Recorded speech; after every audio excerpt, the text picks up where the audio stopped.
Hello, everyone. Welcome back to the ESL Mobile Challenge. I'm your host, Paul and Verum Todd. Go back for our first day of Clash of Clans here for our fall season. Brawl Stars was an absolute blast yesterday, but it's time to step things over for the world of Clash of Clans and see what these teams can do here. Echo, welcome back to the show, sir. You were with us yesterday. You're back again for more Clash of Clans. How you feeling, sir? You ready? Yeah, I'm ready. Last night was great with Brawl Stars, but we're stepping over. I thought you were going to say stepping it up for a second there. I'm glad that you used the word over to Clash of Clans. And we're ready for some exciting wars that we have planned out for tonight. I'm excited. And I know someone else is too. I was going to say there's one more. There's a trio of us here tonight to help break things down. Eric, welcome back, sir. How you feeling? You ready to see some of these wars? Well, I think Clash of Clans is a step up from everything, but maybe I'm slightly biased. Maybe I'm slightly biased. I don't know. That's just how we roll. No, look, both of these games have been an absolute blast so far this year. The Brawl Stars players came out in good force yesterday. Let's see what these Clash of Clans teams can do tonight, because there's a lot happening this year in terms of the ESL mobile program. Thousands of teams and players competing in the open stage, not just here in North America, but around the globe, all to make it here to the ESL Mobile Challenge for that $18,000 first place prize. There's a lot happening. So let's see how it all works. This is the ESL Mobile Challenge. Over the last few months, players have been competing in two stages of open play, climbing the ladders each month for their chance to make it to the play-ins. In the play-ins, these top teams fought it out, and the best have made it here to the ESL Mobile Challenge. Here, they will compete against each other each week, testing their skills, their communication, and their teamwork, all to determine who deserves to advance to the finals. It is at these finals where we will crown one team the best in their region and the ESL Mobile Challenge champions.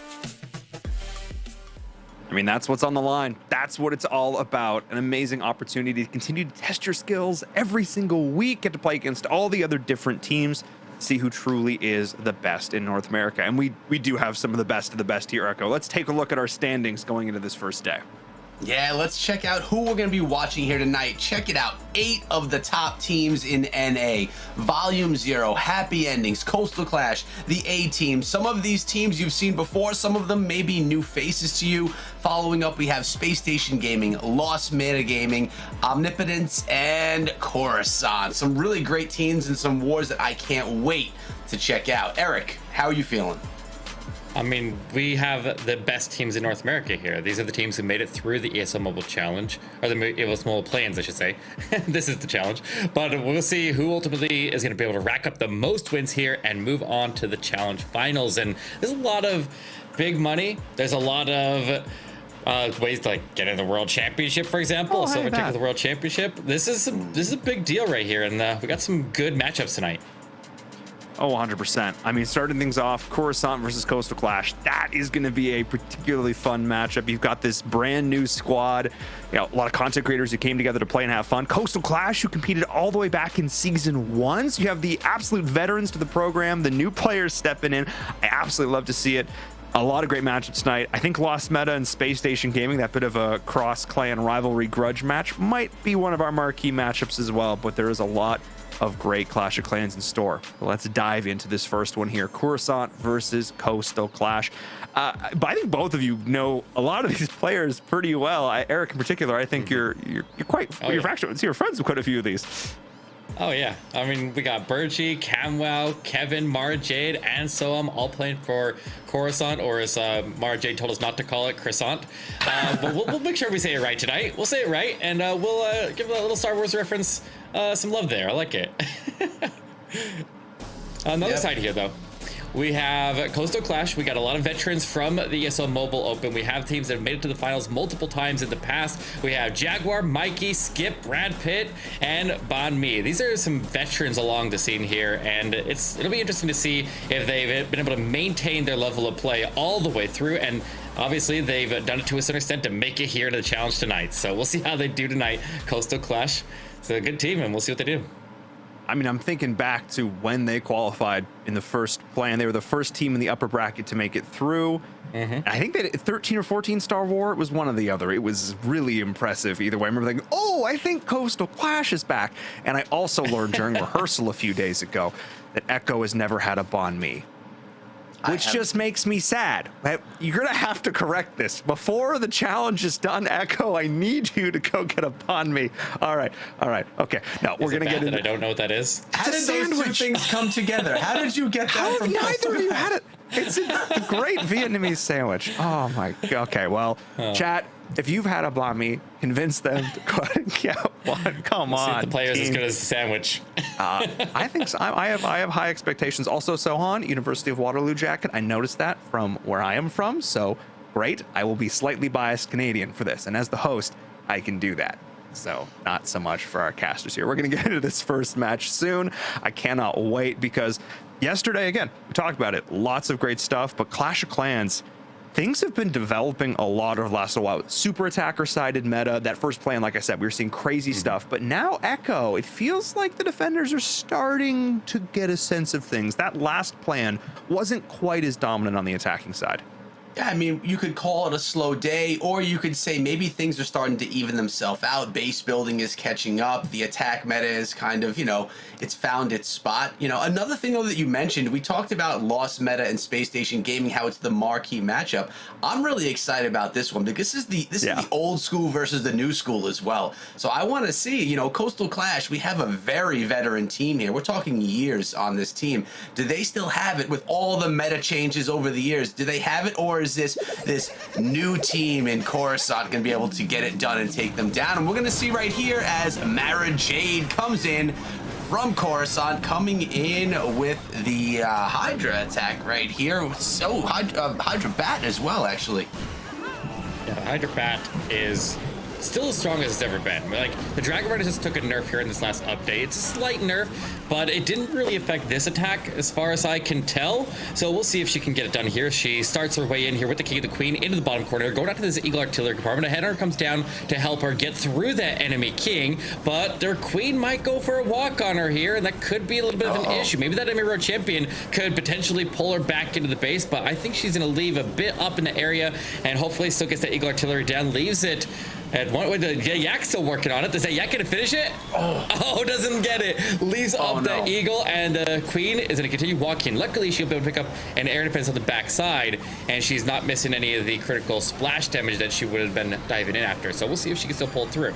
Yeah, but Eric, that Eagle Artillery is getting healed up as well. It had a sliver of health left, but now it's getting a little bit more from that battle build that looks like it's hiding behind, although quickly taken out by those Dragon Riders, so maybe not as devastating as we thought it may have been. The Queen did narrow down the base a little bit for those Dragons and Dragon Riders as they make their way through. This Inferno Tower, how much damage will it do? Dragon Rider 1 goes down. Will it take down a second? Remember, there were only 4 in the composition. Bats are coming through right now, taking down those backside defenses. Eric, I don't see any splash left, but those 2 bows do a lot of damage to these bats because they shoot so quickly. She's only has 1 more freeze spell. This looks like it could go through, Eric. I think she may have an early triple on this base. There's plenty of time, plenty of bats, and plenty of dragons to come through and clean this thing up. That was a nice attack with a freeze spell to swag. Sadly, the Warden just ate a bomb. It's okay, she doesn't need him.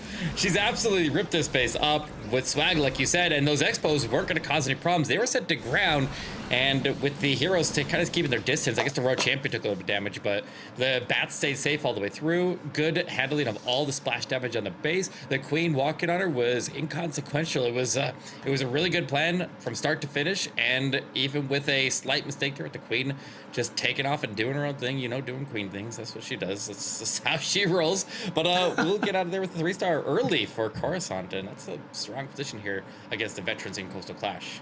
Jade leading it off really nice there.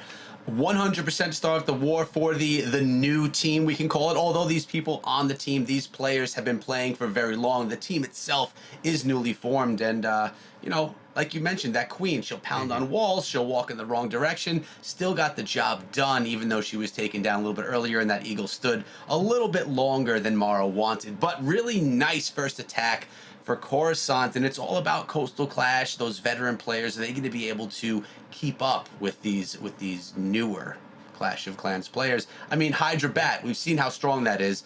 It's so strong that I often forget that the bats are even there for the tail end of the attack, because it's so strong even without. Yeah, it is, but this attack has also been really strong in the meta here. This is the clone Hydra attack here, where basically it's a zap out a sweeper, go on the town hall side of the base with the dragons, and then nuke out the town hall. And if there's a single inferno on it, it's one of the key indicators that this attack will be at least decently effective. But we'll see what Brad can do as he sends in his king and queen, actually break into the base, kind of going with an unorthodox approach to this strategy. We'll see if he still goes in for the town hall side, or if he decides to go in opposite, and he is going in opposite. Very interesting choice here. He still will get the clone value of the single inferno over the town hall, but he's got to get the blimp there first. And like you said, the bats can be so strong on the backside of an attack like this, and this one just needs to rely on those dragons surviving and carrying all the way through the base and cleaning it up themselves. Well, when you look through, Eric, besides the town hall, there's not that much splash damage on the western side of the base. There's that one wizard tower, which the queen seemed to miss. But right now, that blimp is going through, and it looks like it's going to be okay. Queen's still cleaning up those pups, by the way. Balloons are cloned, taking down those defenses and the town hall. Even a few balloons trickling out, taking down more surrounding defenses as well. Things are looking pretty nice right here. 3 dragon riders up top with that Grand Warden and a few dragons behind. Champions coming through with ability. Queens coming through with ability. This is what I'm talking about, how strong these air attacks are, how strong the air meta is right now. Will it be able to finish it off, though? There's 1 air defense on the backside. Again, champion with the ability. It's looking pretty good from where I'm sitting right here, Eric. What do you think? 3-star for Coastal Clash? Yeah, I would say so. I would say with multiple hero abilities, a swag freeze at the end. This attack is all about deal with all the threats to the royal champion, because like the last attack, you're just trying to take all the threats that would mess up your bats. On this one, we're trying to take all the threats that would really threaten that royal champion. He expertly dealt with all of them. No heroes on the backside, no single infernos, nothing really that was gonna slow that royal champion down. So with a little bit of cross tanking there from other troops, that royal champion easily sweeps the backside, and that's what that attack is all about there. So a triple from both teams will tie up the war, keep it nice and even here, which is what we love to see here on this level of the competitive stage. I completely agree. And, you know, there is nothing really, I mean, there may be something nicer, but it's really nice to see a champion be able to run through and get a lot of that value. Be able to take out a bunch of defenses, getting tanked by other structures or other troops that are running on through. What is this? We got a fairly mass hog style attack. 6 balloons, 3 bat spells. This is definitely something different right here. Yeah, for sure. 2 heal spells for this, and looks like a rage up Yeti blimp here to start it off. That rage will be necessary to help get this royal champion down. And that'll also get the CC pull, and that's obviously the only spot to really use a range attack here. The heroes don't benefit as much as the Yetis would, and the hogs don't really, they could rather have heal spells. But I'm interested to see what Sohan does with these bat spells, because I suppose the middle scatter shot or something? I'm honestly not sure. Maybe the scatter shot next to the queen. There's definitely some different options here, but generally when we bring bats into hog attacks, it's meant to target a scatter shot somewhere on the base. So we'll see what he does with it here. I mean, it could also have the bats distract the queen as well. Not that they would do as well as a skeleton spell, but I'm guessing it's going to be that center scatter shot. But these are the attacks that I get excited about. This is something that is not a meta attack, that is built for this base. Now, let's see if Sohan could get it done with this custom strategy. Tell you what, I'm rooting for it right here just because it's something so different, so new. We're going to see how it works out. Queen right there, she's getting on top of that town hall, popping the ability. That's going to be the 1-star starting the attack off right. King is doing a decent job in that compartment, but he's actually struggling a little bit. That Inferno did not go down. Well, the problem there is that Yeti Blimp didn't take out the Royal Champion, so now the Royal Champion's still standing. He has a couple of headhunters. In fact, he brought 5 of them. He'll need to just blanket that whole area to take down all of the enemy heroes there, but he needs to get that Royal Champion out. He's going to lose a lot of hogs on the top side of the attack.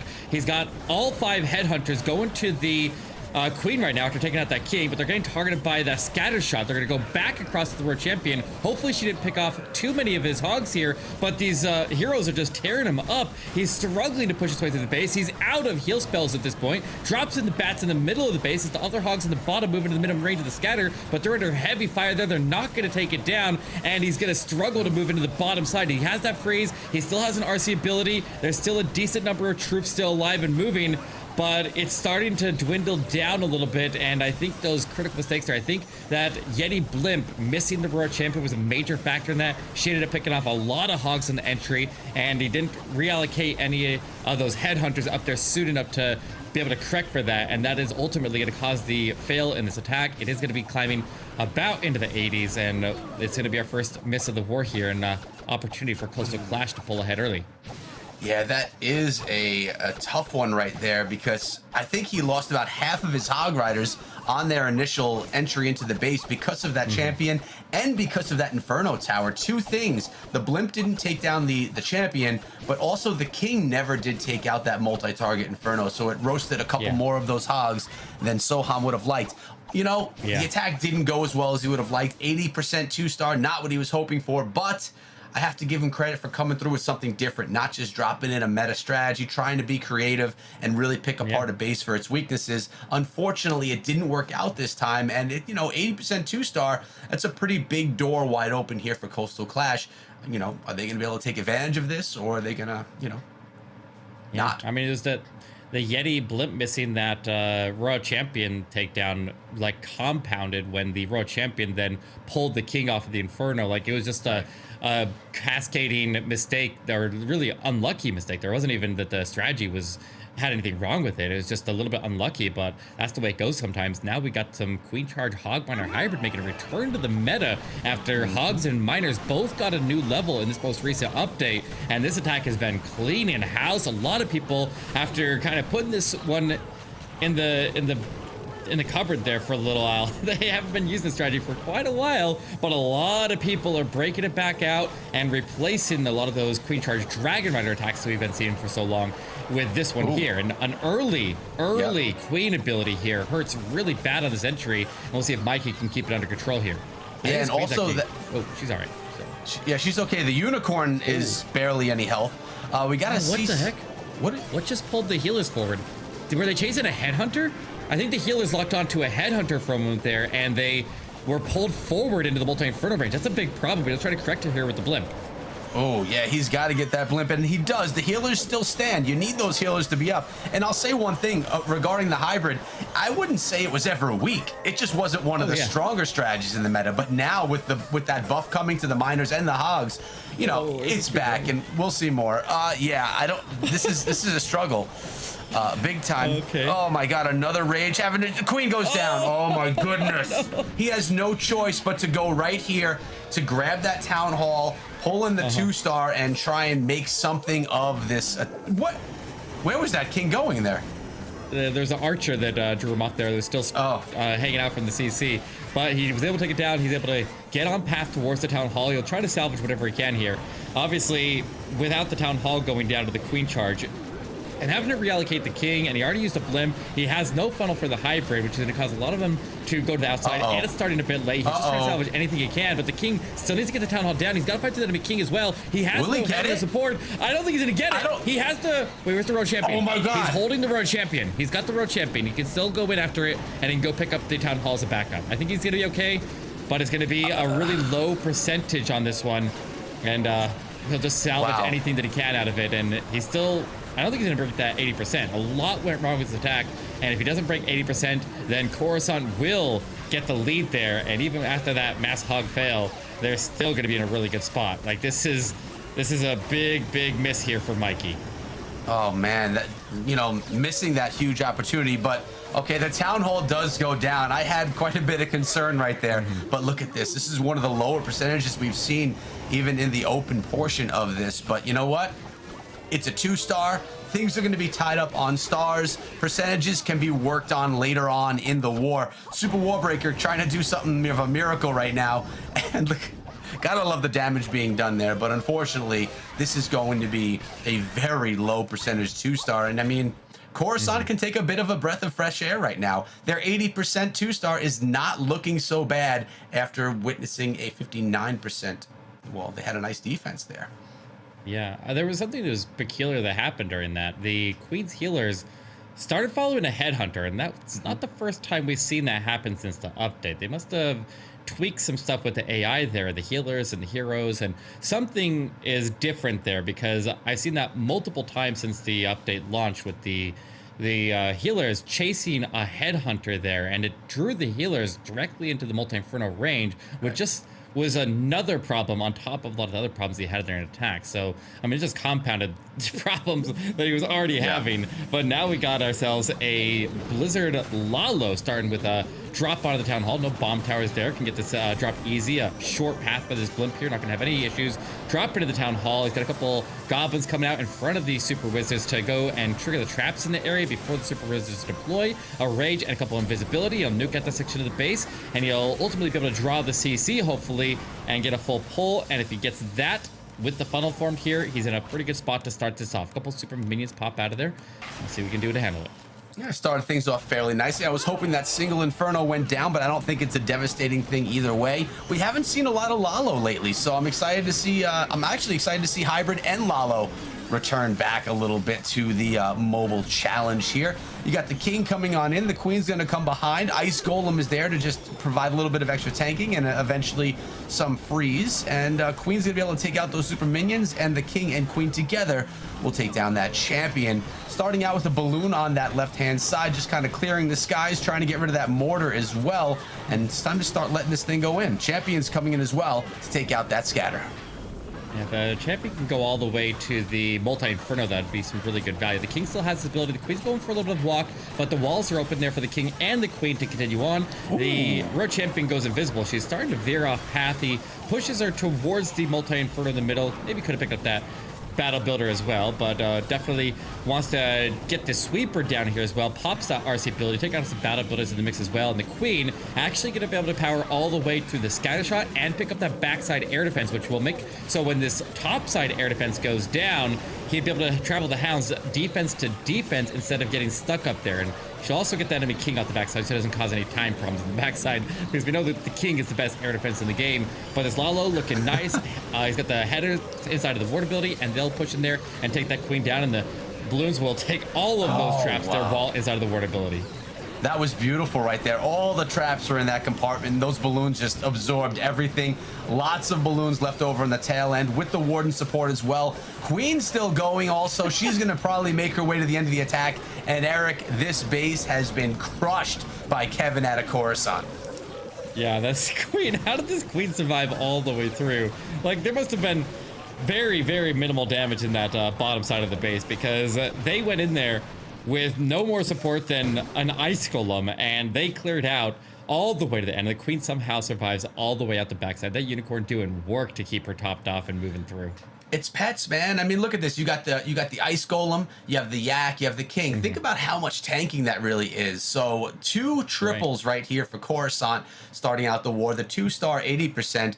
Coastal Clash is getting pinned in a corner right here. They really have to respond. They have to keep that star tie and then hope that Coruscant's going to drop another 2-star and hope that they can pick up on that percentage game. But that was nice to see a Lalo come through, Blizzard Lalo, and do a little bit of work. And right now, we're going in with another one of the hybrid right here for 25 plus at a Coastal Clash. Will the hybrid get it done this time around? Only 8 Hog Riders, assuming there's a bunch more inside of that Siege Barrack as well. Yeah, when we're using the Queen charge here to go take the town hall, he still needs to get that CC pull. One of those important parts of the Queen charge during a hybrid attack is to deal with the CC. Any other target can be picked up from the Hogs and the Miners, and he can always go to a blimp or something like that if he absolutely needed to. I'm sure a lot of these players will carry that as a backup in case something goes wrong with the Queen charge, because the Siege Barracks will support it a lot, but the Queen still needs to get all the value that she's looking for. She has another super wall breaker here, but I don't think it's going to be used for the Queen. I think it'll be used to get the King somewhere into the base, like that Eagle artillery up in the top side. If the King could walk that top right side and kind of break into that eagle, that'd be some really, really good value. Regardless of where he comes in, I guess he could also come into the other side as that baby dragon doing some work over there, picking off storages and actually going to push all the way. And there's actually no threat to that baby dragon anywhere in that area. It's just gonna keep on working there. It's gonna get some serious work done in that area. I wanted to see the baby dragon go into the base a little bit, but yeah, I mean, baby dragons, you sometimes can get some great value out of them. Queen raged up, dropped the freeze spell. Now notice the king is coming in, not into, maybe, yeah, he is making his way over there. There's the super wall break. The Peck is going to be able to go in there with the wizard and the king, and then you have the hybrid all coming in from the western corner of the base. That queen just went to ability. She froze up the single Inferno, but the tornado trap prevented her from getting to the Inferno, and she ultimately had that Inferno go full beam on her, and it caused some problems. She'll finally get the CC pull, but the CC's going to be going all over the place here. It's super minions, so they're not going to move around too much. They should be able to stay pretty much centered into that poison there, but we'll see if any of them trickle out. One of them looks like it just did step out, and that'll be a little bit of an issue that he'll have to have the wizards out of the siege barracks pick up, as the queen is going way off to the north, but she is able to pick up the new world champion, which will definitely help out. And it looks like he does have the CC under control, but he's fallen a little bit short on the left side here, as this world champion is gonna have to go backtrack for that what do you call it, cannon. But she did pick up the healers there from the queen charge, and he's still looking good here. I think time will be one of the bigger factors in this one, as he's leaving out those gold mines that are on that left side. Yeah, but there's a Tesla farm on that backside. I mean, the champion is still alive, I guess, so she can pop through half of it, which just happened there. Yeah, 26 seconds. This could still be done if this champion lost the healers. They went to the warden. Oh no! Rip.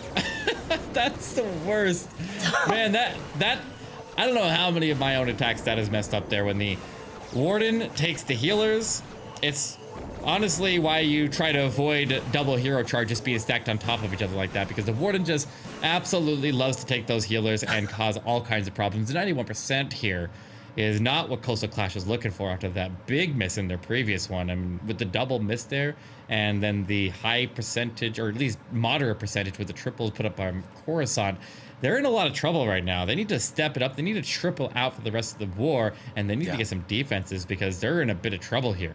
I mean, in Verum, this is shaping up to be a shutout from our newcomer onto the scene, as Coruscant is just sweeping the board with them. I mean, they're looking so good right now.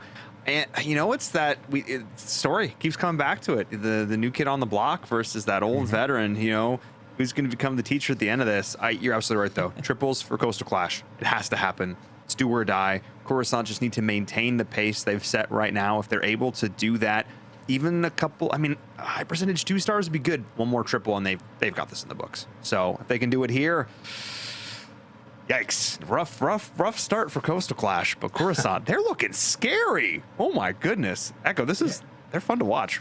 They're looking really good. I can't wait to see what they bring in the next two, but I mean, Coastal Clash is down by 1 star and also 10%. So like you said, even those high 90% 2 stars, it would be really hard for Coastal Clash to even pick up the amount of percentage that they need to. But you know, they could just seal it up. Coruscant just pulls out another triple, and they could feel really comfortable. I guess, well, obviously the plan is to always triple, but how comfortable will they be after this next attack? Guess we'll see soon. Eric, are you going in with air, or are you going in with ground? We've been seeing a lot more of the hybrid stuff. Yeah, the hybrid's been really strong here, but I'm really interested to see Burgie go. But we're gonna start off with Camwow. Burgie's had some crazy attacks there in the qualifier, or in the play-ins, I mean. But we got Camwow coming in with the Super Bowler Smash. We've seen how powerful the Super Bowler Smash is when you mix it with either just one P.E.K.K.A. or one Golem to get that initial tanking to start to drive into the base. The ward ability can just protect those Super Bowlers like crazy while they just blow up the entire core. And if he can get the healer transfer and he can maintain the healer's rage to the core, the Super Bowlers can shred this base. But he's going to start it off with a Warder Walk, and it looks like this Warder Walk is going right towards the Town Hall. And I don't know if he's going to go all the way to the Town Hall. It looks like he's going to peel off early, just form the basic funnel there, and then he can pick up the Town Hall with the Blimp as he sails through, with the King working on the opposite side, and a couple of Super Wall Breakers for a dual entry into the base. Yeah, look at that nice green golem as well. Something new. And then I love when we see the new troops and new troop levels being set in play, and that's what we're seeing right here. The new level golem and the brand new super troop, those super bowlers. Is that one super bowler going to pull back in? No, there's 2 that are walking on the outside of the base. Fine. Maybe, yeah, I was gonna say, maybe okay behind the king and that yak. Grand Warden's ability, Blimp's gonna take it right to the town hall. Super Bowlers are working on that queen, dropping their rocks over that wall. And the town hall will go down. Will the Inferno Tower as well? No, it doesn't. That still stands. So we're gonna have a little bit of healers getting beaten up by it. Warden being melted a little bit here. Ooh, Looks like the Warden does go down. Ouch, that hurts to lose the Warden right there. The Warden is a high damage troop right there, and to lose him when he normally stays protected all the way with attack is devastating. But the Super Bowlers are still ripping through pretty well. The healers are in a good spot. They are inside of the rage there, and they'll make it out of the backside of the attack alive. He just needs to hold on to this freeze and take advantage of the healed up Super Bowlers as the Royal Champion moves around and picks off all these defenses while the Super Bowlers provide the tanking for it. And hopefully he can survive long enough here to get the Royal Champion to be able to use her freeze there to get through that single inferno. It looks like these Super Bowlers are staying in a good position all the way through. We'll just have to see what kind of pathing this Royal Champion can get and see if she can go get this single inferno down, and hopefully the freeze is enough to carry her through it. The last he's gonna get targeted there from it. Oh no, the ground skillies are gonna anchor the Royal Champion down. He freezes to try to save her, but he's gonna have to go in there with the queen and the Super Bowlers, and time is going to be the deciding factor on this one here. Yeah, unfortunately, the freeze spell was used, so it can't be used for the queen, although she does still have ability. She should be fine if she can make her way through that wall. The Battle Builder and that Inferno Tower are going to make it a little bit tight. I don't think time will be an issue right here. Let's see where the queen decides to try and pop through this wall. But I think we should be okay. There's some nice... She has to go through one. There's an open corner. She only has to go through She's going to run... Oh, yeah, there we go. You're right. Oh, open corner. Thank you very much for that base building technique right there. And here goes the queen. Oh, she has to go through this wall here. Bowlers are going to help. Looks like 5 seconds left. There, we got this. Oh no! 2. Wow! On the last second. That was... I actually popped up in my seat a little bit there. I wasn't sure. Things slowed down towards the end. I thought it was a little not as close as that, but it was, and that was the triple that Coruscant was looking for to... they're starting to nail this coffin close right here against Coastal Clash. Yeah, and we're still with Burgie left to go. Burgie's been so strong, and she comes with some crazy creative attacks there. It's very exciting to see what she can do, and she did some awesome things during the play-ins. I can't wait to see what she can do, but we can't skip out on Skip as he comes in with looks like a zap Mass Dragon Rider attack here with a little bit of a kill squad, a couple of skeleton spells, and a whole lot of freezes for this one, but gotta get the value of the heroes here to set this up, and need to take out everything in the core of the base there with that lightning, and then we'll see what he can do with these Dragon Riders after that, as he does have that blimp on standby to go pick up the Town Hall on the opposite side of his initial entry. I like this. I like the lightning, and it's going to really clear out that whole center compartment. It's going to work out pretty nicely there. Take out the Inferno. Battle Builders will stand. I was hoping that they would get busted up on that too, but they didn't. Poison spells in place, and the queen's gonna be able to be safely behind the king and start picking away at those super minions as the headhunters, I believe, get taken down by the king while they were within that freeze spell. But right now we have the balloons, the dragon riders, and some support minions behind going into the base with that blimp behind, about to be clutched by that warden ability. Holding off as long as he can. Look at this warden pathing perfectly there, being able to hold on to that ability. Yeah, literally caught every single Dragon Rider that was getting hit by anything at that time. He'll drop his sneaky goblins into the Town Hall. That'll take that Town Hall down without any problems there. He didn't really have a backup plan for the Town Hall if that blimp didn't get there, other than the Dragon Riders just kind of coasted into it. But I think they actually would have had enough force there. Look how much power they have going through that. The Queen went a really long way as well. He's not got a lot of base left here. He's going to take some damage from the Town Hall poison as he passes through it, but a lot of the Dragon Riders are still looking pretty healthy, and as long as he can work his way through this Multi-Inferno, he has plenty of spell support to do so. He's looking really good here, and I believe this is going to go through for a triple, unless this Multi-Inferno can just do some crazy amount of work here, but the invisibility spell will help deal with that, and he should be able to push through it and close this one out. I'll tell you what, 8 Dragon Riders, that's scary. Look at all the firepower right there. Now, they're all fairly low in health, but there is a lot of firepower coming from them. The support coming from that warden behind. Oh, they're all very low in health, though. I know. They're all like 2-shot. Actually, not with these archer towers, but, you know, they're going to stand. There's only 1 Tesla left in this base, and it's going to be cleanup time. 45 seconds should be plenty of time to clean up what's left here, unless if things get tied up on that king for too long, but still. I still think we are just fine on time. So Skip able to show a little hope right here for Coastal Clash as he comes through with a triple of his own. Nice attack. First time we've seen the mass Dragon Rider attack here tonight. Yeah, this attack is obviously really powerful. A lot of people opt to use the Lalo. In fact, I feel like the Lalo is a more used attack in the meta ever since we had that nerf there to the Dragon Riders. They're still strong, but as we saw there, they almost went down. Like that multi-inferno, if it got some shots off, if it had a little bit more time to work and didn't have the spell support, it would have taken down all of those Dragon Riders in a hurry, because I mean, it hits all of them at once, and when you can target 6 things at once and you got 6 Dragon Riders, that's your whole army getting targeted simultaneously, so able to shut that down on the backside and get him through. He still is in a tough spot there. Like, Coastal Clash are still going to now rely on a 1-star from the last attack here from Coruscant to be able to pull off a win here. Then they'd still have to clutch a triple after that. So it's this extreme uphill battle, but I'm excited from our next attack here from Coruscant, like I've been mentioning. Well, I think they're down by 1, so even if they were to get themselves a 2-star, but a low percentage to, it would have to be a very low percentage. They're down by I think we're at 8% or so right now. So if it's a low percentage 2-star, things could work out for them. But yeah, it would have to be like in the 50s, or it would have to be low 60s or 50s. Like, it'd have to be really, really low. I guess it's possible there. Things we've seen it in this war.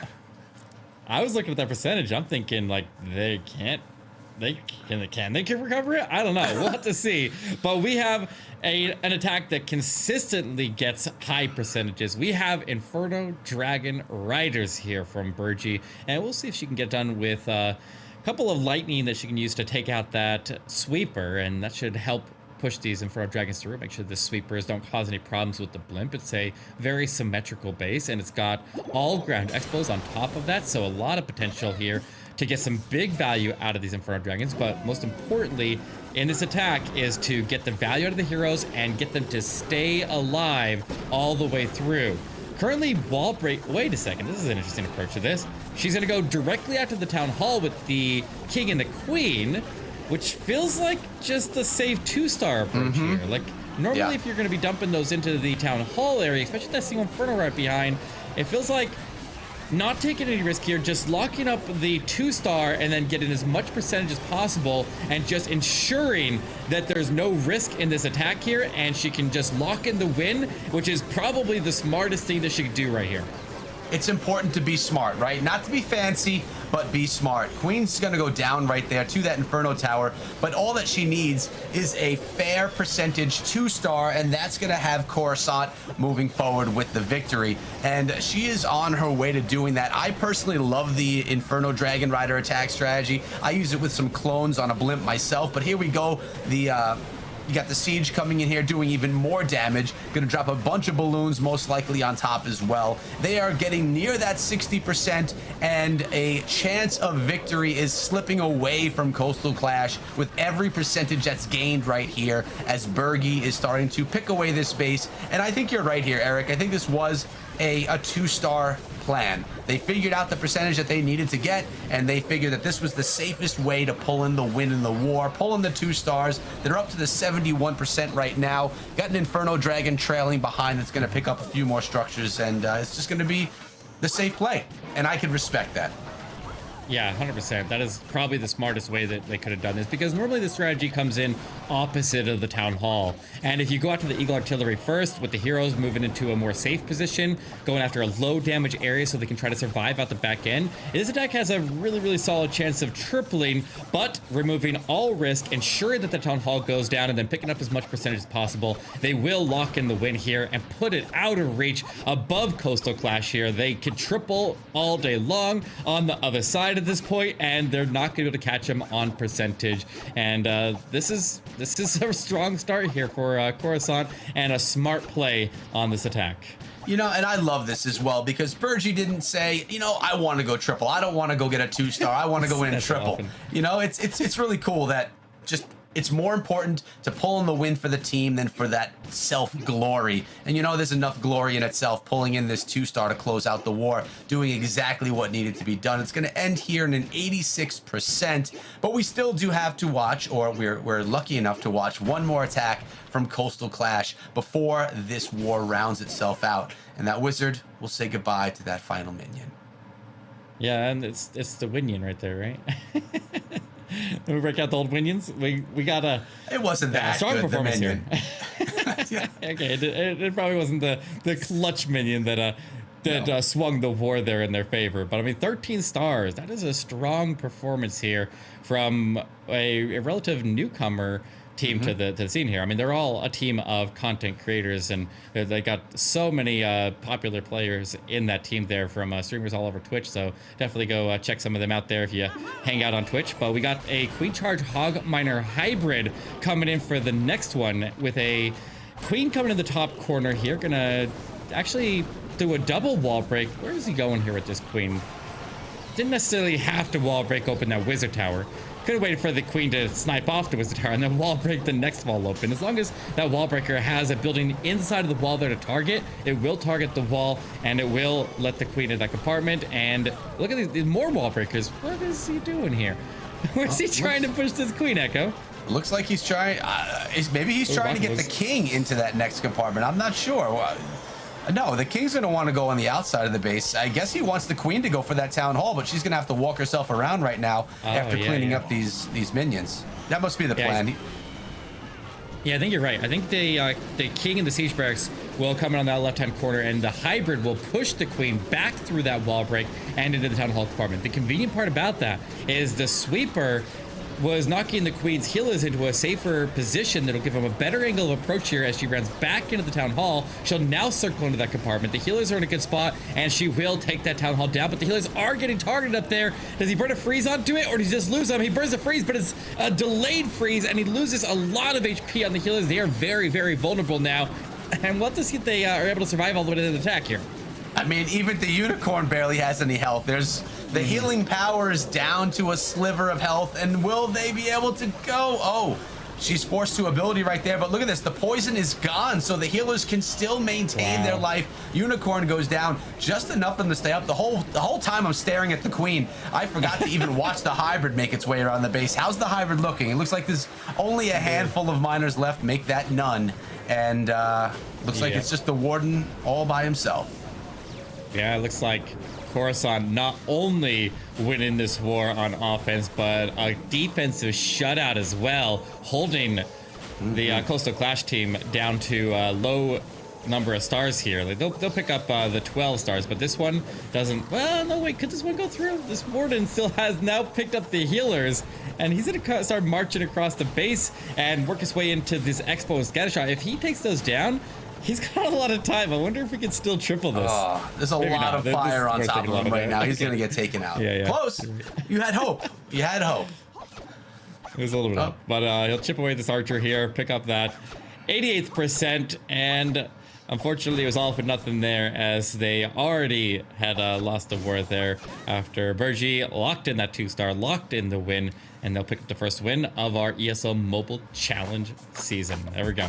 Well, congratulations to Coruscant. What a way to start out the night. The newcomers to the scene, the content creator crew coming through and pulling in a really nice win. And, you know, 13 stars is great, but I wonder if they could have pulled in the 14th if they did that final attack without going for that safe 2-star. Really great war. Definitely. We're going to see Coastal Clash again at some other point in time, because remember, this is multiple weeks long. It is not over here tonight. So we have a win for Coruscant, 13 stars to 12 for Coastal Clash. We have many more wars coming here tonight. Before we head on out to the next one, I got to let you guys know that ESL Mobile, they started a TikTok. And you guys should give that a follow. So to do that, what you should do right now is hop up in the chat and go !TikTok and get on that follow. See what kind of short form content they have for us. I followed. You should follow too.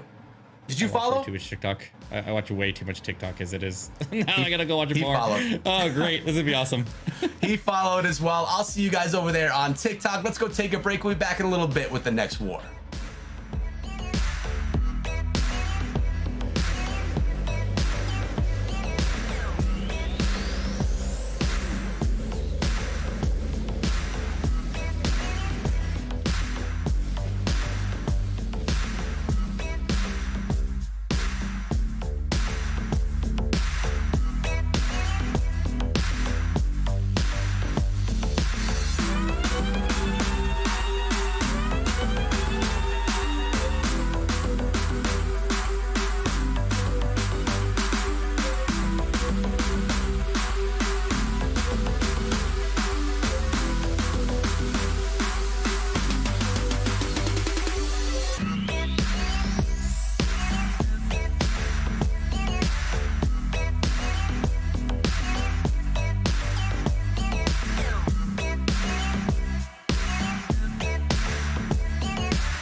Hello, everyone. Welcome back to the ESL Mobile Challenge. I'm Vera. That's Echo. That's Eric. And we just witnessed game number 1. Coruscant taking that first win of the season. Coastal Clash having a few missteps, I would say, along the road. And Coruscant just looking absolutely clean and finishing it off with a smart 2-star, leaving nothing to chance. The absolute hero play, ultimate teamwork. Kind of what you like to see here, but as much as we want to praise teamwork, which absolutely we should, we also want to highlight some great attacks, because Echo, we saw something different over the course of this war. You guys are losing. You guys, we have to see this one again. There was no question. Let's check it out. We got to see this one. We haven't ever broken down a Super Bowl or Smash attack here in the ESL Mobile Open or the ESL Mobile Challenge. So although Eric says we may see more of these tonight, I figured we'd break down this one since it is the first, brought to us by Camwow. Starting out as you will start out any typical Smash strategy with a Grand Warden walk, which is eventually going to be met up with a Queen and whatever smashing troops you're using. In this case, it is those Super Bowlers. Soon we're going to see that King being dropped in as well, which is going to set the funnel for the Queen, Warden, and the Super Bowlers to dive themselves into the base. And that's going to be setting our funnel. King is dropped over there in the southern part of the base. Super Wall Breaker opens up the wall, and now the Queen is going to go in with that Golem, with the Grand Warden and the Super Bowlers, although a few Super Bowlers will trickle their way along the outside of the base, which will help the King and the Yak narrow down the base, so it's actually all okay. Dropping that rage spell is clutch to make those Super Bowlers angry. You're gonna pop that Grand Warden so the blimp can make its way to the town hall, because you need to take down that town hall that's really not in the direction of where all your troops are going. Out of it, we got a couple of balloons, and I think there may all balloons coming out there, but notice those balloons go down and don't take out that Inferno Tower, and that builder right here is, well, healing it back up. We'll check back in on that later on the attack, but the healers did stay alive. Even though the Inferno Tower took down that Grand Warden, the healers stayed alive, and that was enough with the rage spell to keep these Super Bowlers alive. A little bit of help to that Queen as well as they pathed on through the base. You have the champion running along the outside of the base, getting caught up by some skellies right here, but making her way through. Super Bowlers are able to roll over the walls, taking out defenses and other structures along the way with that triple bounce, and they're staying healed. That's the key. But check out that single target Inferno. It's starting to pick away at those Super Bowlers, but the healers, remember those healers, that one Super Bowler does die. How many times am I saying Super Bowlers here? I think it's like a broken record, but we still have 2 alive. Champion's making her way through, but she's about to encounter some skellies, I believe. There they are. And those skellies are going to, well, they're going to make her die. Because even though the Inferno was frozen, the Tesla shut her down, so could have probably saved the freeze spell. But at the end of the day, it's going to take another 37 seconds for all of these troops to make their way around the base into that final compartment to shut down the Battle Builder and to shut down that Inferno Tower. But they do get it done. The Queen is still sitting with ability. Super Bowlers, they don't have any healing, but they have enough health left to make their way through. This was a really great example of Super Bowl or Smash, and the first one that we've ever got to witness here together. So nice attack, Camwow. I thought that was gonna time fail if he didn't have that open compartment by the town hall to be able to walk in there. He wouldn't have had enough time to go through 2 walls. Be able to walk in there definitely helped him out, but those open walls can mess up the wall break entries. Pros and cons. Pros and cons. In the end, able to secure the 3-star with an unconventional strategy for this new squad, which is obviously fantastic to see. And, you know, it kind of is fitting that the player I'm going to interview is the one whose attack we just broke down. Oh, hey, I've got Camwow on the line. That wasn't the best segue I've ever done. But Cam, how you feeling? You guys just got your first victory here in the Mobile Challenge, starting things off with the W. First of all, congratulations. Thank you. Thank you. That was a close attack. It was, I'm gonna be honest, that wall was not open. That probably would have been a sad 99, which again, second least favorite number in the world of Clash of Clans. All planned. All planned. Calculated, as they say in the biz. But look, we've had a chance to talk to multiple members from your team now over the last few weeks, which has obviously been really cool, because all you guys are out there, friends who make content in the community, coming together here for the challenge. But now that you're here, and now that you're starting things off with the win, I mean, I know the answer, but just to confirm, you guys are going for that championship, aren't you? All the way. Oh, we sure are. One war at a time. We're going to knock each one off. I love to hear it. And I want to talk a little bit about that last attack. Talk to us a little bit like what the comms were like, because the casters commented on it, and I think it was really interesting because we don't always see this. That was an intentional 2-star strategy. You guys were going for the pure win, no ego. Talk to us a little bit about that, like what it was like in comms when the decision was made. Yeah, let's just absolutely make sure we don't mess this up. All right, you're talking about the last attack of the war? Yeah. So when it came down to, we knew we needed 2-star 70%. That was all we needed. That was the conversation. So we had just a minute or two just to make sure that Bergie understood whatever she had to pay attention to get that 2-star in. The cleanup troops were important just in case, and it all played out exactly as we needed to clutch the win. Yeah, you came through with percentage to spare, but I just thought that was so cool because we don't often see teams do that. Everyone just always goes for the triple all the time, and in this case you guys look, no, we'll do what we need to do to win, and win you did the first war. So again, congratulations. Go celebrate with the rest of your team and have a great rest of your night. Thanks, sir. We got another war later, so we'll catch you soon. Oh yeah. All right. All right. I like the get out of here. I like the confidence. Okay. Easy peasy. Congrats. All right, let's get the casters back in here. Camwow with that victory there with Coruscant. I'll see you again, he says, implying another winners. I love the confidence echo. I love the confidence as we take a look back at our schedule and see what other matches are in store for our audience. Yes, we are creeping our way through the evening. Up next, we have Omnipotence versus the A-Team. Following that, as we said, the marquee match of the night, Lost Metagaming versus Space Station Gaming, the Family War. And then Omnipotence is back against Volume Zero, another name that we've seen over and over again here in the ESL Mobile Open and Mobile Challenge. But up next, Omnipotence versus the A-Team is going to be an exciting war. Yeah, Omnipotence, a team of, these are a lot of players that we haven't seen a lot of before this season here, but we got Didia, Death, Egg, Joey, Chief, and Phoenix, and they're going to be going against a team that is also a little bit new, but we definitely have some players that we've seen in other squads here before. We got Beck, Fresh Air, Lord Kirk, Surge, and Simon out of a combined United States and Canadian team here. I love their logo. I love the little play on words there they did. The A-Team getting ready to come in hot in this war here and see if they can get it done. I think they're going to do pretty well, eh? Yeah,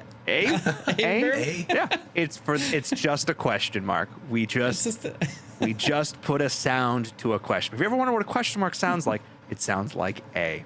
I don't make the rules. That's just how that works. No, I think this is super interesting because Omnipotence, I would say, of all the teams competing here in the challenge, is probably the squad I know the least about. We've seen a few of their wars to get here, but again, they have players that I haven't necessarily casted a ton before. Even the A-Team, again, has some newer quote-unquote players, so I think this one's going to be really interesting for both of these teams to set up a legacy as we get into this this next war. It's right raring to go. Get into it. Yeah, it totally is. But one thing we need to remember is they are here. They are in the top 8 in NA, so that means that they've earned their way here, and they must have something to show. I personally can't wait to see what it is, and we're going to see what Joey has coming in right now. As he's coming in with, look at this, 3 clone spells on this attack, 7 dragons, 3 dragon riders. What is this, like a Hydra clone attack? It is the mass clone attack. I've been using this one all the way through my clan World League so far, and I have a lot of success with this attack. It's honestly one of my favorite spammy attack. It's admittedly spammy, but we need to get in here and get this blimp to sail all the way to the town hall and then watch the explosion of clone balloons all around the town hall area, and we'll see if he has enough punch to make it out of the backside after that. He also got a little bit additional spell support to help his heroes or anything else. Not a lot though, only like 1 freeze to go and assist with that, but a tornado trap on the drop. He'll freeze the town hall to ensure that he still gets the town hall even with that tornado trap, but everything is going to get spawned and then dumped right into the town hall, and then a couple will split off and make it partially to safety. Doesn't have a poison though, and that's going to be a little bit of a problem here, as that CC did ultimately survive the initial drop, losing out on a couple of dragons. That air defense to stay standing over on the far right side, but the Road Champion, now with the majority of the enemy heroes out of the way, just needs to get enemy king out of the way, and this Road Champion can sweep the entire back side of the base. The Queen has stayed safe. She still has her unicorn, and between the Road Champion and the Queen, as long as it gets the enemy king down, they can probably clear the entire rest of the base as long as nothing really causes any or too much trouble for them. The World Champion is getting a little trouble with a couple of ground skillers there stalling her up. Did you see the value of that multi-Inferno tower? It literally took down that entire pack of dragons and the Grand Warden as they were all tied up there on top of the king. And is it going to get this? It got the champion as well, my goodness. But the queen is still alive, and the yak. Look at the yak! Solo yak for the win. That yak is gonna take down the storage and then take down the Inferno tower, isn't he?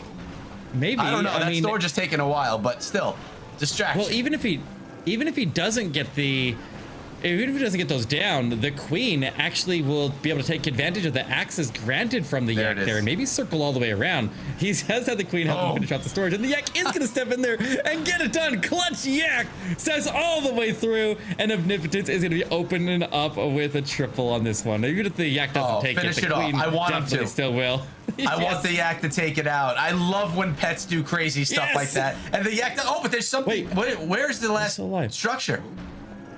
When in doubt, zoom out. Okay, the queen's in time. There we go. Right there on top of that. That'll go down quickly. And a nice 100% for Joey, showing what Omnipotence is all about, using their pets to the fullest. No one else uses a yak like that.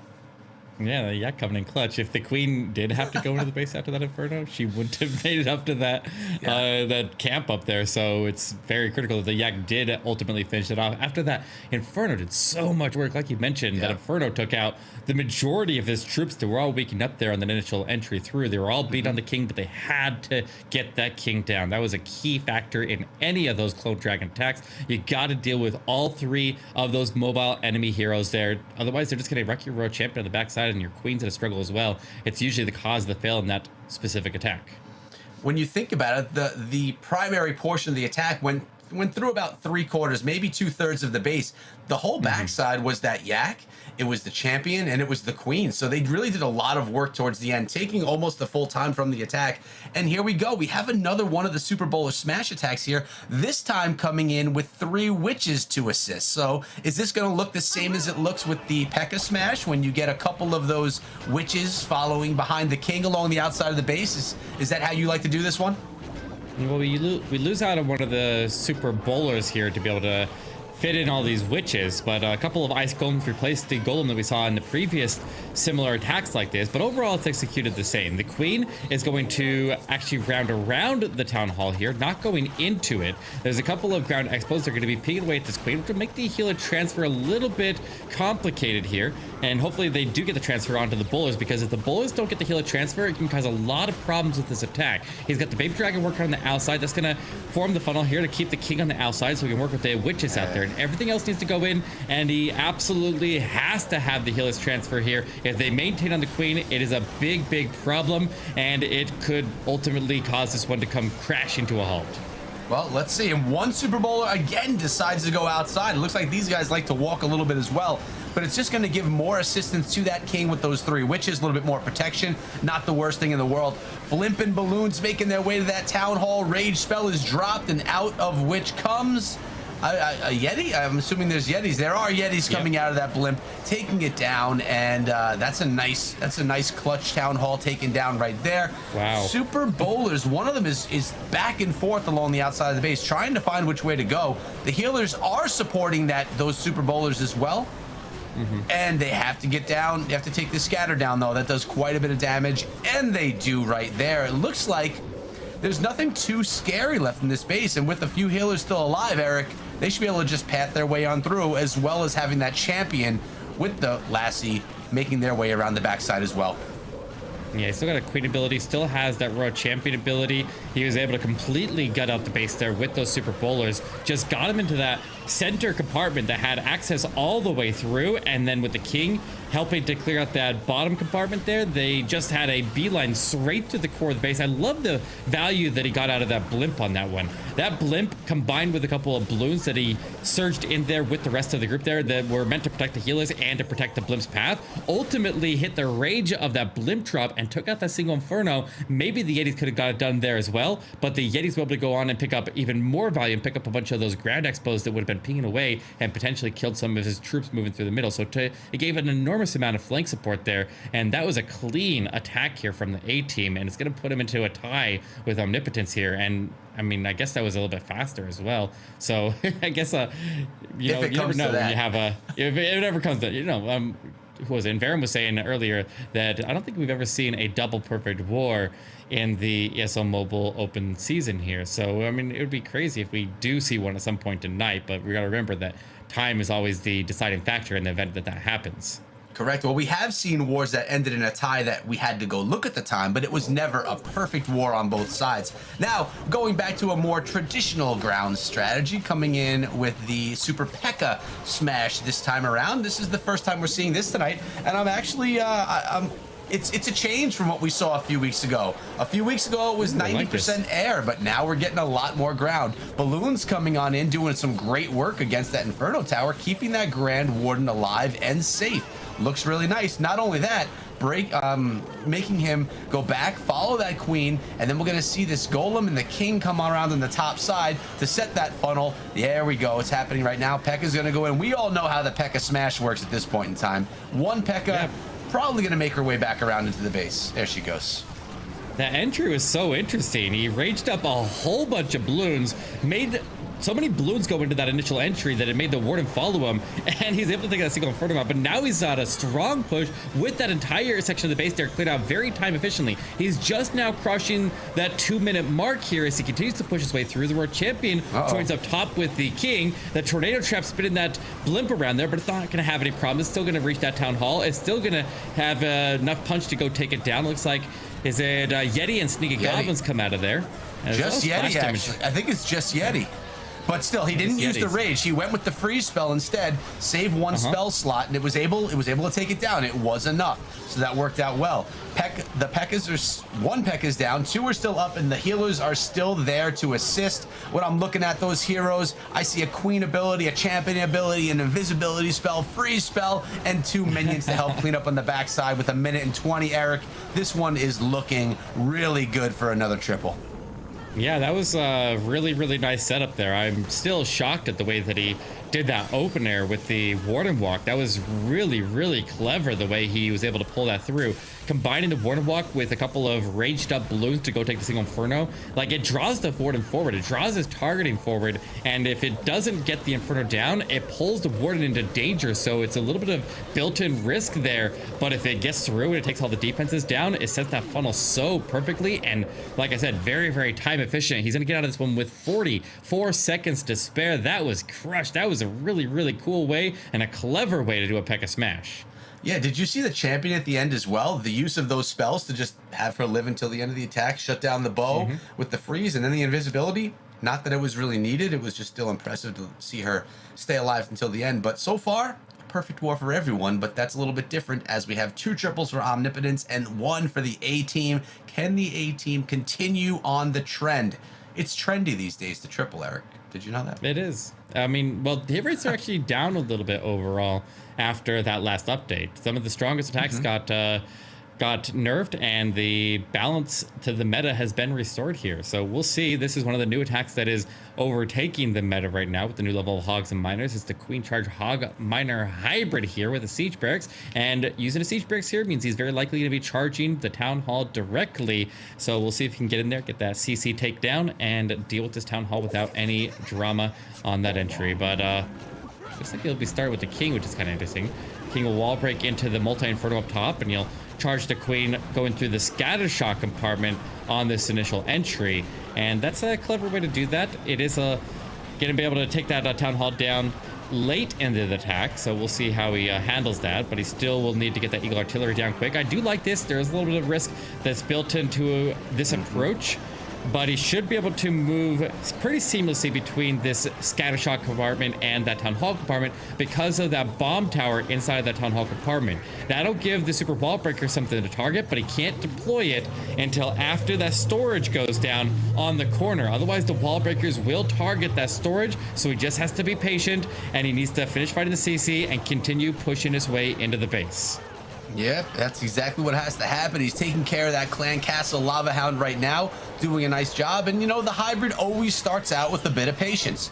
Then you just spam in hogs and miners at the end. They take the pathing that you set up, and typically they do a nice job cleaning up the base if all goes to plan. Here comes that super wall breaker. Boom, opening up the entire wall here. Queen's gonna be able to jump on in there and, or I should say, stroll on in there and take down that town hall. Then we're gonna see the hybrid coming in behind that siege barrack, which was dropped up in the north, and they have a pretty narrow entry right into that Eagle artillery.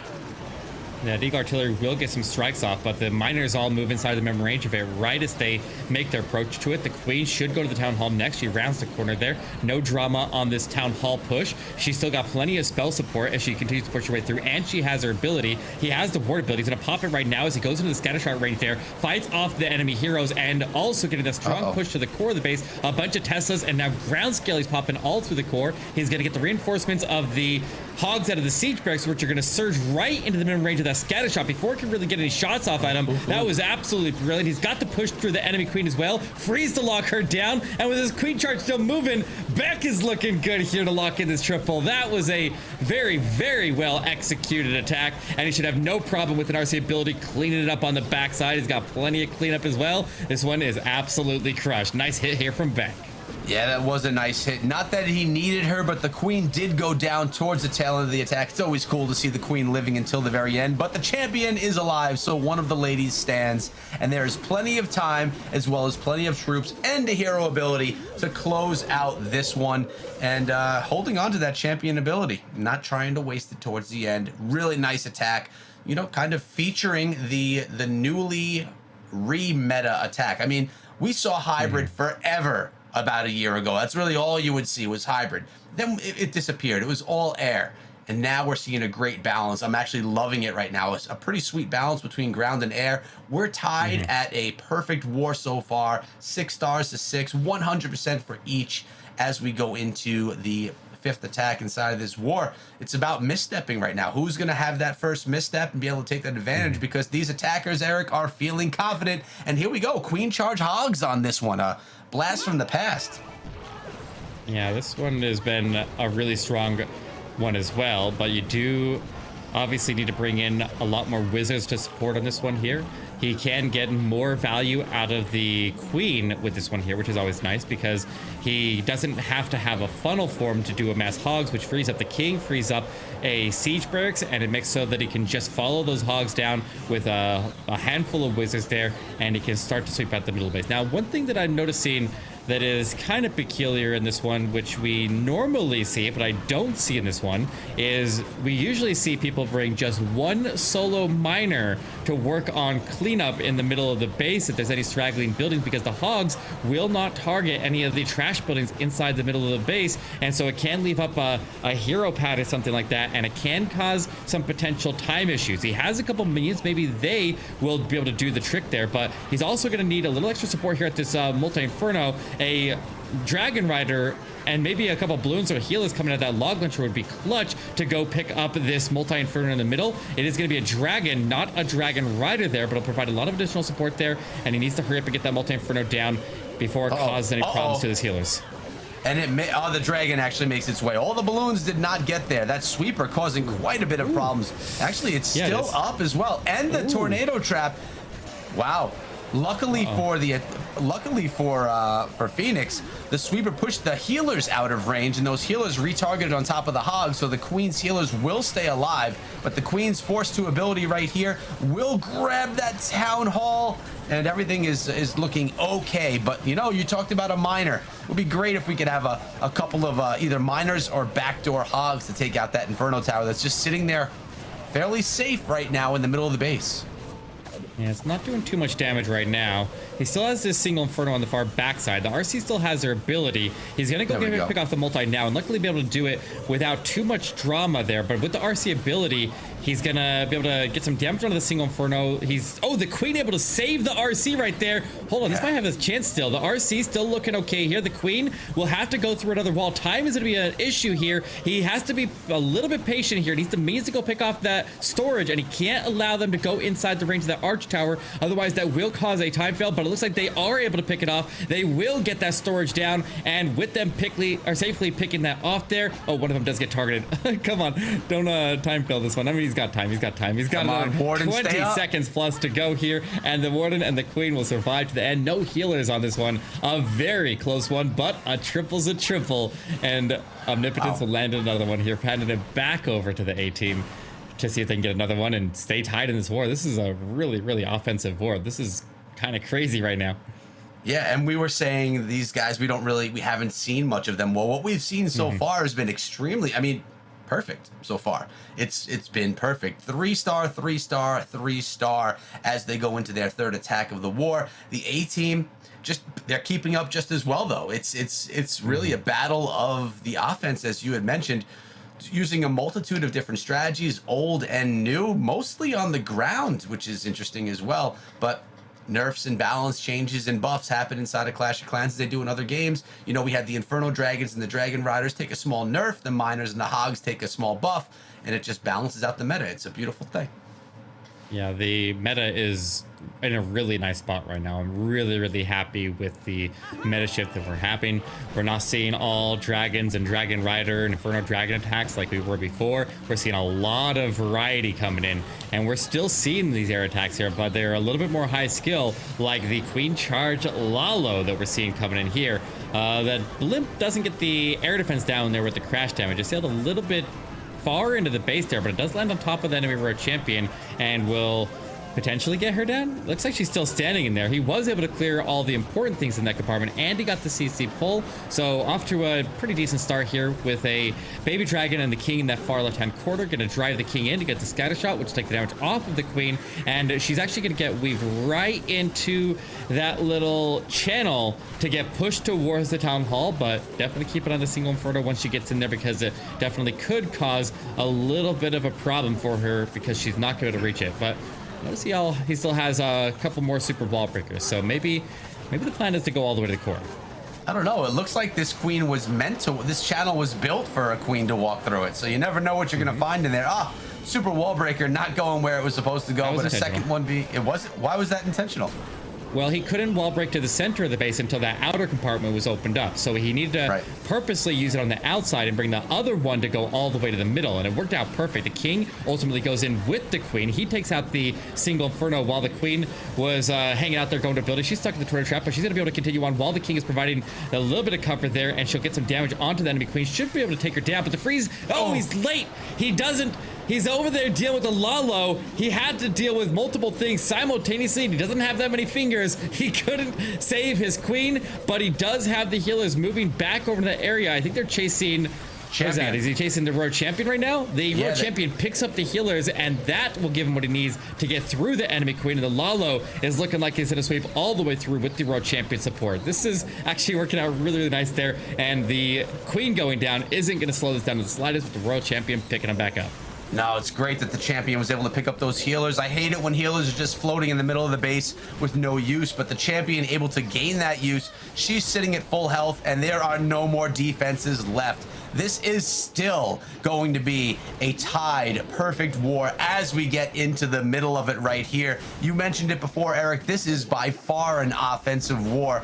Not much defense to be seen at all so far. Which one of these teams is going to be able to bring up that first defense, if any, or are we going to have to go to time? I mean, we talked about it before. There's never been a 15-15 war. I don't want to jinx things. Let's knock on wood right there. But this is a demonstration of solid offense right now. Let's bring in Inverum. What do you think? We didn't know what to expect out of Omnipotence, but I mean, 9 stars. Solid. This is diamond. This is rock hard. This is hard. 100. Okay, all right. I mean, look. There's a way to start off a war, and this is it. Because the thing we have to keep in mind, and obviously we're watching this as fans, you know, in the crowd, we're going, wow, this is amazing. This is amazing. But for every single batter who is about to walk up to that plate, every single one now has to keep hitting home runs, and the pressure just keeps mounting. With every single war, with every single triple, it just keeps getting more and more intense. The weight keeps getting heavier and heavier and heavier. And now after 6 3-star hits in a row, that pressure is immense. Eric, you know, you've played at the highest competitive levels. You know what that's like. So I don't envy the players coming up next. Let's put it that way. Echo, take it back. Yeah, we have a little bit of a drag bat attack here. 2 lightning spells are going to be used to get that sweeper out of the center of the base, and the bats are going to sweep along back. It's actually a Hydra bat with those 3 dragon riders in the attack as well. Taking his time, we have Chief from Omnipotence coming through, archering the way, opening up some walls with that super wall breaker, and the sneaky goblin helping to set that funnel. Here comes the queen. Funnel's been set. No healers on the attack, so you have an ice golem, the king, the yak, the queen with the unicorn, and they can travel deep inside of a base.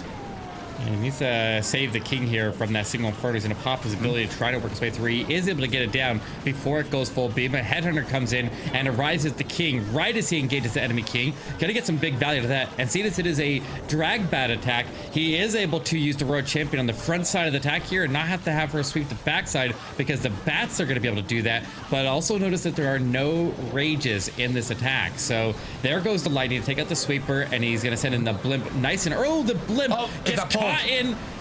Okay. It's got sneaky goblins inside of it, though. It's sneaky goblin Tornado. and regular goblin CC. Lots of traps going on. Oh my Come God. on, take the town hall. Oh no. Oh no. Are they there? They're gone. No, they're not. That town The hall's dragon- getting healed up. Oh my gosh. No, he's not going to make it back to the town hall before it's back to full health. These dragons and dragon riders with no rages are going to have to push all the way through. He should start allocating freezes to start to provide the protection that he needs there, because that's going to be a long push, and it's his only chance to salvage the 2-star here. He's in a lot of trouble here, Echo.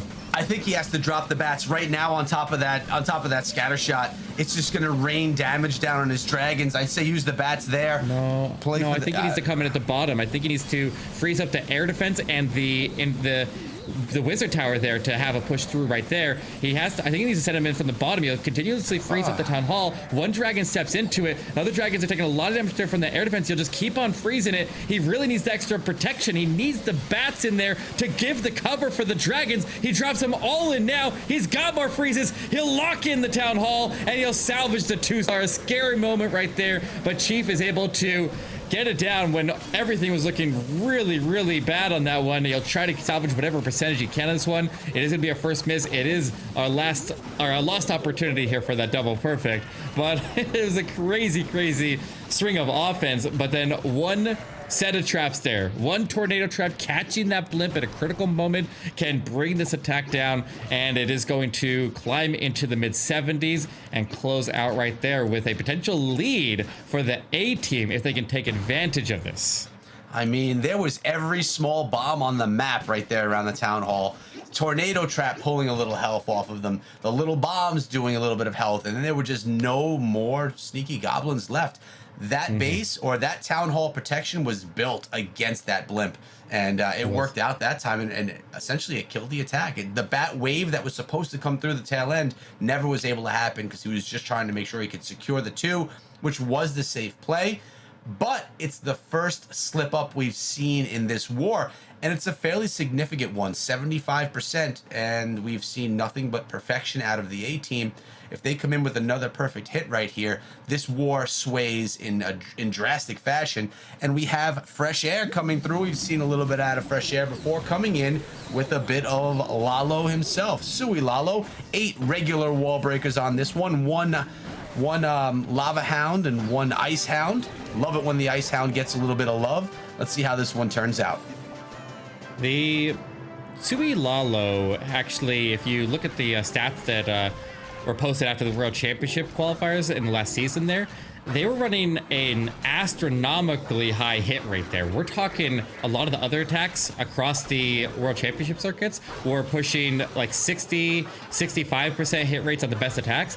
This one was over 90%. So if you could Lalo right now, Lalo with the Sui here, Lalo is extraordinarily strong with the meta, but it might just be that it's just the best of the best players who have the confidence to be able to do this attack here that are pulling it off. So we'll see if Fresh Air can get it done as he starts to drive his queen into the town hall, able to pull that CC and draw it out to safety without having to burn a siege machine, which is really, really valuable. A lot of times the blimp or whatever siege machine we're using is going to pull the CC and draw it out to safety to set up these attacks, but be able to take that town hall and deal with the CC that was lurable without actually having to burn a siege machine and still be able to take it down with just the queen is a big deal. The Stone Slammer was started through the multi-inferno and start to break the line of defenses to make sure we have a solid pathing around the base clockwise or counterclockwise here, which is so important to this attack as well. And a lot of times lightning is used to provide that shape into the base there that is not going to be around to this attack here. So a lot of incoming damage in the middle of the base,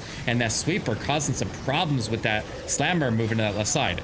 Oh boy, and notice that the queen did not enter the base with the unicorn. That unicorn is with the champion, or I should say was with the champion, but no more. And yeah, the sweeper, those air sweepers are doing some damage right there. The scatter shot's about to go down, and that's a good thing. Good help from that invisibility spell. I don't know, the champion's got her ability still, there's some invisibility spells left also. There's a decent number of balloons. Oh, where's the queen? Enemy queen right there. Yep. Yeah, but the champion's on her. She's gonna. Oh, what she turned off? The queen jumped inside of the invisibility spell. Used the spell against the offense. Oh no. The champion beats her. The champion beat the battle. Yeah. And the unicorn did survive actually. The queen, the enemy queen needed to go down there. She alone will stop up that royal champion and prevent it from taking the backside of the base. But the Lalo is split really badly there. That's one of the most difficult part of this about setting up this attack. It can be very strong, but usually we use the lightning, or we use a blizzard, or we use something to trim out one side of the base so the Lalo rotates around the base together. But we had that big split. We had a lot of the balloons veer far off to the left. The royal champion and the warden were stranded in the middle by themselves, and the rest of the balloons were on that far right. Everything was kind of spread way too far across the base. There wasn't clear pathing on that one, and he still could have pulled it off there had he got that enemy queen down. But the warden obviously was stranded in the middle base all by himself, and he took every single trap in the middle, and the royal champion lost their support there as well. There was a lot of things that went wrong, but they're still in the lead. It does potentially actually open up an opportunity for Omnipotence to make a comeback after they had that big miss there. 75%, but that can be made up for with a triple right here. And if they triple, then they'll force Omnipotence to triple to take it back. Exactly. Omnipotence with a pretty hefty percentage, not Omnipotence. Now you got me. Omnipotence is down a good amount on percentage is what I'm trying to say. They're down a pretty decent amount. So they have to triple here. They can't rely on a high percentage or anything like that. They need to go for the 3, and they're coming in with a Super Witch Smash. And I love this strategy. And this is the first time we're seeing it here tonight. I do love Super Witch Attack, but I feel like it's one of the weaker of the smash attacks in the meta right now. I feel like the Super Bowlers and the P.E.K.K.A smashes are significantly stronger, and I've been petitioning for a new level for witches for a long time. Witches are still the same level at Town Hall 14 as they are at Town Hall 12. So seeing people still continually break this attack out, break out this super troop, just shows you how strong it is at the lower levels, that it's still competitive at Town Hall 14. But he'll get the Warden Walk to take out a nice funnel there. He'll get ready for an entry into this multi-inferno, and he's going to be coming in opposite of the Town Hall. He's got the 2 jumps. He can cross all the way through the base, and you can see the channel that goes all that compartment in the middle of the base there with all the infernos in it will feed him directly across the base. But we'll have to keep a close eye on the enemy queen and how he deals with her, because if she locks onto those witches, they can actually ultimately get forced to attack the wall and not go towards the Town Hall. So the king is in charge of going down there and dealing with her, and he's going to need some additional support to go through that area and make that happen. So we'll keep an eye out for the additional support there to make that happen, with the siege barracks dropping in the bottom corner there, and probably the royal champion as well. Everything will just push the witches to go north, and if they survive this core, they'll take the Town Hall. But if they don't, then he's risking a potential 1-star here. Yeah, but he needs a 3, and that's what he's going for right here. He knows that he needs to pull in that 3-star. So it's going to be 3 or go home for him, I believe. And we saw 1 Super Witch go down to that champion. Queen took that center channel right there. And look at the jump spell right here. The jump spell is placed not over that center channel that the Queen's in. She's going to have to backtrack or pound on the wall to get on through. Oh, yeah. We're going to see what she decides to do, because she does not have access right now. The Super Witches and Big Boys do, but not the Queen. How is this going to play? She'll eventually circle back out and around, I believe. If she attacks If the the wall, jump he's in a stands. little bit of a tough spot there because definitely needs the queen to rejoin with the rest of the group here. She is going Oh to my attack the God. wall. She'll pop her ability. She has the witches on their way to support it, but the witches are finally able to get the bottom compartment there cleared out there a little bit. But they have the big boys are still attacking the wall. The queen goes down. The unicorn drops. Oh no, he's not going to make it, Echo. He's done. It's a 1-star, and their chances come falling flat down on their face here. This one is a big miss here for Omnipotence, and the A team has it all but locked in to be able to take the win in this round. You know, they went all or nothing on this. They wanted to pull in that 3. Aye. They took the dangerous route, and this time it nipped them in the bud. They got the 75%.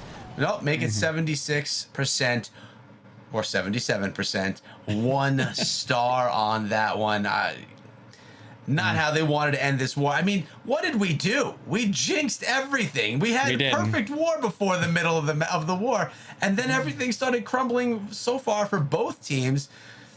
Man, we're going to have to see if the A team is going to be able to come out with another triple. But when we're looking at it, 12 stars, 90.4%, 11 stars, 98.3%. They only need a 1 star, a high-ish percentage 1 star to win this war. The A team is already celebrating. Let's see if they play it safe to pull in the 2, or if they go in with your traditional strategy, although they really only need a fairly high percentage 1 star. Coming in with the Queen Charge Dragon Rider attack.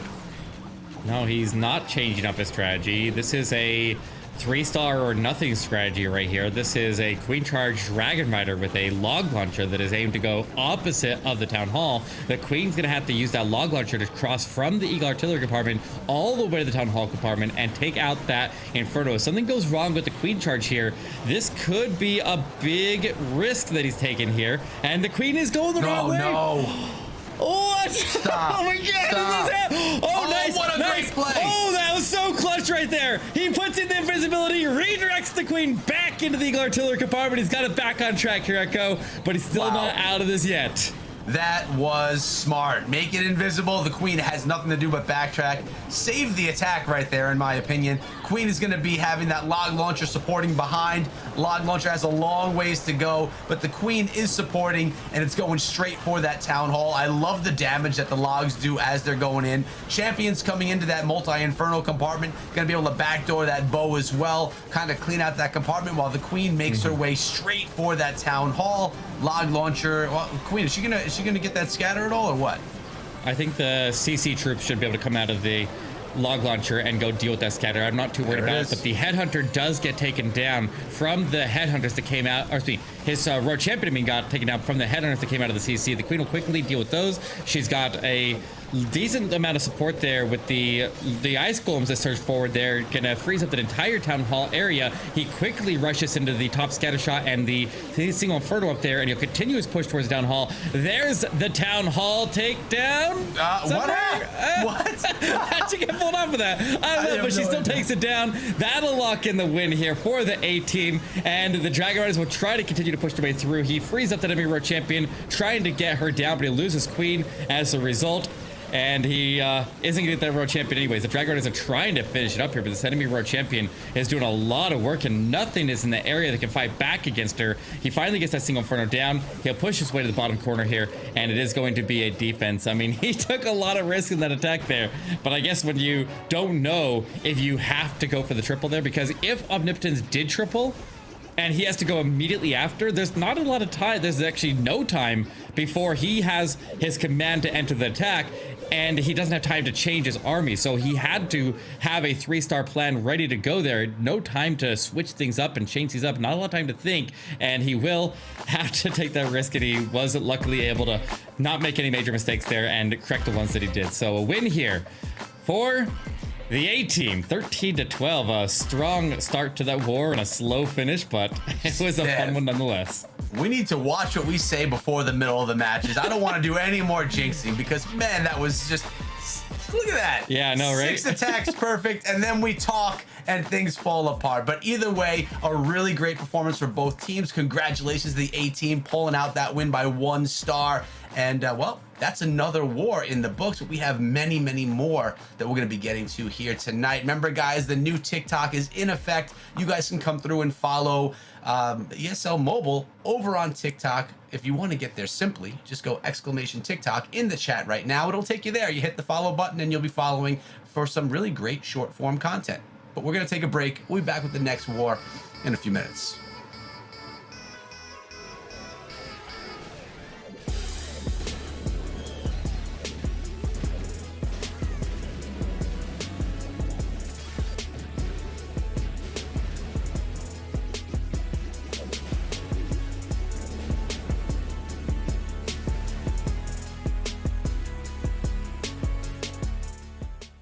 Hey fans, thanks so much for taking the time to sit down and talk with me. First and foremost, congratulations, you've qualified for the ESL Mobile Challenge. Back at it again to strike some fear into the hearts of your opponents. Talk to us a little bit about the journey to get here this season, the ups and downs, and what it was like to qualify.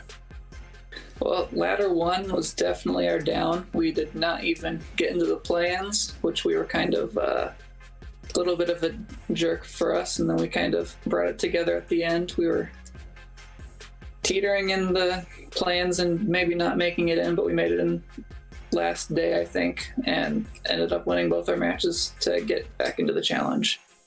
And that must have felt really good, sort of that reward at the end of that long journey, just to really solidify that spot there.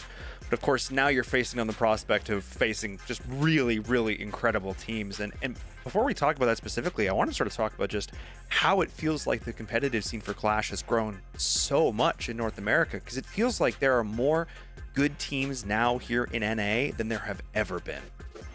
Yeah, I mean, I don't know what happened. I don't think there's been new people, but I think they spread themselves out. So all the teams have like gotten better, so to speak. Like I would say last year you would say there's 3-4 really good teams, and now there's probably good 8, 9, 10 right now.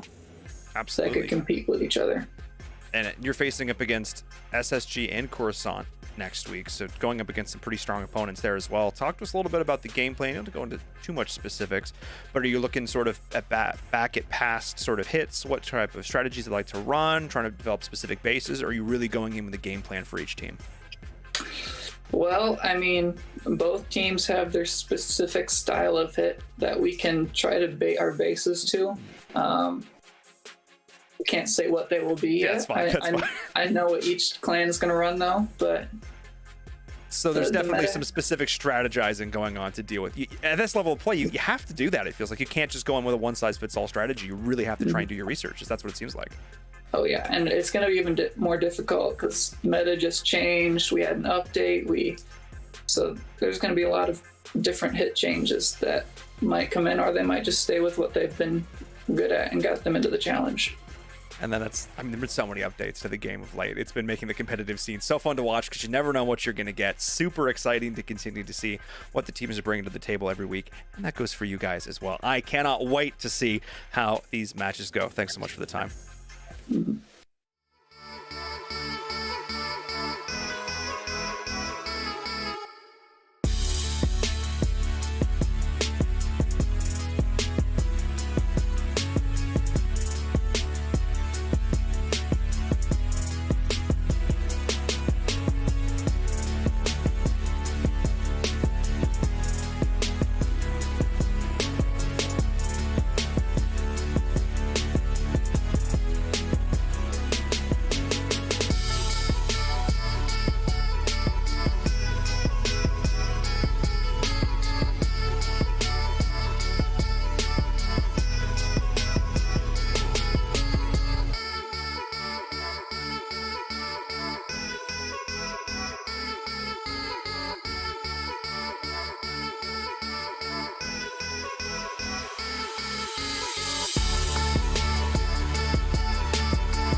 Hello, everyone. Welcome back to the ESL Mobile Challenge. I'm your host, Paul and Durham Toddkill. That's Echo. That's Eric. And woo, that took a nosedive, let's be honest there, ladies and gents. Not sure how much of that was me in terms of jinxing them, but we went into the break with a perfect war, 6 3-star hits, and then we saw a 1-star. We saw just barely scraping 2s. Echo, not ideal. Not ideal. No. But Eric, you still had a lot of great 3 stars to choose from. So I did. And we want to take a look at this Super Bowler Smash, because we've been seeing Super Bowler Smash make a pretty good dent in the meta here. Like using it with a couple different styles. I like this one here, but he had to get the queen to go around the town hall here, and then you have that blimp that can sail it and take the town hall. Now, as we get ready for the town hall takedown, I pointed out when we were hitting it live that the balloons did a lot of work there to help with that single front. Notice he only has a couple balloons, so keep an eye on what he's able to get out of those, because it was some pretty significant value out of only a couple balloons while they're over there trying to clear the path for the healers. But he was able to set the funnel to charge the queen right into the core of the base here. Now he's trying to get into that channel that goes all the way through the middle. So if he can get the Super Bowlers to go right into this channel, they can go all the way through that entire section of the base, and they can get some big value, which is gonna just give him access to everything. But he has to clear out the bottom of the base, so the king, while broken in the bottom, go out to the Eagle Artillery. But watch the blimp, watch those balloons that he had coming out, that it was just out in front there, giving a little bit of protection, but they were also protected by the ward ability, easily able to take that town hall down with the rage and take out that single inferno as well, grabbing out all the expos in the compartment. And with the king clearing at the bottom, now the funnel is like so absolutely perfect here for the Super Bowlers, or anything, literally any kind of smash attack probably would have worked with this setup here. But be able to have this choke point in the middle of the base to keep the Super Bowlers together with all threats taken out on both sides of it, it's just perfectly set up here. And Simon just ripped this base all the way to the backside. The RC combined with the king, able to clear out that entire bottom compartment, and then continue on with the Royal Champion still basically at full health here with their ability intact and with a freeze as well, able to go all the way to the top side and clear everything out. This was just an absolute perfectly set up attack here, and just be able to get everything off of the flanks there, so no damage is reaching over walls there and dealing damage to the center group is one of the keys to success on these attacks here. Being able to make sure that, like we saw other Super Bowl attacks, we saw that last one where the single inferno stayed up in the town hall compartment and it continued to zap stuff over the wall, taking out the warden, taking out whatever else it gets locked onto. But this one much better executed, and I don't know if that was completely due to the balloons there taking out that inferno, or maybe that was a plan. I don't know. it was a good attack though. It was indeed. There were quite a few good ones over the course of that war, which in the end ended up being quite a nail biter. But one of the teams ended up securing that victory. Fresh air, get in here. Congratulations on that win. The first W here in the fall season of the ESL Mobile Challenge. How's the team feeling? Thank you. We're feeling great. Long season to go, but this is obviously a good start.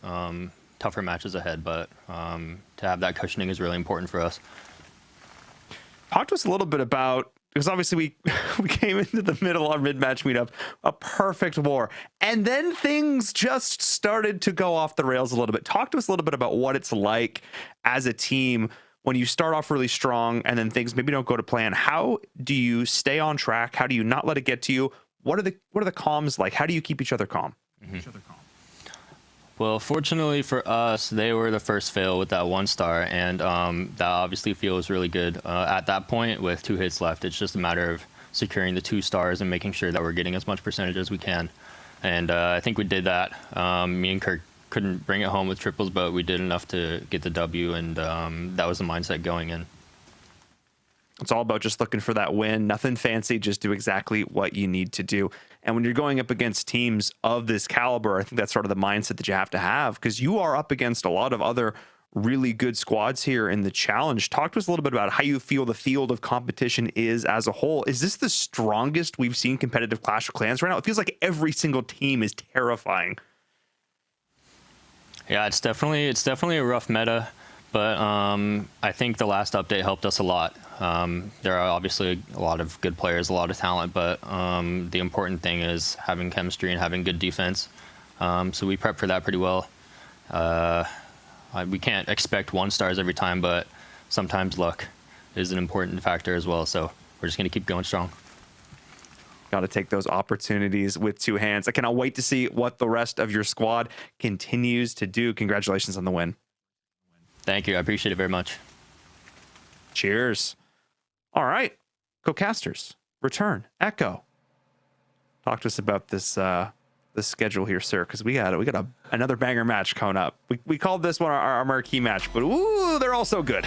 I'm smiling over here because of your cheers in Verum. But yes, we have Lost Metagaming coming up against Space Station Gaming, what you were calling earlier the marquee match, the match that everyone wants to get their eyes on, as they are a family clan, or, well, they compete together. Sibling rivalry. But not right now.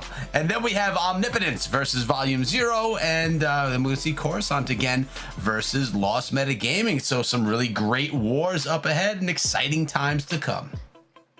Yeah, for sure. This is going to be a crazy match here between 2 teams that share a lot of teammates here. Like, we've seen a lot of these players play on the other team in the same family clans here. But we got Halo Blade, we got Husname, we got Fence Post, Jade 9, and of course Mr. Happy Store with his crab hat. That gets me every time. It gets me every time. Love that picture.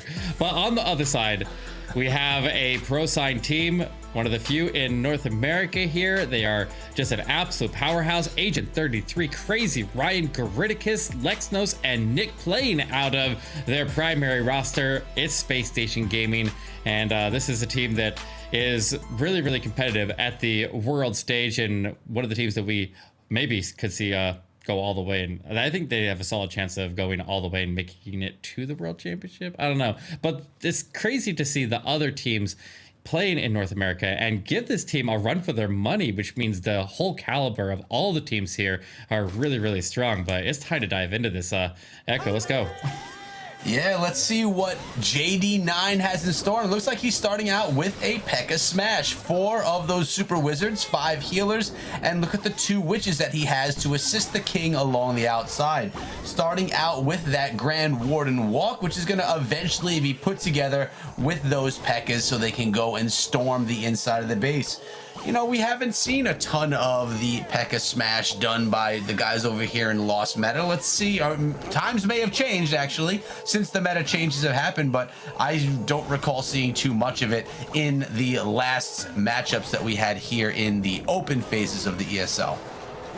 Yeah, that's true, but the meta has shifted pretty drastically, and we're seeing a lot more ground attacks here. But this attack is one of the ones that has remained at its equal strength there, when a lot of the other primary attacks there were taking that nerf. So it's definitely a strong attack in the meta right now, and a lot of people have really honed in how to do this strategy. This one with the double jump and the siege barracks, but still will come in opposite of the town hall. Notice how all of the enemy heroes are just kind of lined up all across the core of the base here, none inside compartments, and that's going to set this up ideally for the P.E.K.K.A. Smash after the Warder Walk finishes up, and make so none of those heroes draw any of his main force through walls and in the wrong direction, because they have to go all the way through the base and get pushed towards the town hall. We saw this go really, really wrong in the last war with the Super Witches, when it ended up being a 1-star when they didn't get the pathing. So we'll see if we can keep it under control here and bring this in.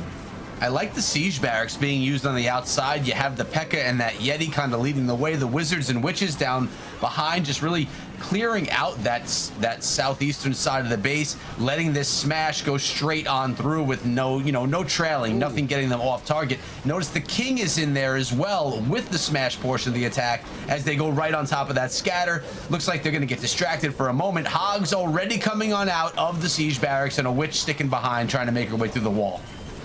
Unfortunately, he lost his Warden really, really early. He has the heal spell that he's able to catch the hogs, but also able to catch his main troop. He loses a lot of healing, or a lot of HP pool, I guess I should say, onto that main group there when he loses that Warden, but he's able to make up for it with the heal spell, and he's able to power through there anyways, even without his Warden, which is really, really impressive. The hogs now breaking out the backside. We're able to travel right with the main pack all the way through. They split off in every direction on the backside, and he tears it to shreds. JD9 with a P.E.K.K.A. Smash. That one went clean and dirty at the same time. I mean, something went wrong, but it didn't even slow him down. That was good stuff. I know, I'm watching that halfway through, and I'm like, okay, you can't tell yet. And then, like, 30 seconds later, the base had just melted and just completely collapsed. Even with, you, as you mentioned, that Warden going down. Really nice performance out of JD9 for Lost Meta Gaming. Early on, putting Space Station Gaming on their heels, having to or wanting to answer with a triple just to keep things tied. So great start to the war, as we've been seeing here this evening. They've all started with the 3-star. Everyone's starting off hot. JD9 definitely looking hot on that one for sure with the P.E.K.K.A Smash. Yeah, I mean, be able to put the pressure onto Space Station early is a big deal there, as they are probably one of the most daunting teams throughout all of the leagues here, or throughout all the competition to be able to fight against. But we got some Zablalo coming in for the next one, bringing in 7 lightning, which is enough to take out that enemy queen, and another Quake to finish off the scatter shot right there, and he's able to start his way in with a couple balloons to form the funnel, but finds a Tesla farm, has to invest more balloons into that Tesla farm to ensure that he gets this funnel down, and he looks like he is going to be able to get that get everything that he needs to get and force the king and the queen downward on the base so they can start to work their way towards that town hall. He does have the CC right behind that town hall, and he'll have to fight the CC, and potentially that town hall will activate before, or I mean, we'll have to see exactly the order of events there as he goes into the base here, but keep an eye on the town hall dealing damage while he fights off the CC here. Yeah, and it is a Lava Hound, which is one that takes time to take out, but the queen is set back right here. I'm wondering, yeah, the king did activate the town hall right there, and she will be stepping forward. She's going to be dealing with that Lava Hound. He does have some freeze spells, which he could invest. I really did like how he set that funnel. It was really nicely done, in my opinion. I was happy to see how it went. The Ice Golem also freezing things up. Yak was doing some damage on that town hall. The queen's going to be tied up right now, though, as she finishes off all these pups. That town hall just, I mean, you could hear the melting happen. Just kind of popping the queen's ability to make sure that that thing goes down and can start phase 2 of the attack, which is going to be the Lalo with the Stone Slammer coming through. I love it. Yeah, that was one of the most difficult CCs he could possibly face in that one, but he was able to continue through, get the value that he needed out of the heroes, the minimum value being that town hall. Now the world champion with no enemy heroes in that area to contend with is going to be able to work her way through, but that ground expo is pinging away at her. He'll get that down in just a moment, get the cannons down off of her, and get some of the heat off of this world champion as he starts to push his way to the backside. A couple of, looks like a haste comes down at the bottom to get him through that multi-inferno. That was a clutch moment right there. Those same haste of balloons burst their way onto the other multi-inferno, and they're gonna take that one as well. And with the Stone Slammer still intact, he can use that last balloon for either cleanup or maybe to just provide a little extra support here to try to push everything else to stay centered. But look how many balloons there are here, Echo. He is gonna level the backside of his base, and there's a Dragon Rider out of his Stone Slammer in the mix as well. It's a clean attack here from Griticus, and just a really, really solid Zap Lalo. Griticus made that look just clean. It looked really nice. And I mean, that's one thing about Lalo. It looks so fresh. You have that organic cleanup at the end of it. And when the base is done, the base is done. Griticus getting it done there to tie things up. 3 stars to 3 stars so far. Perfect from both sides of this war. Looking really good with 2 very different attack strategies, but impressive from both sides. Both of the attacks were honestly fairly dominant, ending their attacks with a whole lot of troops left over. Yeah, there's really solid plans here from top tier teams, some of the best teams in North America right here. This are 2 of the ones that, like I said, Space Station Gaming being one of the most daunting teams to fight in all the teams here in North America. But I mean, Lost Meta Gaming, I'd say, is probably the other team that a lot of people dread going against. And we'll see what Fez Post can do here as he gets ready for a Dragon Rider Bat. Yeah, yes, it's the Bat Rider attack here that we've been seeing make a new entrance into the meta right before the update. We saw it all across the ESL Mobile Open ladder season here, and we'll see if we can get it done here. A couple of Sneak Goblins able to trim out everything along the edge of the base there. The wall break is going to open up and give him the access with the Sneak Goblins, and he triggered all the traps in advance. Sneak Goblins will take the Town Hall and get ready for a kill squad to come in on the complete opposite side of the base, and the Sneaky Goblins were able to pull the CC so we can draw it off and deal with it on his initial entry of the base. He's also got a log launcher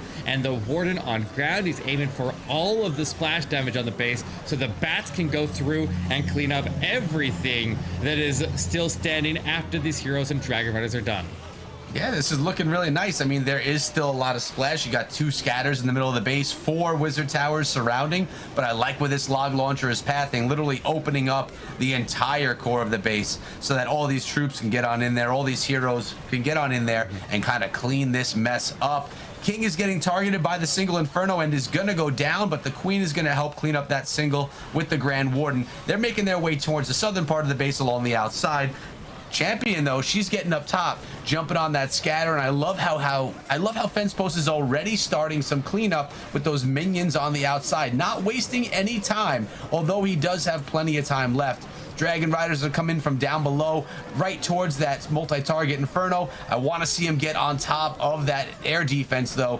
Got to get that thing taken out before it takes down too many of your Dragon Riders, and there you go. Bat's got it covered, but no, late freeze!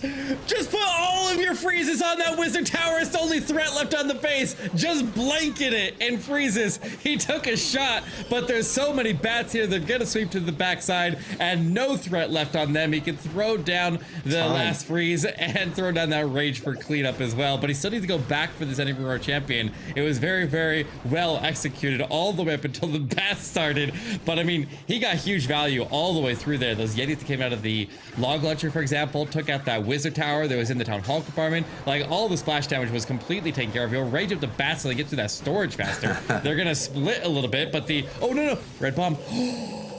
No, it's okay. The minions ate it. This time. Oh, Dragon Rider's there too. Can he still pull this through? Yes. The yes, he's got this. No. I'm not sure. Oh my goodness. Champion needs to get taken down. Champion's gonna go down. 16 seconds. He's got it. Wow. Talk about keeping us on the edge of our seat right there, but he got it done. Fence Post out of Lost Meta Gaming. Man, just a little late in the freeze, getting us, putting our arms down, and then that champion getting us on the edge of the seat. But really, at the end of the day, another triple. There was 10 seconds left, enough troops to get it done. What were we worried about, man? That was Fence Post. I was pretty worried there when I saw the swarm of red bombs going for that pack. I was like, and then I see the Dragon Rider get hit by a black mine. I was like, okay, fine, the Dragon Rider will pick it up there. But the Dragon Rider starts to work its way to the area, gets hit by a black mine, and I heart sunk for a second there. I was like, he had so much swag on the backside. That was so extraordinarily well set up, and he almost didn't make it through. But scary moment relieved now is we'll see if Space Station Gaming can strike back and get the triple to match it. Yeah, and we're going to see on the back of Nick right now with the Inferno Dragon Rider attack. One of my personal favorites in the meta right now. And look at that, 6 skeleton spells just to kind of spam out all the defenses as these Inferno Dragons make their way through the base. You got the Grand Warden encompassing half of the troops going in, but more importantly, that blimp as it approaches the town hall. Rage spell has been dropped, and I'm anticipating a bunch of balloons. There they are, but they're caught in that tornado trap. Also a Dragon Rider as well in with all of those balloons. It's gonna go down. Down goes that town hall. Let's get those other troops out of there so they don't get stuck in that poison. Dropping those skeleton spells just to kind of distract that royal champion, and it's trying to distract the scatter a little bit, but not being as effective. I don't know. Is there enough power to push on through? The Queen has her ability, Champion has her ability, King has his ability, 2 skeleton spells in his back pocket. Yeah, it did lose a lot to that enemy Queen at the initial punch of attack there. This enemy Roar champion has caused him a lot of problems as well. She's picking off Dragon Riders like crazy over on that right side. The Inferno Dragons in the middle taking eagle strikes. They drop out of the sky, and he's down to the enemy or with his heroes, but all the enemy heroes out of the way. The Warden's still doing some work in the middle. Still doesn't have this eagle artillery down, so it's gonna get a strike off on his King. Almost drops him. He's gonna run out of tanking here in just a moment. His RC still has her ability. The Queen still has her ability. The Warden now joining with them is going to travel through the area, but keep an eye out for black mines on him. He's going to add a lot of additional damage that could be clutch and carried him through. He has a ground scale he's popping in that last compartment, so RC gets distracted, not finishing off the last shot on the scatter, and that scatter needs to go down. If he gets that scatter down, the Queen could finish it off on her own. The Warden getting protected from that black mine as his owl takes it, and that's why you got to have those max pets. You got to have those high level electric owl, especially because max level electric owl can take 2 black mines before it goes down. It can provide a lot of layers of protection for that Warden, but the Warden does ultimately get shot down, and this Queen will kind of trudge through the last little bit of defenses. She has her ability, so I think she probably has enough punch to take it, but we'll see if she can actually pull it through here, Echo. Yeah, I think there's plenty left in the tank right now. She has the unicorn topping her off as she gets beaten down. She's pretty safe right now. There's the ability, going to go through the last few defenses that are of concern. Minion on top of that mortar, and unless if there's defenses hiding somewhere, which there are not, this is going to be a triple for Nick. Again, a little bit of concern there, but he was able to pull it in the end, because even if the queen doesn't get through that wall, that minion will get it all done. Really nice attack. Although, again, a little concerning at points, but nicely done by Nick, keeping this war at a tie of perfection so far. Yeah, those enemy heroes, the queen and the royal champion, did stir up a lot of trouble in that attack there. He had skeleton spells nearby them, but they were picking off a lot of the troops there, but he still was able to gut out the core of the base there. He was able to keep his heroes alive, and after all the major threats are taken out in the more central parts of the base, and he can start to sweep around with those heroes and just clean up the perimeter, relying on that unicorn to provide tanking all the way through is so important that you protect your queen on the initial entry and just keep her moving along the outside perimeter of the base there so she can come in and clutch it at the end like she so commonly does during that attack. It's so important. I think it was done really well, and now we're looking at Stay Away at a Lost Meta Gaming coming in with another P.E.K.K.A. smash. So we're back on the ground after a few in the air, and the Grand Warden is starting things out. Early healers on top, a couple of wizards to support, setting that funnel, and of course, this P.E.K.K.A. smash has those super wizards in the composition. Let's see how much work the Warden is going to get done before Stay Away starts to actually drop in some of the other troops to dive into this base. I like that they're going to be able to get into that Eagle artillery fairly quickly and not have to waste too much time, assuming that that's the portion of the base that they're going to be going into. So that would be my assumption. Yeah, we're looking at the enemy heroes whenever we do a P.E.K.K.A. smash attack. They're such a critical part of this after the Warden Walk.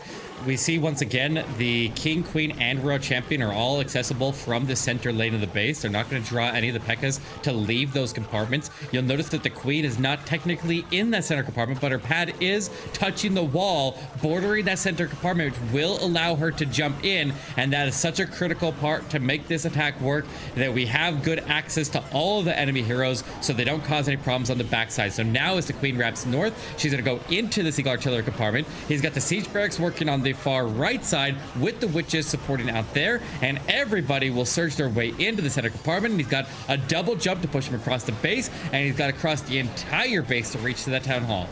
I really love how he wrapped his queen all the way around the northern part of the base, then diving into the Eagle artillery rather than just popping in from the northwestern side. Worked out really nicely. The patience was there. Took half of the time that the attack has, but let's see if it was worthwhile. P.E.K.K.A.'s going along the outside, doing a little protection for that champion as she makes her way through. Invisibility spell was dropped, I believe. Maybe that was not. I'm not sure what that was. It just faded away as I took a peek. But the P.E.K.K.A.s and the Queen, they're still going strong there in the center of the base. Healers are they're with the Queen, but you also have one healer there on top of those P.E.K.K.A.s. The P.E.K.K.A. will go down to that single Inferno. So now this is Queen with her ability, though. Queen has her ability. So she could pop over the wall and grab that town hall, I think. Yeah, but... Unless if she walks out. She's going to walk out. Oh, is she, though? I don't know. She may stay in. If she does stay in, not. She has the jump can carry her back into it. The jump is still active, and she's looking like she might go north on the base. The King's still wrapped along the bottom of the base here. The Queen ability would be able to clutch the Town Hall. She goes north on that, and she will go get it down, but it is going to be a defense overall. He'll finish the Town Hall off with the Queen ability, a sigh of relief there, and the Queen will take out the single Inferno as well. He falls barely short on this one. I mean, he needed the force going into the Town Hall. He ended up losing his Royal Champion as a result, and he'll get out of it into, looks like an 87%. He's kind of lagging out there or something like that, but he's just going to chill there for a second. I don't think this Queen's going to get anything else. I don't see any more cleanup around. It looks like 87% will be our final. Yeah, and, it's nice that... The Yak. 88? Come on, Yak with the healers. Okay, 89, the Archer. Oh, Archer. There we go. Hey, at least that leg out didn't happen before the Town Hall went down. That could have been a scary moment there for Stay Away. But it does open the door for Space Station Gaming to come through with a triple and take the first lead inside of this war, because that is the first the first attack that was not tripled so far out of the 5 that we've seen. And when you look at that, there were only 3 more defenses left there. There was a wizard tower, a cannon, and some other defense that was really not going to be an issue at all. Looking at 8 stars, 96% to the 6-star, 100%.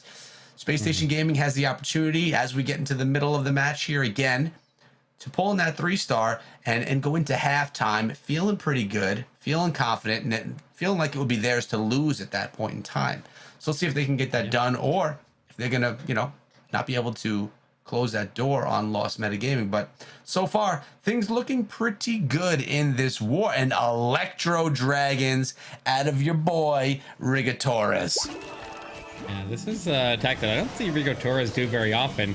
We'll see if he can get the punch into the base here, but this left side of the base is very, very compact. So he'll do the side-by-side rages, the early warden ability, and put his king and the queen to work on the outside. Now, if he wants the king and the queen to go to take that town hall, that's definitely an option on this base. He has the stone slammer that is coming in opposite the town hall, so he's definitely going to need the heroes to wrap into the base. They don't have any wall breakers. He didn't form any wait, what is the plan for the town hall here? Is he just, he was able to clear out that entire left side of the base very, very quickly. There was a lot of solid chains through that entire section. He's got the freezes. He'll lock up the town hall.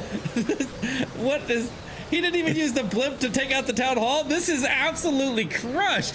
Good base identification for the Electro Dragons on this one. He just ripped that base to shreds here. This is a triple, no contest, and what a speedy one at that. He's just now crossing the 1-minute mark of the attack, and it's already over. Great. He's absolutely ripped that base up, and Rio Torres will put Space Station Gaming into the lead. Wow, and now, Eric, notice this. A freeze spell, the champion's still intact, but I have one question for you. Who was it that just smashed that base? Rigo Torres! Yes, Let's yes, go. That's what I wanted to hear. Space Station. That was the most dominant attack, the fastest attack that we've seen here tonight, and you're right, you named it. It was about base identification, so compact. Let's bring back in Verum, see what he thinks so far about this war, which has finally gotten someone in the lead. Ooh, okay. Look, he's one of the best air attackers in the world. Yeah. That base was done at like 50 seconds. Clean up. I think that attack was done in like 74 seconds or 75 seconds. Something absolutely stupid. That was just ridiculous. Great identification, great attack selection, fantastic execution. That's SSG. And now they're in the lead. It's almost a perfect war, almost identical situation. It went downhill last time. Let's see if things can rally. Let's see if things can continue on this trend. Echo, Eric, let's go. Whose name coming on in right now with the Queen Charge Dragon Rider attack. And you know what Lost Meta has to do right now is just start stringing together some triples and hope that Space Station Gaming drops one of theirs. And well, we're just waiting to see where he decides to start things out. And I hear something kind of sneaky coming on in from the eastern side of the base, kind of setting an early funnel. And it's all about that queen charge value. I love nothing more. Although I say that about many things, I should say I really do like a good queen charge. A queen charge that goes into the depths of the base. And with 4 super wall breakers, I feel like that could be a thing right here. Yeah, definitely. He's looks like he's setting up to go into the multi-inferno compartment with the queen. He's got the blimp, so he could use the blimp to go get the town hall. And with the queen clearing most of the defenses around the scatter shot compartment, he definitely still needs to deal with that scatter. He has his choice of using the road champion right there, or using the king to go in and follow behind the queen. He uses the road champion, which could free up the king to go to the town hall instead of using the blimp over there, which is definitely an option.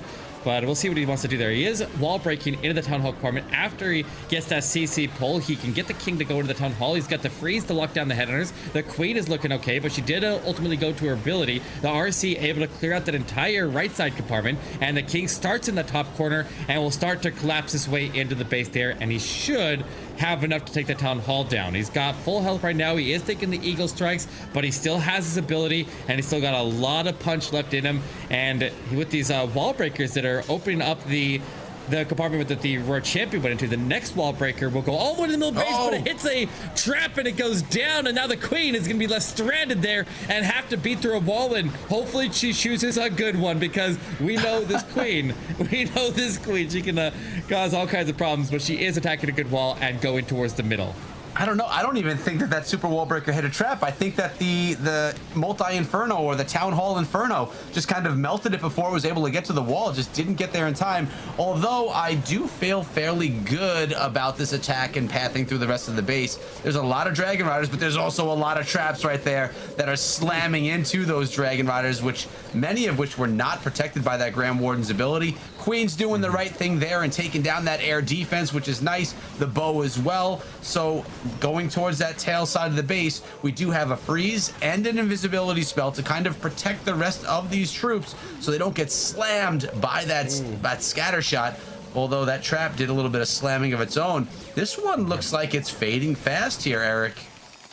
Yeah, he took a lot of damage to traps there. By the time he used his ward ability, he only had 2 Dragon Riders left, so he was able to protect them for as long as they could, but they took so much damage on the entry. An early ward ability would have been really, really valuable there, but he's now running out of time. He has the dragon still chipping away, trying to get anything that he can out of this and trying to salvage the percentage as high as he possibly can. It is going to be a miss here. It is a time fail. It is just a time fail, but that still leaves a star on the board here. The percentage is really, really good here. That's a 94.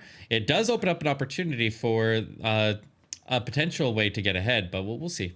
We'll see. I mean, Space Station's already up by 1. Oh, you're right. I'm looking backwards. Yeah, it's okay. I was thinking the same thing towards the tail end of the attack, but yeah, so they already are down by stars. So Space Station can really close things out right here. I don't know if the Queen would have been able to get through that wall either way to take that scatter out, even if there were another 30 seconds. I think it would have eventually taken her down, but we're never going to know because that attack had ended there. But now we have Agent 33, our boy, coming on in with the Zap Lalo. Take out that. Well, let's see. What is he going to take out right here? What compartment? Probably the scatter air defense compartment down below. The Queen. Oh, he right there it is. 7 lightning and no quake, which is the exact amount of lightning to take out the Queen and to take out an Inferno without an earthquake. So he doesn't need to bring an earthquake to that, and he clears that section of the base. But now he needs to go in here and get the hero value, and he's going after the bottom scatter shot and the Eagle Artillery here. He'll round around that scatter shot for now. He has a wall break, giving him access to everything in the area. The Royal Champion will come in to try to sweep behind the Queen and give her the support, and hopefully she's able to get all the damage taken off of her before she goes down or goes to ability, so the Unicorn can top her all the way back off and maximize her HP pool there, getting 2 stacks of HP instead of just the 1, and just sustaining a little bit of damage on her in the initial parts. And now she's getting top back off as all the defenses are cleared. The King pops the ability to take out the enemy King. The Queen will carry on into the Eagle Artillery, and the Royal Champion wrapping all the way over towards the Town Hall, picking up some good value here as he continues to wrap through the space here. Finally gets that CC pull. He can deal with the Headhunters now, and no lightning to deal with them. He's got a poison though, and the Queen's still looking okay here. She's gonna have her ability that she can use to power through that, and then the damage is mostly taken off of her at the moment, and the poison is still on standby. So the poison's being used right here. I don't think he wants the Queen. Yeah, he didn't want the Queen to take down that Hound. He wants to have that Hound just kind of hang out on the side. But the minion's going to shut down that Headhunter. Worked out really nicely. Good planning there by Agent 33.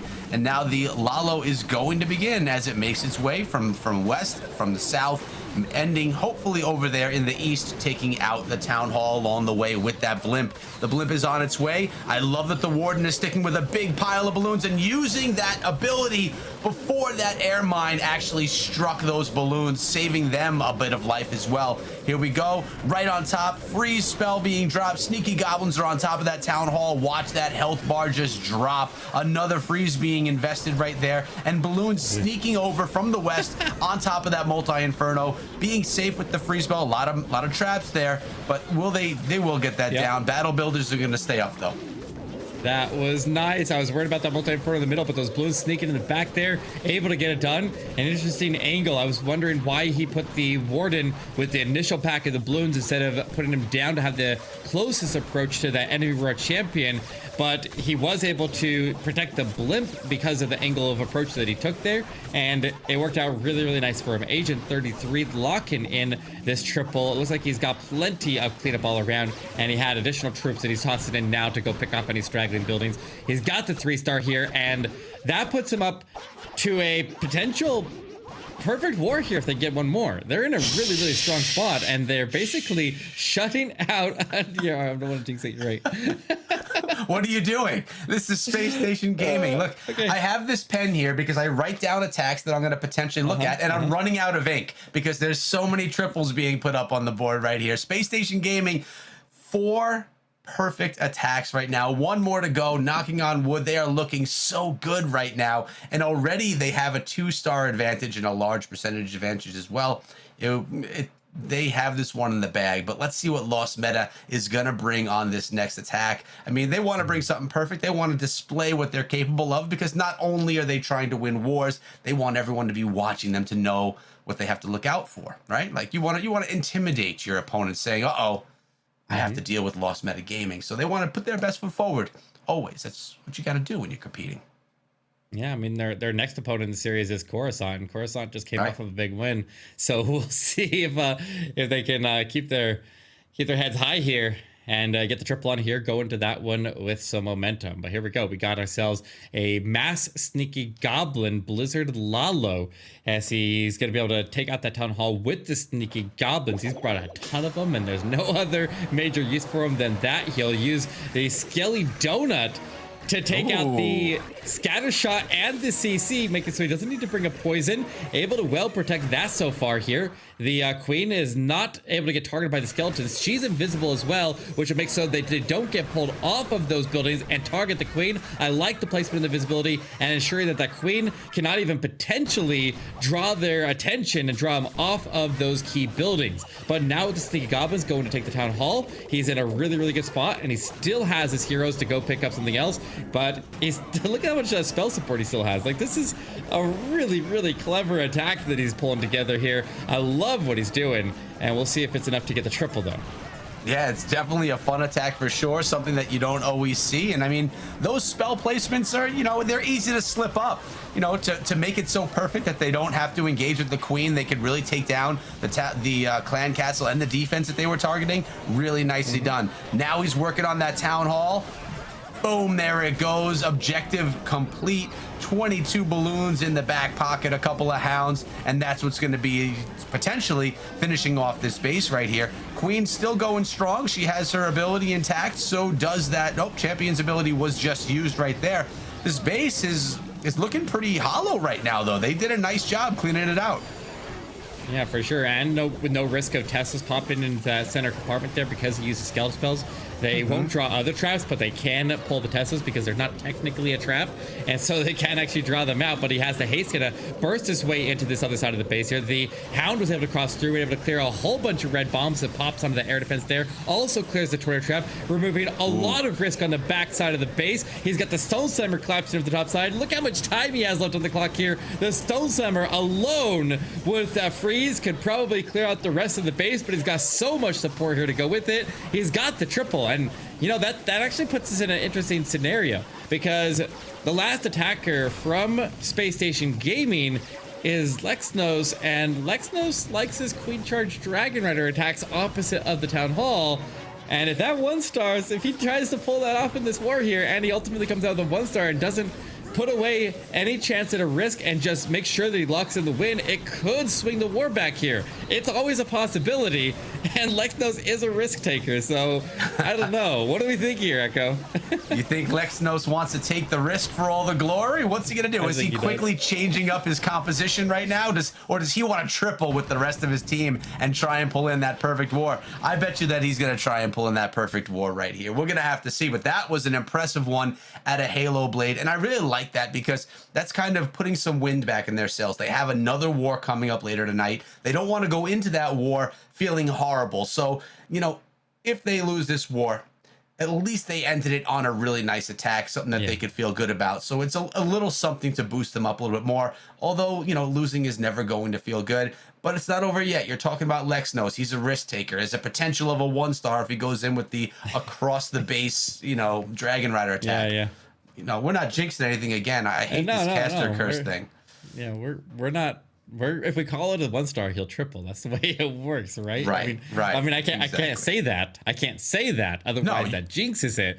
But he is going to come in with his Queen Charge Dragon Rider, and he's using a Stone Slammer. Normally, he does this with a Log Launcher here, but we'll see if he swaps out and where he decides he wants to enter into the base. The Queen is coming in opposite of the Town Hall. He's literally doing what I'm saying. Come on, Lexnos, don't throw this. Don't mess this up. No. Oh boy, here we go. You're doing a lot of talking over there, and the more you talk, the more nervous I get over here, Eric. But let's see what this Queen's able to do, how much work she's going to be able to do as she gets raged up with those healers inside of the base. She's going to be shutting down that scatter shot. She's going to be stepping up and shutting down the defending Queen, taking an air defense out along the way as well. All things that could give harm, hurt those Dragon Riders as they make their way through the base. Nice job with the freeze spell, shut down the Queen and that Grand Warden pedestal as well. King's going to go in, take down the champion as well as that Eagle Artillery. Things are looking really good so far right now for the phase 1 of Lexnos' attack. He's got to feel good so far. Champion's coming in as the defending champion starts to engage with the King so that the offensive champion can start pathing on through the base. So far, so good. Yeah, he's got mass headhunters out of the defending CC here, but the Queen with the poison and the rage there should be able to power through that. The Dragon Riders are coming in also opposite of the Town Hall. Everything is coming in opposite of the Town Hall. Lexnos taking all the risk that is possible here, and I told you he would. Lexnos is a risk taker. He's pushing his way through. The RC is driving under the Dragon Riders there. He's got the headhunters onto the enemy King right now, but his RC is going to take some damage, and she is going to go down. His Queen still continuing on, still has the single inferno there, still has to reach the Town Hall. The Dragon Riders are taking a lot of damage. In comes this Soul Slammer. Will go in there, get that air defense down, and start to collapse its way into the Town Hall. The Queen is still alive with another rage, with an freeze here, but she doesn't have access to the Town Hall, and her healers are taking a lot of damage. Rage up is used onto the the Soul Slammer, and he'll engage the Town Hall and take it down, locking in the win. But I don't think he's gonna have enough time to triple here. A lot of risk in this attack. A very, very fun one, and an exciting way to finish it.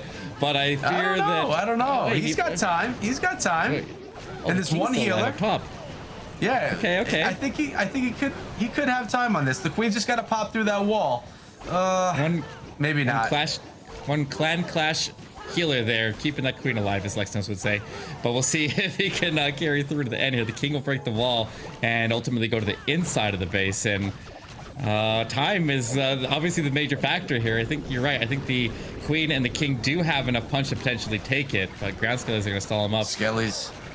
Oh, yeah, he's not going to how badly we want it to happen, but as the seconds tick, he can't even throw the minions in because of that Tesla. It would just zap them out. But 5 seconds, minions, just drop them in. Last ditch effort. It's going to be 97% too. He was not able to pull in the perfect war, but was just a few seconds shy of doing that. But that is a victory for Space Station Gaming, looking really hot right there. 14 stars, 99.4% damage on that base, taking down their family clan, Lost Metagaming, who we're going to see again later on tonight as they take on Coruscant, which is another war that I'm really looking forward to. So congratulations for your victory right here, Space Station Gaming. That was the one that a lot of people were looking forward to here tonight, and I think it was a pretty good war. But we have more good wars coming up very soon. Before we head on out of here for the next break, I'm going to remind you guys to follow ESL Mobile over on TikTok, where they created their new account. It's fresh, it's new,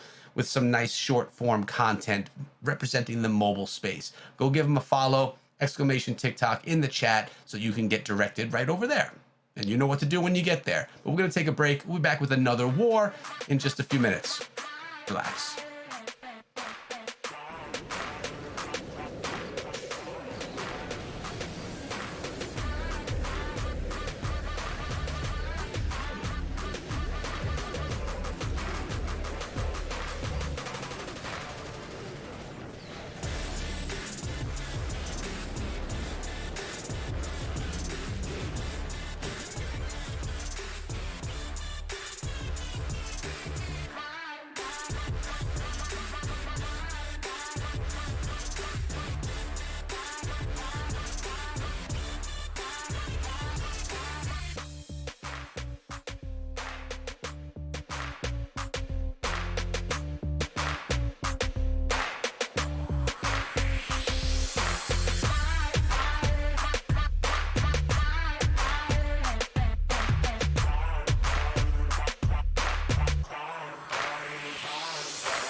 Thanks so much for taking the time to sit down and talk with me. First and foremost, congratulations to you and your team for qualifying on to the ESL Mobile Challenge. You guys did it in a pretty convincing fashion there. Not even needing to play in the play-ins. Oh my goodness. Talk to me a little bit about what that process was like for you guys and knowing that you qualified, how comfortable that felt.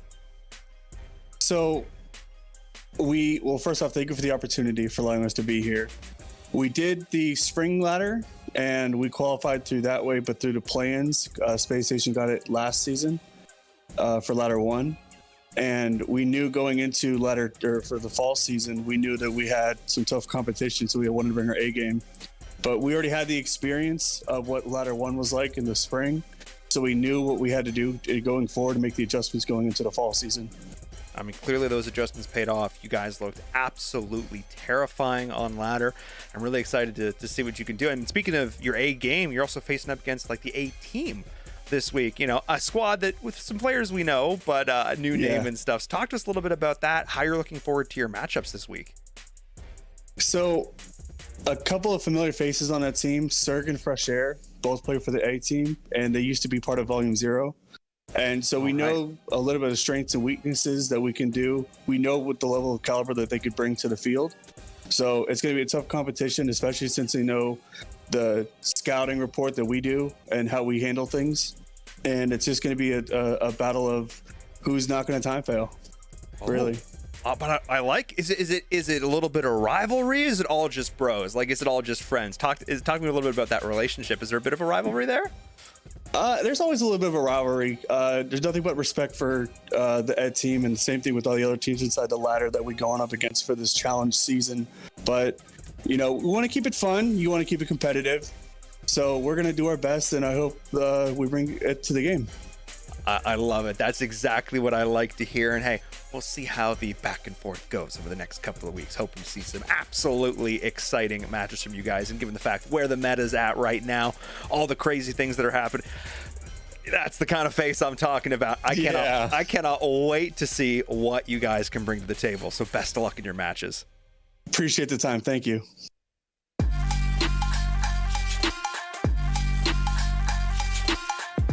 Hello, everyone. Welcome back to the ESL Mobile Challenge. I'm in Verum. That's Echo. That's Eric. And oh my goodness, so close. So close.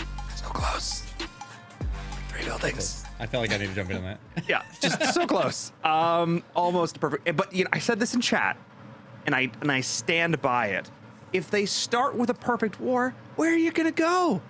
There's no up from there. They're leaving themselves room to get better. That's what I'm going with. Smile, Echo. Just run with it, bro. It's fine. I like the positive spin you're putting on it. I like that, you know. And well, it looks like we're going in and taking a look at this Electro Dragon attack done by Rigatores. Not an attack strategy that you'll typically see, but because this base was so condensed, he was able to pull in all these Electro Dragons. Notice the Stone Slammer dropped in right away. No blimp for the Town Hall. Rigatores was confident that these Electro Dragons would path straight on through the base, and that's exactly what they did. I could draw a bunch of lines down the screen of these dragons, these Electro Dragons, just going straight on through. They're getting over there near that Town Hall. They're going right on top of it and taking it down. I mean, this is kind of like just drop it all in, manage spells and hero abilities as you path on through it, and before you take a few breaths, the base is going to be taken down. Now, of course, this doesn't work all the time. It has to be the proper base, a condensed one as we saw right here. But when it works, it is extremely impressive. A strategy here that we're not used to seeing out of Rigatores as well, although he is the man of the air. Really nicely done. Notice 3 hero abilities still left over at the end of that attack. King, Queen, and Royal Champion. Their abilities were just not even needed. It was crazy. Overkill. I wasn't even ready to come back. I'm still looking, and it's like, wait, the attack is over now. Blink and you missed that. I guess a very slow blink, but yeah, we get there in the end. Oh, no. All right. That was, wow, that was something. Still a crazy war. Both teams cannot wait to see what they continue to do, but we got to move on to the next one. We got to move on to the next one. Before we do that, though, come on. I wasn't gonna leave without doing an interview. Agent, what's up, sir? How you doing? That was so close. Were you guys giving Lex a hard time at the end when he didn't quite trip? Were you giving him a bit of a hard time? I think Lex, he likes to be a little dramatic sometimes. He likes to end on the town hall in those wars when all we need is a 2-star. So he definitely made it interesting, but he still almost pulled off the triple, even just barely getting the town hall at the end with the siege machine troops. I mean, luckily you guys had done enough at that point that pretty much anything was going to steer you guys in a pretty good direction, nearly putting up that perfect war. Talk to us a little bit about the preparation that's come into it. Obviously, going up against Lost Meadow, part of the clan family here, a little higher stakes, but talk to us in general. Like, what does a day of prep look like for you guys? Yeah, so for this season, we definitely wanted to take it a little more seriously because we did miss out on the first ladder. We only qualified on the second ladder, so we wanted to fix some of the mistakes in the past so that we can have a much smoother run, and maybe towards the end, if we can start off strong, we don't have to be as focused and we can rest up for the finals if we are able to get there. 100%. It's really about, looking at it holistically, the whole tournament, the whole 4 weeks to get there to that finals, wanting to make sure you're coming into it with a solid game plan. You guys have a lot of fans in chat. Do you have words for those folks who are cheering you on every single week? Yeah, we really appreciate getting support. We got lots of people in the family and lots of people that we're friends with, so it's nice to know people are cheering for us and giving us a little more motivation to do our best. Absolutely fantastic to hear. Congratulations on your first victory here in the fall season. Go celebrate with your squad. Take it easy. And we'll get Casters back in here. That was good. Good stuff. I did not set him up well for that. That was on me. Echo, help, save me, get me out of here. Go to the. You set him up, and Varum. You set him up. That was on me. That was on me. Take me off this screen. Go. SSG has so many fans. Everyone loves him. It doesn't matter if you set him up or not. Either way, he performed in wars. The whole team did. They looked really great. It was exciting. Nice interview. I think you did a good job in Varum. I like that you bagged on Lexnos a little bit there. Yes. He can take it. Let's such a good guy. He's fine. He's fine. Let's take a look at the schedule because we have 3 more wars. We're only halfway through the night. Oh my goodness. Omnipotence, Volume 0, coming up next. Echo, it's gonna be another good one.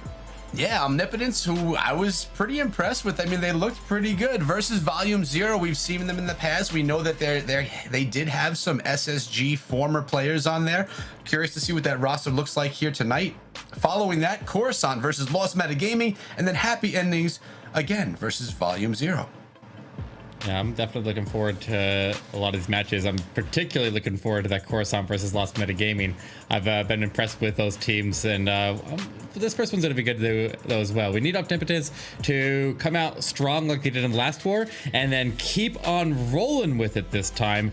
And don't pitter off at the end there. So DD Death, Egg, Joey, Chief, and Phoenix will come back in for some more action, and we'll see if they can ride the momentum that they had going to that first war and ride it all the way through this one. Our first time tonight seeing Volume 0, we got Dog Woof Woof, we got Ghost, Jay-Z, Loch Ness Monster, and Max played over there. A couple new faces on the roster as a couple of the players have shifted around to other teams, which we see pretty common, but we see so many familiar faces all the times in these top teams all across North America and across all of Clash of Clans esports. But I'm absolutely loving the matchups that we have tonight, and we'll see who comes out on top here.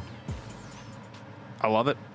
Both of these teams, I think, have the potential to really go off here in this matchup. Again, we saw, despite the fact that Omnipotence didn't win the first one, they were able to put up back-to-back triples. But Volume 0 is another team. It has these absolute moments of brilliance. We saw them in the first season. They looked nigh unstoppable and then stumbled at the final hurdle. Both of these teams have shown they can go off. They just need to be able to do it consistently. So consistency, I think, is going to be the name of the game over the course of this war. Because Echo, as much as it is a team game, at the end of the day, it's just one player sitting down and attacking. So consistency is sometimes easier said than done. Yeah, I mean, but they do play as a team. I mean, all the support that you have there, the planning that goes on together, the spotting that goes on, it is definitely a team. But yeah, it's you on the screen making the plays happen, making those decisions. But I think the real question is, what was his name? Was it Jay-Z in the roster for Volume 0? I think it was Jay-Z. His picture, is it for prom or is it for a wedding? He probably went out and did a photo shoot specifically because he's dedicated. He's ready to go here. He's ready to get out here and triple the bases, and he's going to do it looking fly at the same time. Fresh. He looked good. That was really set up, looking great for that picture. I love it. I love the dressing up, but let's see what Joey can do out of Omnipotence right now with the dragon, the clone dragon rider attack here. 3 clone spells. We're going to see an explosion of balloons over that town hall, hopefully being able to take out the Inferno Tower and those bows as well. You got the King and the Queen in the east. They're going to just be narrowing down the side of the base, dropping in all the dragons, dragon riders, and balloons straight up in. Not much narrowing down of base happening here. And look at this, holding off on that Grand Warden ability until the blimp is a little bit deeper inside of the base. Yeah, it's nice that he's coming in not opposing any sweepers on this initial entry like we saw in the previous one where we had to burn an extra lightning, which ultimately means we didn't get a dragon rage up at the start there, but the cloned up balloons have a nice spread over there, but the town hall activates late. Oh my gosh. Oh, he didn't actually hit the town hall with the blimp, and so it never activated, and he wasn't at 50%. Where's this road champion? Has he deployed her yet? He still has the super minions that are kind of causing a little bit of havoc in the middle of the base. They're waiting for those to run off to the queen. Starts in the road champion from the bottom, but the super minions coming back to her. Oh, no. The battle bows are working on the town hall, though. This is not looking good, man. Oh, the town hall stays up. Her ability was not enough. The yak. Oh my God. This is going to be a 1-star. Unless if that yak does something incredible right now. But he's not able to. Oh my gosh. What a devastating start to this war. Only one headhunter left. Joey cannot feel good about this. Oh my goodness. That's a devastating way to start for Omnipotence. He had an opportunity. He could have saved it there. He needed to wait for the super minions to path north up to his queen and get them out of the way, but they started to lock onto her. They started to move that direction, but as soon as the royal champion deployed, they saw her coming and they turned back around, lost their target on the queen, and went and targeted her, and it was too much. It overwhelmed her, and she didn't have those extra strikes to go finish off the last 1 or 2 hits on the town hall. That is devastating here to open up, and that means they're gonna have to get a lot of triples here to make up for that. That's a rough way to start. It's not unrecoverable from this early in the war, especially. It all depends on if the other team comes out with a triple. Like if they come out with a triple right now and they start down by 2 immediately, then that's rough. But if they are able to get the defense here, then they'll still just be down by 1. It's not much different than them just missing it with a 2-star and their opponent getting a triple. So that's completely recoverable at this point in the war. It's a big hit to their confidence here and to the morale of the war. And like you're saying, teammates a big factor in this. And like if you're relying on teamwork and you demoralize the team like that, it can really affect the psyche of the team and cause some problems there. So we'll see what happens here. Nick coming in, and with them getting the opposite effect there, they're probably ecstatic after watching that happen. They are all hyped up, and Nick is getting ready to charge in here opposite of the town hall with super witches. Now we did see in one of the other wars tonight, super witches get that 1-star when they weren't able to cross the entire base and still take the town hall down, and he's coming in to match the risk here and come in opposite of the town hall with these super witches and see if he can get it done. Well, I will say things could go the other way as well. Volume 0 could get a little overconfident and feel that, you know, there's more room for error, being that a 1-star started out the war, and it could nip them in the bud if they think about it in that fashion. This is a risky attack right now, being that the town hall is all alone over there, all the way across the base. With that being said, things are pathing really nicely right now, making their way. No, they're not. These witches are attacking the wall. They're all leaving. They're following the king. That's a big problem for him here. If he can reconnect him with the jump, he might be able to recover it. He can potentially put the jump to get them out of that king compartment and rejoin them with the queen and the ice golems. They're charging up the middle. I think look at the jump. The jump is pushing towards the town hall compartment and only driving the queen through. The super witches are going to get pinned behind the wall, and that's a bit of a problem for him here, and that may make so that he feeds in the town hall a little bit slower and not all at once. And but the super witches are still kind of wandering off, and the queen's stranded there by herself. Here they come. Now they're coming through. big boys are I'm getting in worried. there on that. I know you're worried.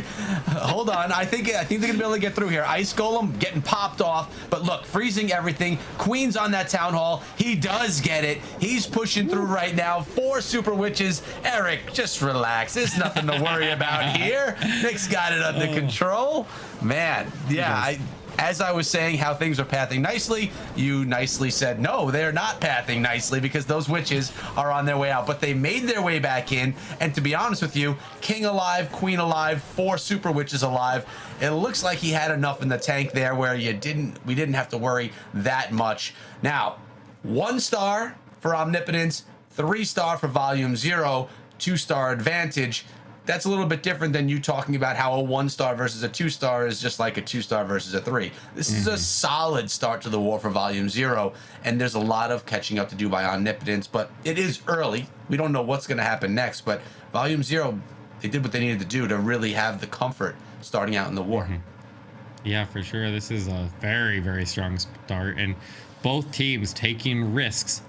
And sometimes it pays off, sometimes it doesn't. That was so unfortunate what happened with that clone blimp drop there, where like he just had all balloons. I think he had all balloons in that blimp. Yeah, he did. Oh man, that is so rough there. And if you don't have the 50% and the crash damage of the blimp doesn't activate the Town Hall, you're in a lot of trouble. You're in a lot of trouble there. I mean, you got huge amounts of value out of that blimp drop, but he got everything except for the Town Hall. Lesson now and it's learned, putting their right? team into such a tough spot. It's putting their team in such a tough spot now, and his team's gonna have to carry him. They're gonna have to step it up here and really, really put the pedal to the metal here on offense and make up for that. And now they have 2 stars to make up for as they go into the second attack. And it's crazy because the last time around we watched Omnipotence, they had 3 triples in a row. Now they're starting off with a 1-star. So the potential for them to do big things is still there. It totally can happen. So, oh, and look at this. Egg must have seen the attack done by Rigatores coming on in with Electro Dragons, although this base does not look as condensed. It does not. But they have very external air defenses, which is something that we're always looking for when we want to do dragon attacks. We want to be able to snipe off an air defense with the heroes, rush another one, and then leave 2 for the far back side of the base there to deal with the Roar Champion. But he does need to deal with all the enemy heroes. He'll charge the King and the Roar Champion first, and he'll have to cross all the way through the base and eventually lock down that enemy Queen with those Electro Dragons as well. And that will make so his Roar Champion will have free reign across the back of the base, and we can see some good stuff happen there. But he does need to freeze up this sweeper. He's maintaining it frozen up there on his approach here rather than zapping it out, and he will get the chains off of the Inferno there. Oh no, he doesn't get any chains. He will freeze up that Queen though, freezing up that sweeper a 3rd time, and the E-Drags will step into that enemy Queen, and they will get the chains through. Can they finish her off though? No, they cannot. She stays standing, and she's still over half HP. That was a critical point in the attack, and he failed it. But he does have the blimp go to the Town Hall. Oh no, the Queen's right there. It's going to distract the dragon. Oh my God. And he's going to miss the Town Hall as well. No way. Oh my gosh. Eric, Okay, stop. This isn't happening right now. This Queen is going to pick off everything. So the champion's coming in to try and stop that from happening, but there's skeletons there to slow down the champion. Poison spells on the Queen, and the Electro Dragons are there. They're trying to get the Queen out of here. But this Town Hall is, well, the champion's ability is intact, so I think he's going to be okay. Yeah, he's good. He's good. He's got it. Waking up. Okay. Man. Wait.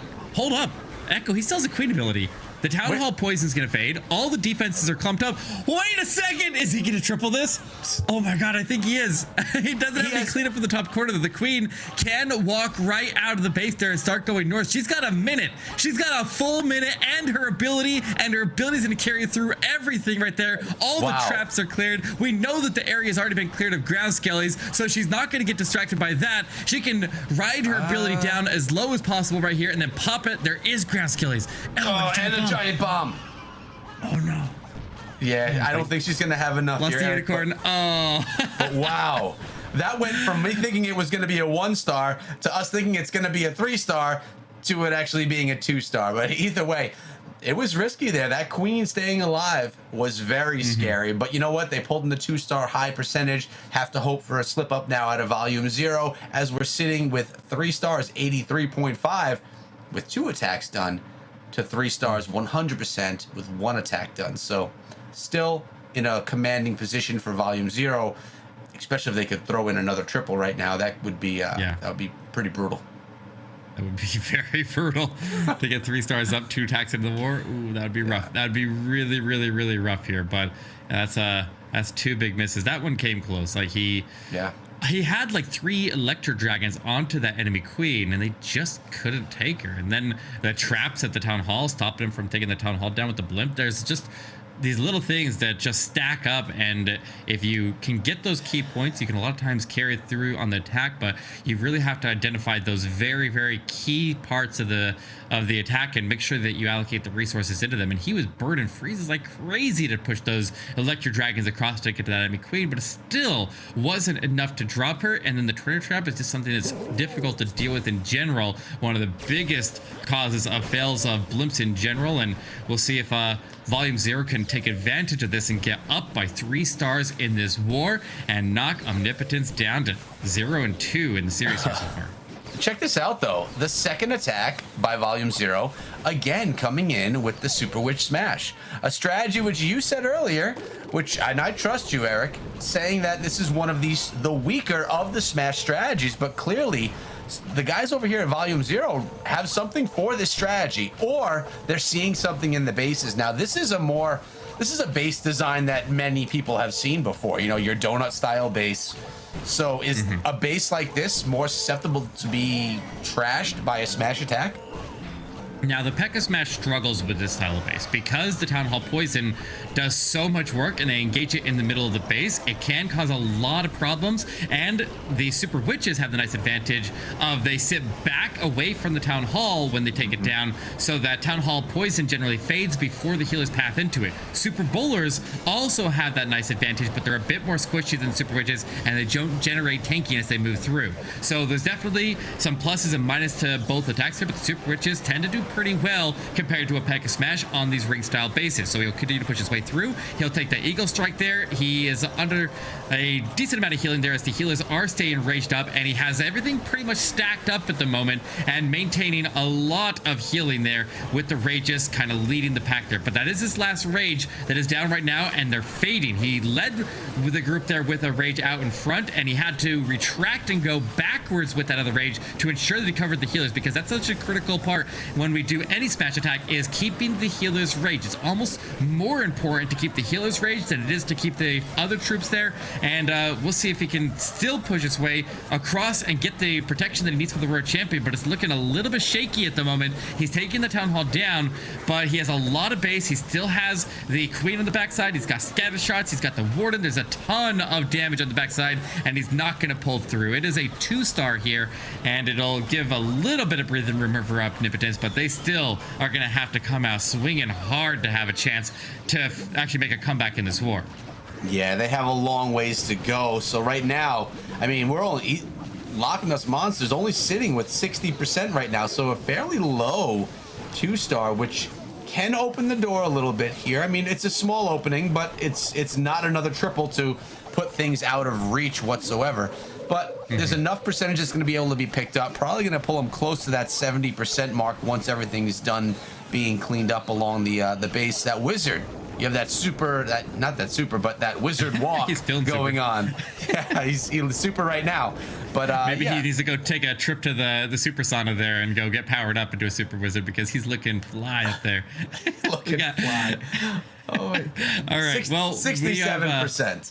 Yeah, we have a big lead still maintained there. 2 stars up, 2 Look at the percentage. War. Oh wow, it's tied. You're right. Wow. Okay, that changes things a little bit.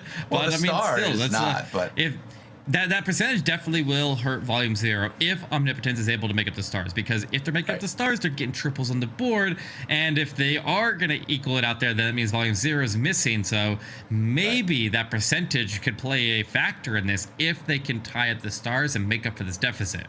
There's hope.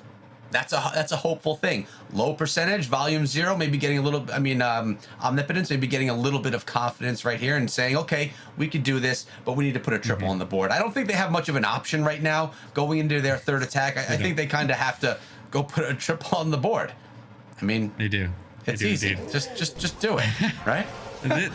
They see the super witches coming in on the not. other side, and they're like, we want a little piece of this. And they're coming in with the super witches themselves, and we'll see if they can get it done. Now, Ward walk into the bottom corner here, going to start to trim out a basic funnel. He needs to go into that air defense, I think, and make sure that that air defense isn't going to target the healers as he goes around it.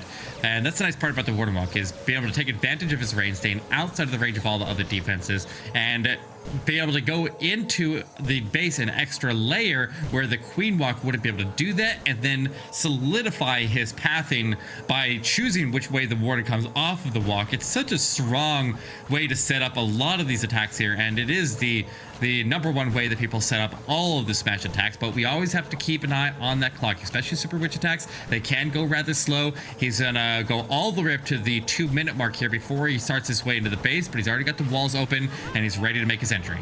Yeah, and he's got that ice golem up front leading the way. I love that. And then he's got to go right through. I like that he's diving into the queen, into that scatter shot, taking out two things that you really want to take out early in the attack. At least the scatter shot, something that you want to get out of there. You don't like a queen dangling around to have to worry about in the middle of the base. So nice job getting them out of the attack early. Siege barracks coming in from the western side of the base. You have the king and that yak clearing out that lowermost compartment over in the west as well. And now the jump spell, rage spell are set, and you have the king. I'm sorry, not the king, you have the queen. Those P.E.K.K.A.s, they're diving in, or those witches diving in to the center of the base with those big boys, doing a good job. And look at this, the pups, they're following the super witches and the big boys, so the queen can stay back, stay safe, take them out, no problem. Down goes the town hall. The base has been hollowed, but now, how is pathing gonna go from here? There's a lot of walls in the way. Looks like they're gonna have to burn their way through some of them. He's all right though. Like I was saying with the other witch attack there, the town hall takedown with the witches, because of the way that they stand when they take it down, tends to put them back a little bit further, and the town hall poison has a chance to fade, and then they end up wrapping around it. So that's able to keep them into a strong tanky position on the far back side of the attack. Looks like he's lost a lot now, but the queen is going to be able to pick that up. She's got the rage there. The healer's still alive. She has a queen ability, has an RC ability. They will work together to push across the back of the base here. He still has a freeze with the unicorn and the healer inside of the rage. This queen is staying topped off. It's a lot of incoming healing from very few troops. That unicorn staying protected all the way through to the backside is so critical to be able to keep this queen alive. And a lot of times people, when the queen splits off with just a unicorn, will rage up just a unicorn and the queen, and that's enough to keep her alive. So she'll turn back around, deal with those air skellies while the road champion steps up. The queen continues to tank, and he's just going into cleanup here. He's only got a couple seconds left. He's collapsing in very quickly all around, but that left-hand corner, or right-hand corner, isn't going to go down. A very, very close attack here for Chief, and unfortunately, like I was saying at the beginning, that time is one of the biggest factors in those super witch attacks. The effort was there, so close, needed just a few more seconds, could have been a big change right here in the war. Now they did gain that percentage, but again, they're still down pretty drastically on those stars, which is really just making it difficult for them as they go. A clutch 3-star would have been really big for them going into the middle of the war right there. Unfortunately, time cut it a little bit short. There's nothing you could do about it right now. Just got to hope that Volume 0 trips up just the way that Omnipotence did as well. Trip-ups happen. We've seen 2 1-stars happen here tonight, which is not something we typically see. So you never know when another one is going to come through. And look at this. We got Max coming in with a...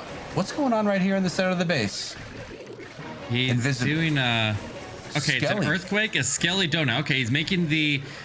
He made the queen invisible, so she can't get the skeleton spells distracted off of those defenses. That's smart. He's able to take out the Inferno in the middle of the base there. Takes out the CC. When you destroy the CC, it destroys the troops that are inside of it, and it's a really, really clever way to be able to destroy the CC troops there and get a key target out of the middle of the base, so you don't have to path into that area later, while you pick up some good setup here for the queen and the king to charge into the town hall. Looks like he's just going with the queen at the moment. Had him come down to the Inferno Cable topped off. Super wall breaker will get him into the base there, and we'll see if he decides to join with the king or if he's going to put the king elsewhere on the base. That right side scatter shot is looking like a pretty juicy target for one of his heroes to go in after, but he'll put the king with the queen, and they can work together there with the skeleton spell and take over this compartment with the town hall in it. I really like how Max used the earthquake spell. So much went down there, I couldn't tell what was happening, but the earthquake spell it made those battle builders heal up their own huts rather than have those skeletons have to fight against battle builders to take down that clan castle. So just playing it safe, utilizing the earthquake, making sure that that went down. Now he's got a lot of balloons and hounds that are going to be able to go tail through the back end of the base and just kind of cycle their way around. But he doesn't want this queen to be done yet. How long will the queen stand? And look at this, Stone Slammer coming in. Love seeing more of these Stone Slammer attacks. You can get so much value, so much damage done by this siege unit, and they're coming through right on over that Eagle artillery compartment. Those balloons are about to path on over that next, and there's really not a ton of base left. There's also not a ton of spells left, only 2 haste and 1 more freeze.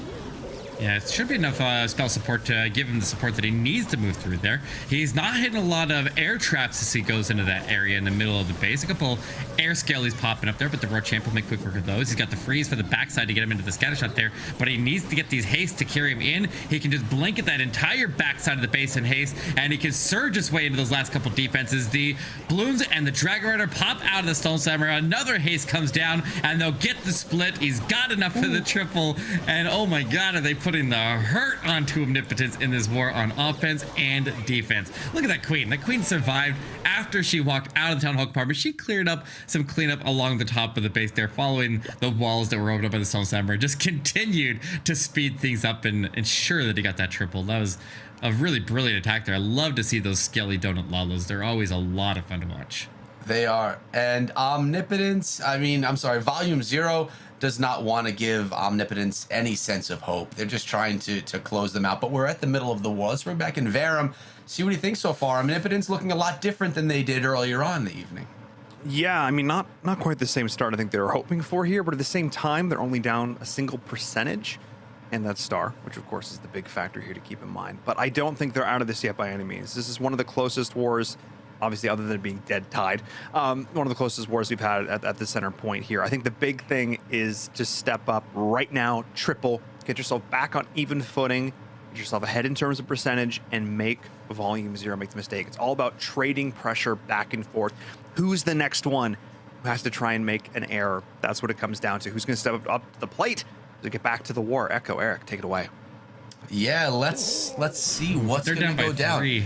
Yeah, they're down by 3 stars, actually. The percentage is close, though, but the 3-star deficit will be difficult. Omnipotence, I mean, it's time. It's time to step it up, see what they got. They definitely showed it in that previous war, and right now they're coming in with a Zap Super Witch smash on this one, and lightning spells. That's something we haven't seen with this strategy here yet this evening.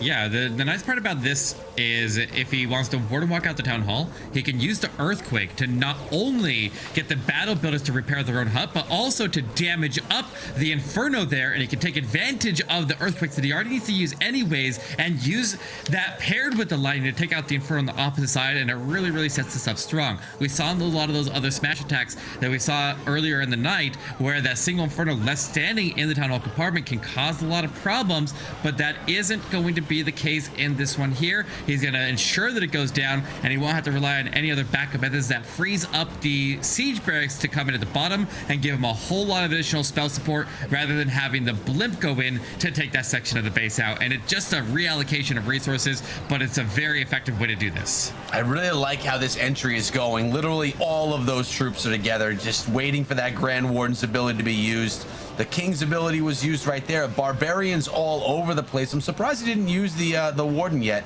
with all those barbs. We've spoken about that in weeks past. But right now, still making their way through, looking really strong. Slowed down a little bit because of some of the traps right there, but they are making their way through, continuously pathing through the base. Hog Riders are helping out as well. Love the green hammers, by the way. And yeah, they've made it to the center of the base. They've made it to the core. The healers are still looking good. Grand Warden's ability was used now as they are being targeted from all different sides. They're in the center, and everything's pointing into the center, shooting at them at the same time. So probably a good idea to hold that Warden's ability until you got close to that area. Queen is doing a nice job as well. Abilities still intact. 2 freeze spells, which are in the back pocket. They could be used as this scatter shot is just throwing damage big time. Queen's ability could also be popped at this time too. Wouldn't be the worst idea. Yeah, there's so much going right in this attack here. Like, I feel like even though like Volume Zero's clearly looking like they're gonna take the win in this one, I feel like I want to go back and take a look at this one afterwards. This is a really there's a lot of things that just small things on the base there that would decide why he chose the entry that he did, and it's a really clever thing that he did. There's a lot of little things that I want to go back and like point out, but that was a really solid attack here from Phoenix. That was actually really brilliant to use Super Witches on that base, and it was perfect for us. Absolutely perfect for it. Well, I will tell you, you sitting here at the desk and with you choosing the next attack to break down, you have that ability to look at that one if you really want to. It's in your hands, man. So right there's the 3-star we were looking for. So now we're tied up on stars. The percentage is in favor of Omnipotence, but something drastic has to happen for Volume 0. And to be honest, besides that little slip up of the 2-star 67%, which may have been the slip up. To ask for another slip up may be asking too much, but you know, you never know what's going to happen. And but now it's Ghost. We know Ghost. Ghost has been around for a while. He used to play on SSG and lost meta, and now he's playing over here for the last few seasons with Volume 0. He's going to be coming in with that Zap Dragon attack, and I see a couple of super wall breakers. So looks like he's going to get a little surge of heroes. Actually, Dragon Rider attack.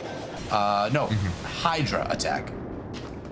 Got some good value with that lightning behind the Town Hall. The CC is nowhere near the Town Hall, so taking out the damage behind the Town Hall is going to make so the Queen can charge in there, and she can take that Town Hall on her own, which will free up the King to go in somewhere else. Looks like he's setting up for the King to go in on the far left side of the base there to go after that enemy Royal Champion, and after that Multi-Inferno, whatever else he can get in the area. You might need the support of the Royal Champion to go in there and clear that compartment, but all of the heroes are set up to go in areas of the base that are far away from that CC. The dragons can more well handle that CC, and if there is a lava hound in there, he doesn't want to fight it with the heroes. He'd prefer to not pull it out at all, and he can do some good things. He's just holding on to the rest of his heroes, and he can just delay them for a while and let the dragons do the thing, and then meet up on the backside and then deal with it then. He drops in this Stone Slammer with a bat spell up on the top side of the base there to distract that air defense. A clever way to deal with that air defense and take the damage away from potentially going onto that Stone Slammer. It's going to circle all the way in there, and it's going to cut the funnel to keep the Dragon Runners and the dragons surging directly towards the middle of the base, and now we see those heroes starting on the left side. I'm so happy that people are starting to use this Stone Slammer again.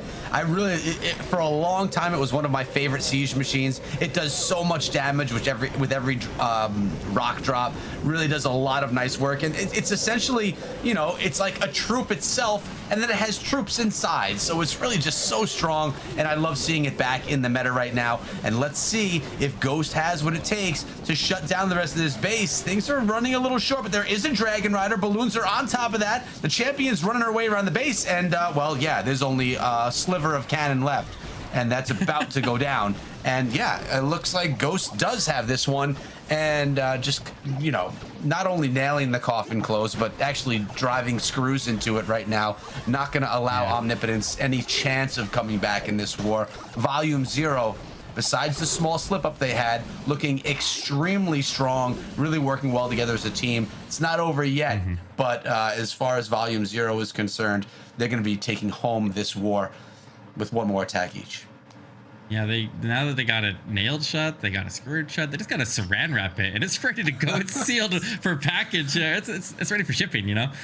Whatever's in there, it's the end of, I guess not the end of the season, but it definitely puts Omnipotence into a rough spot because they lost their war earlier, and with 2 losses, it definitely sets them up poorly to make it into the ESL Mobile Challenge finals. So that is kind of rough. That's really rough there. They want to make sure that they get as many wins as possible. It is a round robin. There's plenty of more wars to play. It's not the end of the world to go and miss a couple in the start, because they all have to play each other once here in the round robin over the next couple of weeks. So 1 or 2 wars a night, and we'll see how that all shapes up here, and which of the top 4 teams will move on to the ESL Mobile Challenge Finals, move on to play for that $18,000 first prize and that silver ticket to the World Championship at Clash of Clans. But we got Smokey Bear from Omnipotence coming in and trying to maybe just like pull a screwdriver out and take some of these screws out of that coffin. I don't know. What do we do here, Echo?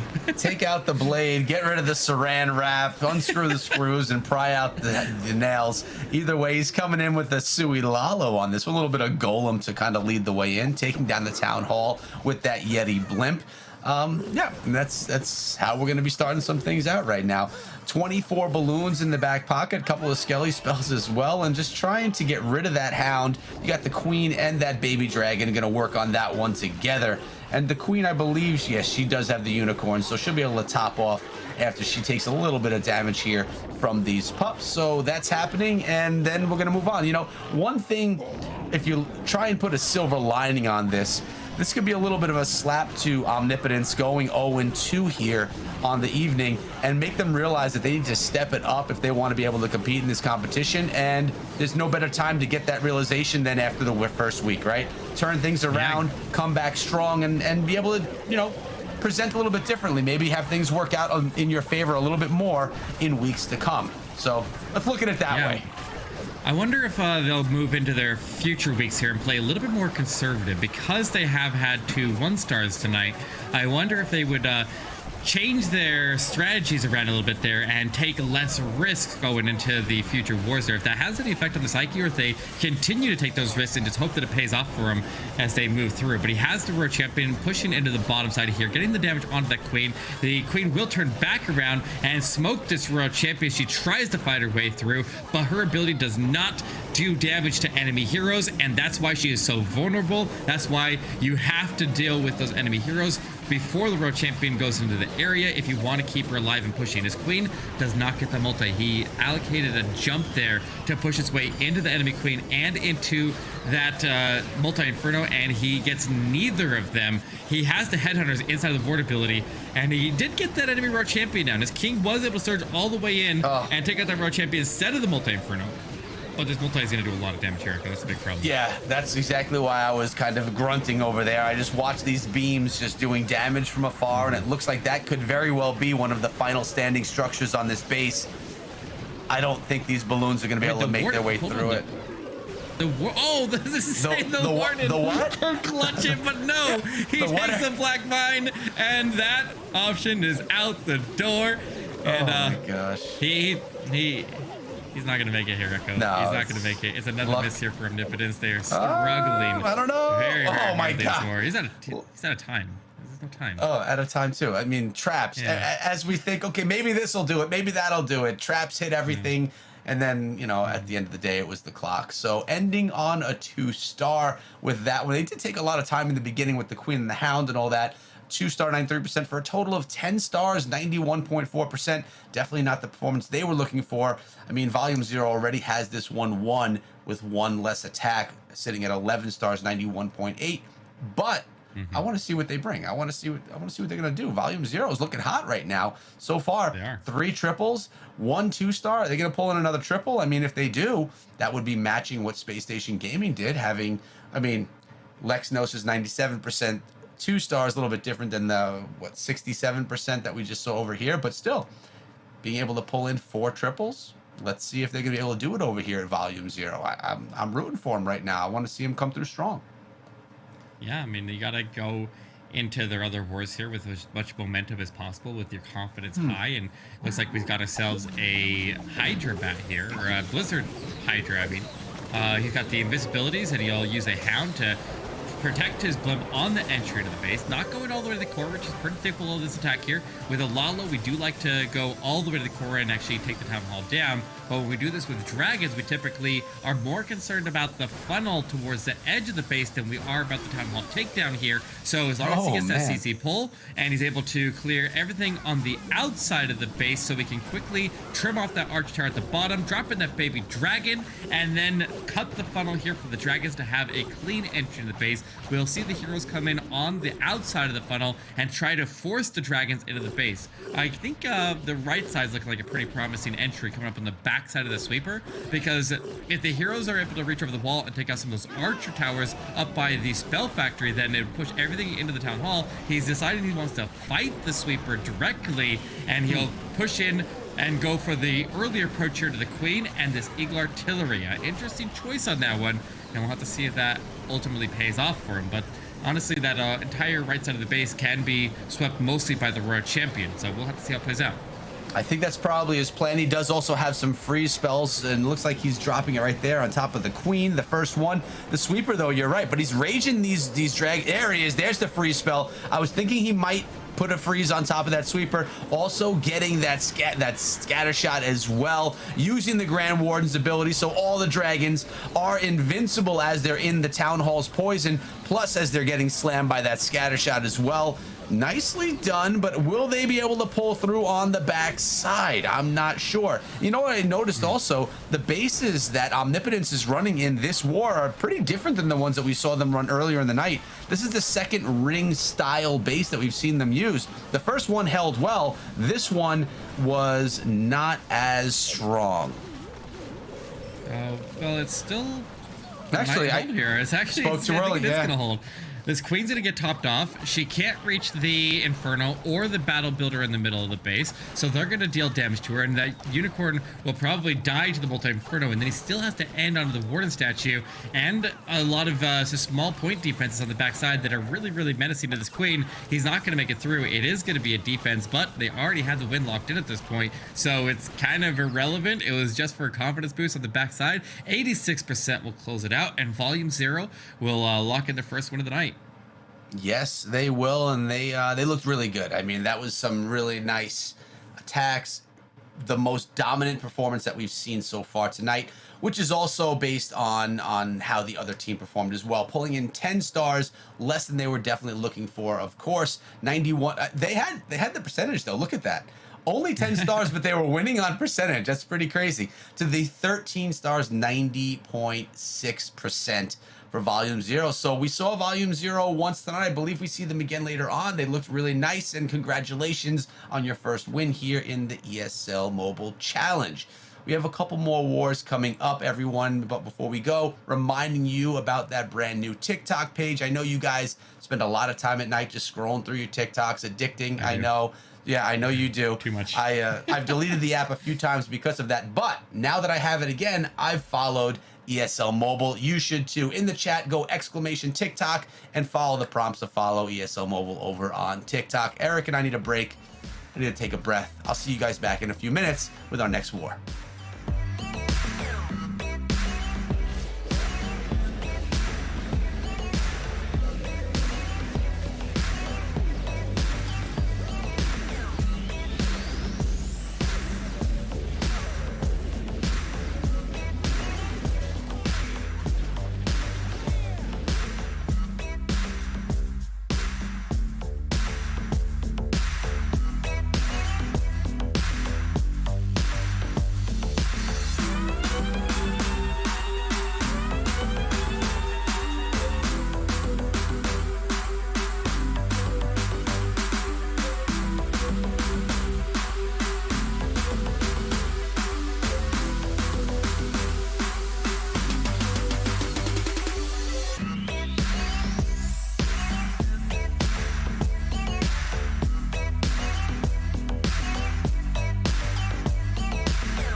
Hello, everyone. Welcome back to the ESL Mobile Challenge. I'm Verum. That's Echo. That's Eric. And oh my goodness, we're getting our way through the day. Some absolutely crazy attacks here. You know, attack strategies that I wasn't necessarily expecting. It feels like a great blend of ground and air. It's not just Dragon Riders.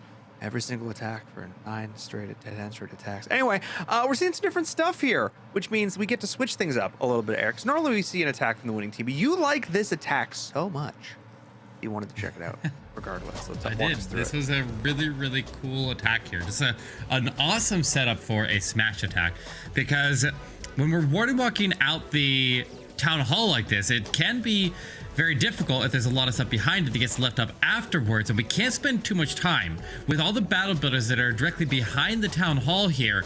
He needs to have the earthquake to be able to assist to take those down so that he can clear out all the way in to take the town hall, but also get it down in a time efficient manner. So using the lightning paired with the earthquake to not only assist the warden walk here, but to also take out that inferno on the backside is absolutely critical. But on top of that, the base is so perfect for a smash attack here, because he's able to take advantage of this right side where he has these kind of V shapes that kind of lead a path all the way across and then that way as he moves through the base. But most importantly here are the positions of the heroes. We've talked about it in other smash attacks where we have to choose a path where our main force deals with all the heroes so that we can actually be able to get the Royal Champion to move through. But you notice that he enters into the queen side. He had the choice of going in through the queen side or go in through the Royal Champion side. But notice the Royal Champion up here. The Royal Champion has her pad. That's not the right button. We press this one here and we can see the Royal Champion has her pad one tile away from that V shape. The Royal Champion will be able to step up and cross the gap to jump into the core compartment where the queen would not. The queen would stand on the opposite side of the wall. The big boys would sit there and try to attack her. They get picked off like crazy. So the best option here, because of the spacing of the queen and the Royal Champion, is to go in through the queen, which if you understand that it's the defender, you can set up your trap specifically to target that side because it is the more optimal entry. But with all three of the enemy heroes down, he's able to push the hogs out of the siege barracks, which was able to be used because he was able to do the border walk to take the town hall instead of doing a blimp after it, and it just sets this up absolutely perfect. The Royal Champion with no heroes to stop her on the backside, all the heroes were able to have access to as they crossed through the middle without any issue, with walls blocking their access or causing those heroes to stand on the other side of a wall and draw those troops through to an unnecessary part of the base, and he's able to easily sweep out the backside with a swag queen ability at the end. Just totally crushed this one with so many troops left over. It was brilliantly set up, so many small things that he was able to spot on this base and bring it all together, and the cumulative total unfortunately wasn't enough for the win, but it was definitely a really, really cool attack. Absolutely love it. 100%. And listening back to that, there's so many things you have to keep track of at once. Where the different heroes are, how the base is laid out, all the different strategies that you can bring to the table. Lots to think about there. I'm so glad we broke that one down, because I agree that one was super complex and really well executed. Unlike folks like me sometimes who can't even necessarily read, they were doing all sorts of good things at once there. But again, unfortunately not able to pull off the victory. But speaking of victors and victories, I have an interview. Dog Wolf Nick, we've chatted before. You're back at it again. Big W here to start things off. How do you feel after that win? Feeling good. We had a little bit of a good start with the 1-star defense and then the triple to start, which very great start to the war, which we can't be complaining about, and hopefully we have the same start next war. Absolutely. I see. I have to ask about the Baby Yodas. Tell me about. Sorry, I got distracted. Tell me about the Baby Yodas. This. Oh, that's so cool. How many do you have? That is amazing. Hang on. Bring it back. I don't know the exact amount, but it's probably at least 20. I just kind of bought them as a joke, and now I just kind of have a lot of them. I look, sometimes you just have to lean into the bit.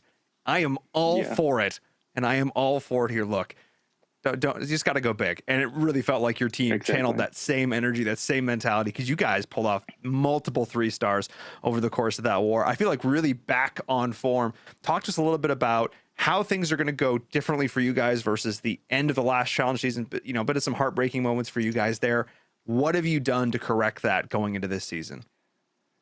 We just kind of been testing bases differently. We had a bit of a roster change. We added a few people, dropped a few people, and we've just kind of been testing a lot and taking base building a lot more seriously because, especially in this meta, it's kind of really tough to defend, which obviously this where we had 4 defenses, which was really good.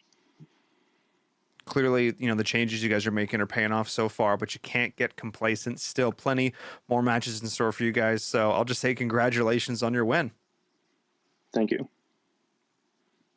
Awesome. Okay. Wow. Another one in the books. Many little Grogus. All right. Co-casters, get back in here. Oh, geez.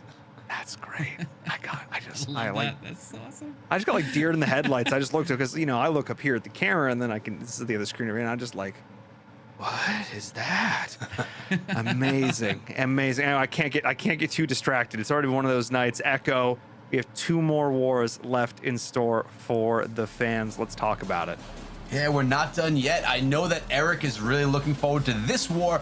Coruscant versus Lost Meta Gaming. This one's going to be a banger right here. And then Volume 0 is not done because they're going to be facing off against Happy Endings, who we've yet to see here tonight. So 2 really great wars. I mean, it's been a good night, and it's going to continue being a good night. That's my prediction. I think it's a good one. All right, Coruscant is definitely a fun team to watch here because, I mean, not only do you have a handful of the few female representation in Clash of Clans esports and esports in general, this is so awesome to see them as a front runner here, and we'll see what they can do here. But on top of that, we also have content creators there with Camwow, Mara, Jade. We have some big names here across the streaming community. On the other side, though, we do have one of the most daunting teams to go against in all of North America. Lost Meta Game with Halo Blade, Husna and Fence Post, JD9, and of course, Mr. Crab Hat, Mr. Happy Store. I love it. We'll see how this one goes here, but I look forward to a really, really good match here, and I really hope that the teams are ready to come out firing here because this one's going to be a banger, like you said. This is going to be a really good one. It's the deadpan look in his eyes, too. He's got a crab hat, and he's just staring into your soul. We're going to get into this. We're going to get into it, guys. Let's get this started. Coruscant, Lost Meta Gaming, take it away. Yeah, and we have Sohan coming through, starting things out today in this war with the Dragon Rider Bat attack. He also is going to be going for that Town Hall with those sneaky goblins. We've seen this done before, and we're going to be seeing it done again right here. To start out that attack, you get the baby dragon come along the backside, that balloon starting to set some pathing up top, and the king coming in from the north with that super wall breaker, opening up that wall. Log launcher going to go in behind some ice golem queen. This is a pretty big push into that compartment. There's a lot going on right there, and I want to watch these sneaky goblins sneak in down below. I don't want to miss it. You have to get all of those storages out of the way first, and I'm wondering, is that going to be an issue here, Eric? They're going against that one right there. Will they get it? Okay, there's 5 left. Those 5 have to make it to the Town Hall. Yeah, he's got a nice advantage here that the Town Hall doesn't need a Tester Goblin on it because it's touching the wall, but we normally see this with a wall break. He decided to allocate an entire jump spell to go in here to get the sneaky goblins onto the Town Hall. The log launcher gives the heroes access to the top of the base while the sneaky goblins are successful in taking the Town Hall. That was clutch right there. That was a really interesting way to do that takedown, and it's going to make so that he doesn't have as much spell support for the other phases of the attack, but spells are looking to be they're in a pretty good spot right now as this queen joins actually with the road champion as she goes into that left side compartment, uses the only invisibility that he has other than the one for the sneaky goblins to finish off that scatter shot, and he's going to be able to clear out that entire left hand compartment. Honestly, he's got 9 spells here.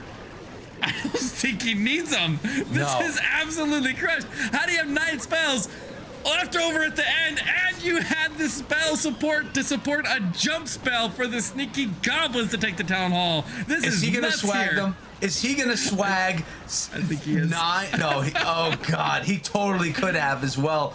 But wow, he's gonna use 1 freeze spell. He basically did.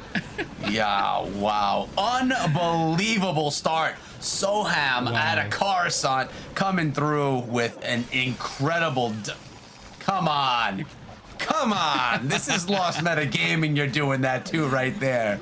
Wow. Geez. If that says anything about this war, Lost Meta Gaming better be on their toes, ready to strike back strong, because that was nearly as dominant as it can get. I mean, 9 spells that literally were not even needed. He could have gone without using those 9 spells.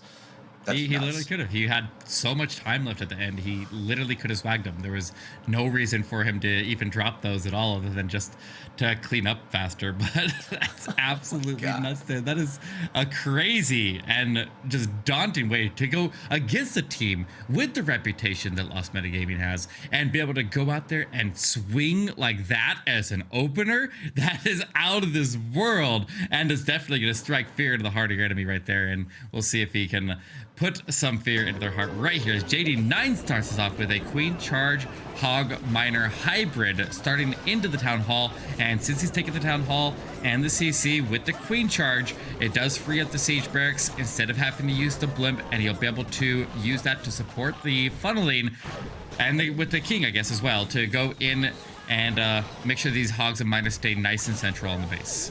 Yep, that's the plan. That's the way that I always like seeing the hybrid done. It really, you do get that extra value, the P.E.K.K.A that you grab, the wizards that you get out of there, and then also the narrowing down of the base so the hybrid can run down in that narrow section. It works out really well. I love the Queen grabbing that Town Hall on the outside. Honestly, it looks like this base was meant for an entry like that. Let's see how far JD9 can take this Queen into the base. There's one more super wall breaker. Not sure where that's being planned on being used, if at all, if it's necessary, but we're going to see as the Queen steps forward, gets that clan castle lore, because remember, Hogs, Miners, they don't fight back. So they're not going to be able to go after anything in that clan castle, so it's essential. But I know what you're saying here, Eric. We have those healers. They are, that it was a smart play by JD, but they were getting melted by that multi-inferno tower. But right now, the Queen, single target inferno, she's in trouble. She's got to clean out all that mess, get rid of all those pups. The least she can do before the hybrid comes in. He's running into some troubles right here.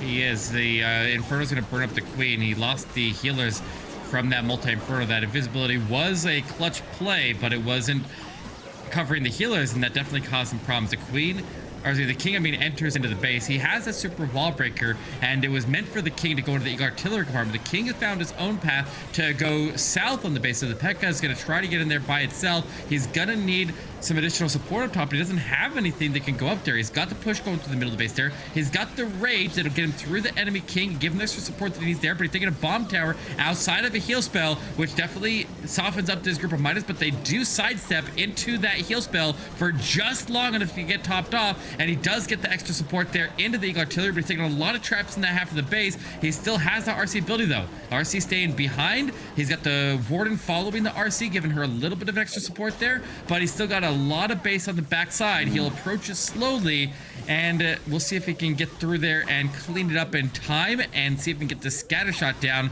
with his ability and actually be able to power through there. But look at the battle builders. The battle builders are topping things off, and they're going to make it difficult to get the damage necessary to go in and finish that off. That's nice job with the freeze there, though.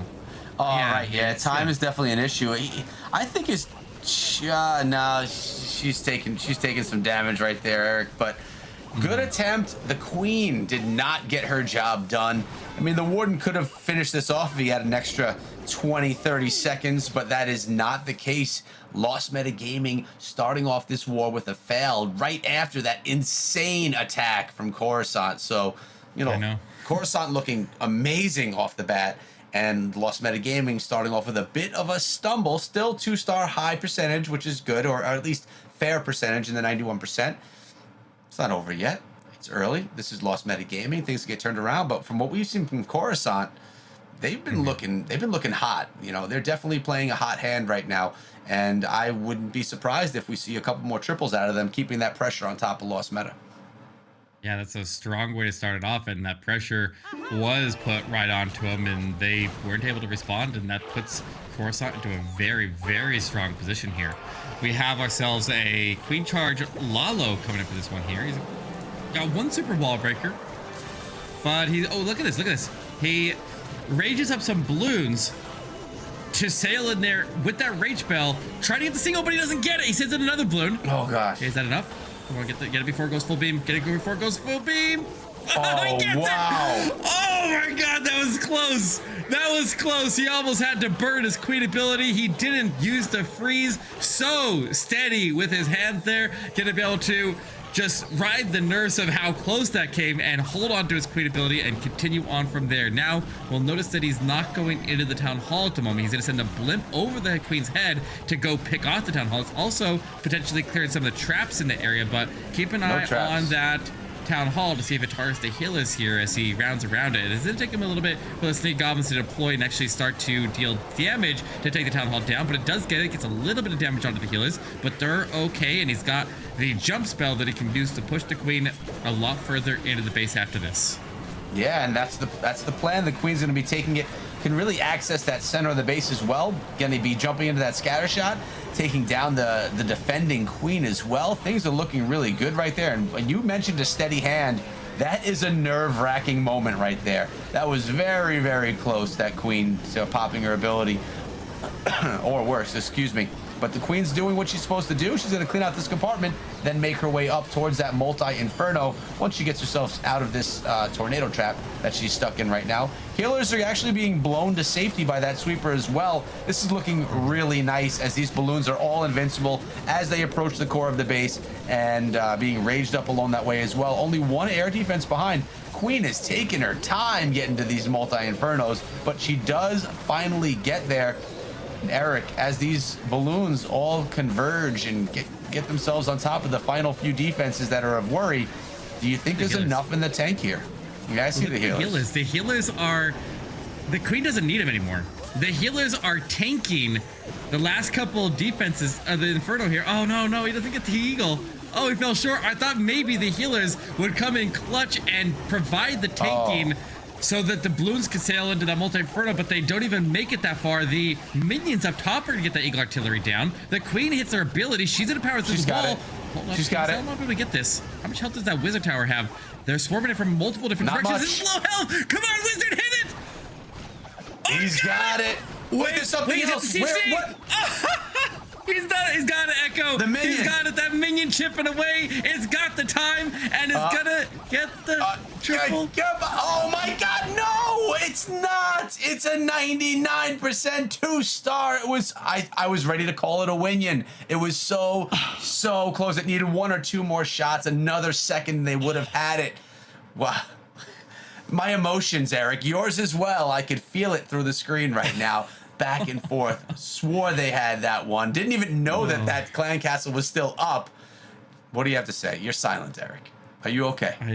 I'm speechless. Like I jinxed it. I think I cannot believe that he was able to pull that back as far as he did. It was absolutely crazy, but there's no time to take a break here. No time to take a breather. It's right in defense post from Lost Metagaming as he's coming in with the Tribrid attack. We got dragons, Inferno dragons, and dragon riders all into the mix here. He'll start off with the blimp, snipe off the town hall, use that as a funneling point here, and get ready to charge into the base here. He does have the Twitter trap triggered there right out of the gate, and an Inferno dragon down behind to cut the funnel and trim out all the trash buildings on the top side of the base, and then he can go in with the heroes. This is done very, very almost identical to how we do a Skybrid attack or a normal traditional Hydra attack, I guess we call it nowadays. We are going to be able to charge right into the base here. He's got tons and tons of spell support here to push the dragons through, and it's all about the funnel here, all about taking advantage of these spells here and making sure that he hits as many dragons as possible. So the funnel here is of utmost importance, but the sweeper is separating the packs of dragons, and it's going to cause a bit of problems here. This enemy queen picking off a lot of stuff in the middle there, but he's able to get through her. A whole bunch of black mines continue to take off the dragons along the bottom side by his queen, but he's got a strong push going up top. He's not going to get that multi-inferno down in the middle of the base, and the sweeper continues to knock everything back and maintain the entire group split. His queen is fighting off the CC now. It is a triple ice golem. It's going to stall her up for a bit, and she is actually going to go down. Take her down. Yeah. And that's going to stall up these dragons as they go through as well. But there's one dragon rider that I just want to see it go and take down that multi-inferno and that sweeper, but it's going to be targeted by that eagle. It's going to be hit by that mine. And will it actually get a shot on that multi-inferno? No, it will not at all. This is going to fade here, Eric. Fence post is not going to be able to pull in the 3-star. I mean, dragon. No, dragon's down. Yeah, this is gonna this is going to be a short one. The small window of opportunity, the 1 second 99% 2-star that opened a door, a small door for Lost Meta. They weren't able to take advantage of it on that small opportunity, pulling in an 84% 2. It looks like they ran into a bit of trouble as they were approaching that center of the base. You mentioned the sweeper separating those dragons.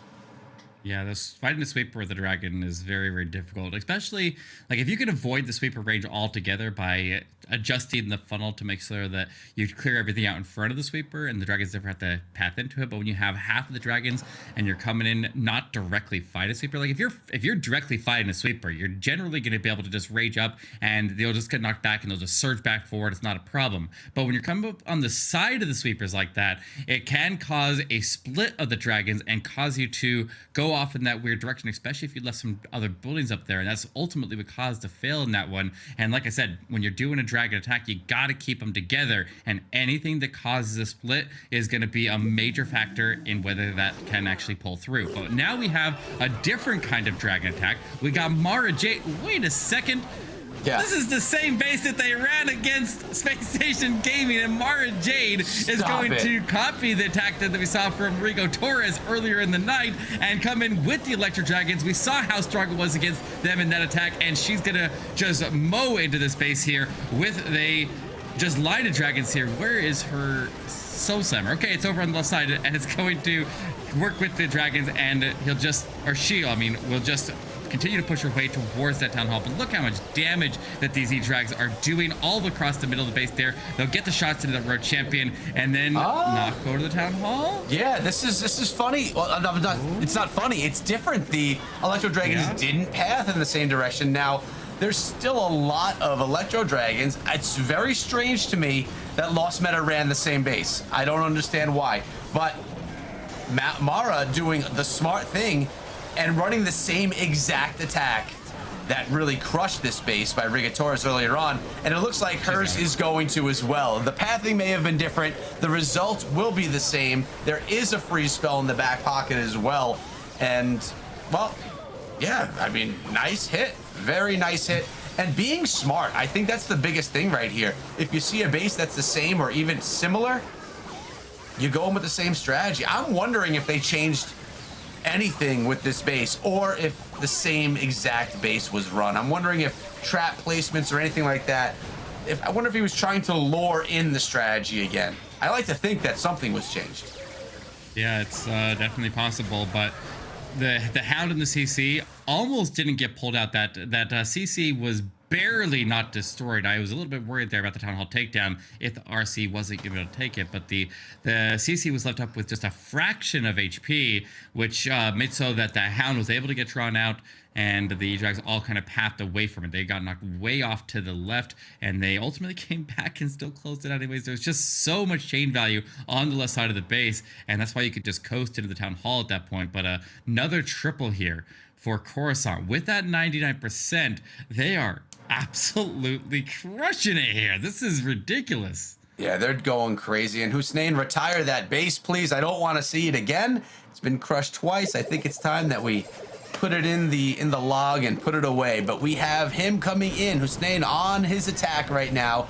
And let's see if he can get a little bit of a revenge. Coming in with the Hydra Bat attack. Also trying to go get that surge on the Town Hall with those sneaky goblins. He's got the wall open.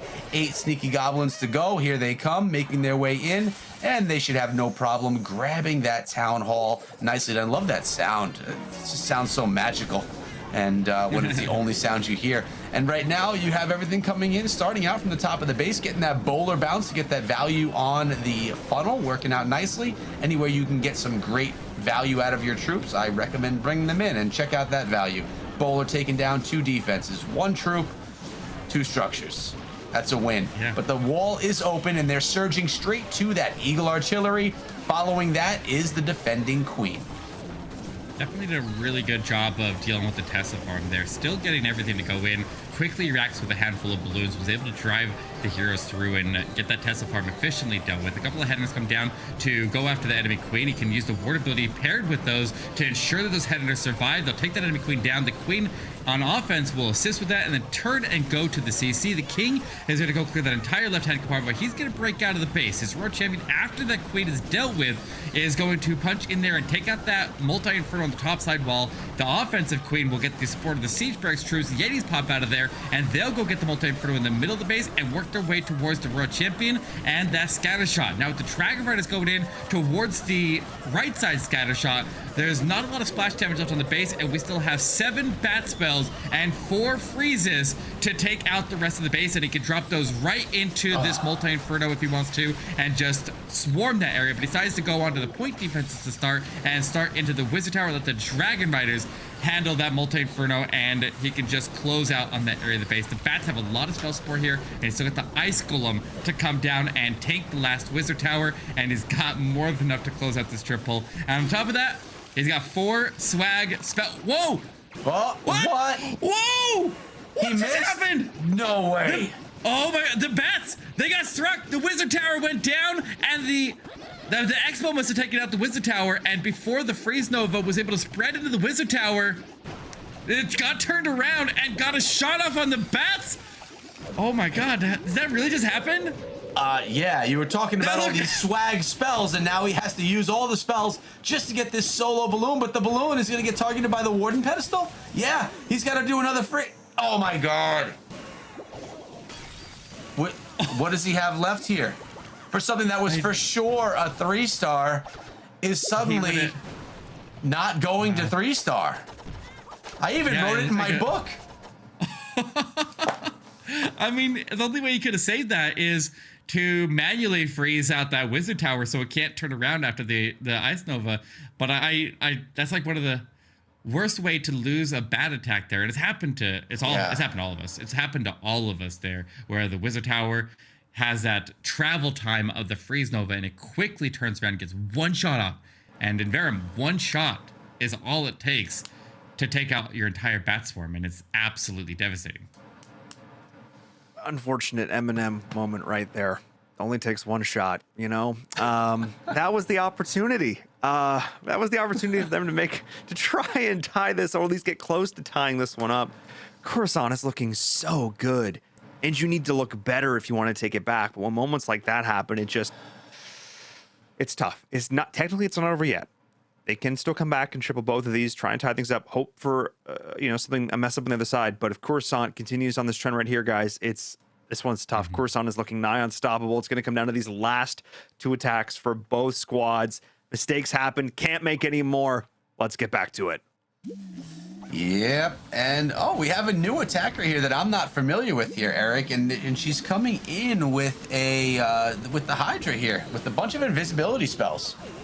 Yeah, she wasn't on the initial roster that we saw in the picture. That's they have 6 players, but only 5 were shown initially. But there are 3 women on this team here, which is awesome to see so much representation in one team and have them be such a powerhouse here in this North American circuit. But we have the Blizzard able to clear most of that compartment, sets up the funnel there, clears all the way to the middle, but she doesn't get the CC pulled completely there. Drew out 2 headhunters, and I see 3 archers, which might be a good thing because that's exactly 30 spaces left inside of the CC, which means the hound that could potentially be in there might be able to stay in there as the dragons get ready to enter into the base. So that actually might work out really, really well for him.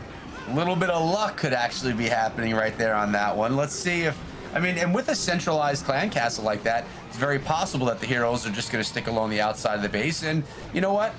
I think the name Tuath Day may not really want those heroes to go in, although the wall breaker was just set there, and that will probably lower that CC. Queen, though, the Queen's out of health. Yeah, she's not going to get that town hall down, which is definitely a problem.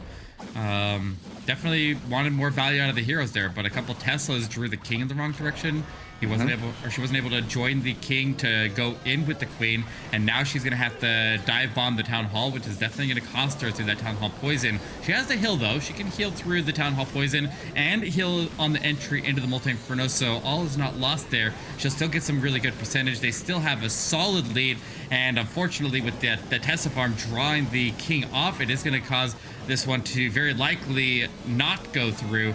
And it's all about traps. Trap placement can be the biggest cause of all failures, and anything that causes the dragons to split like this is going to be a major or is going to cause a lot of misses. But she'll send in the road champion from the bottom base. She'll go pick up that air defense down there, where she'll drive the rest of the dragons and dragon riders to go pick up a lot of percentage on the outside of the base there unthreatened. And honestly, she's still getting some pretty solid value as she pushes through here, and she'll get that dragon to take out the CC before the road champion steps into the range, still getting a decent amount of percentage here, all things considered. It was a trolled entry. She was able to at least secure the 2-star, and they'll walk out of here with their still 2-star lead, but it does open up the door a little bit here for Lost Meta Gaming to potentially make a comeback, because now with this low percentage, they would just need to win it on stars. So if they can get 2 triples and they get 1 more defense, it's possible they can still pull this war back.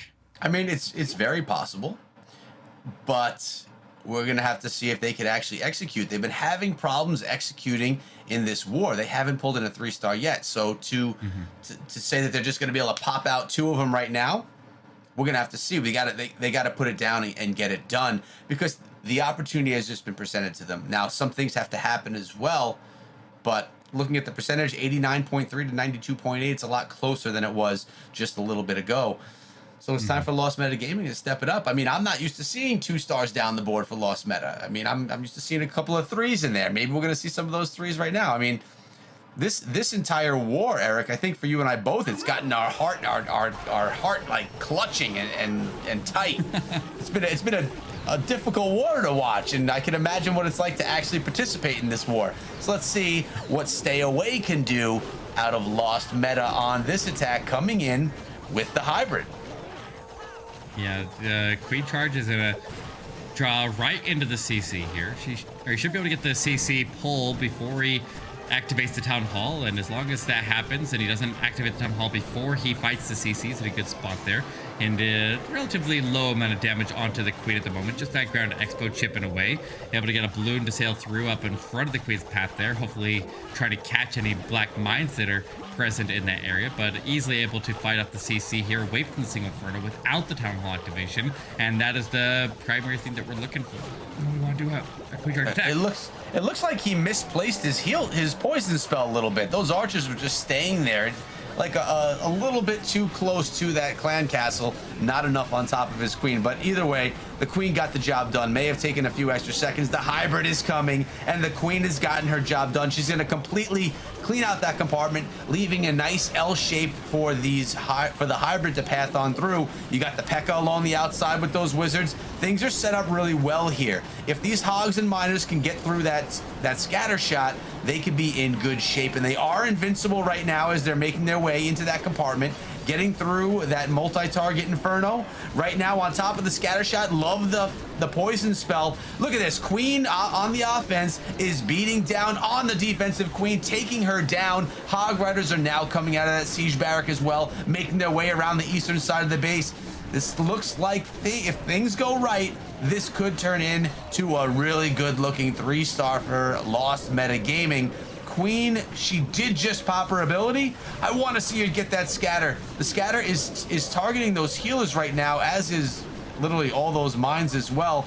But the healers were not kept with that invisibility spell. But check this out, Eric. The Queen, she's going to be able to help out. Champion's there with her ability. 46 seconds left. Stay Away keeps Lost Meta Gaming in this war, giving them hope that they can come through and pull in a victory upon the final attack.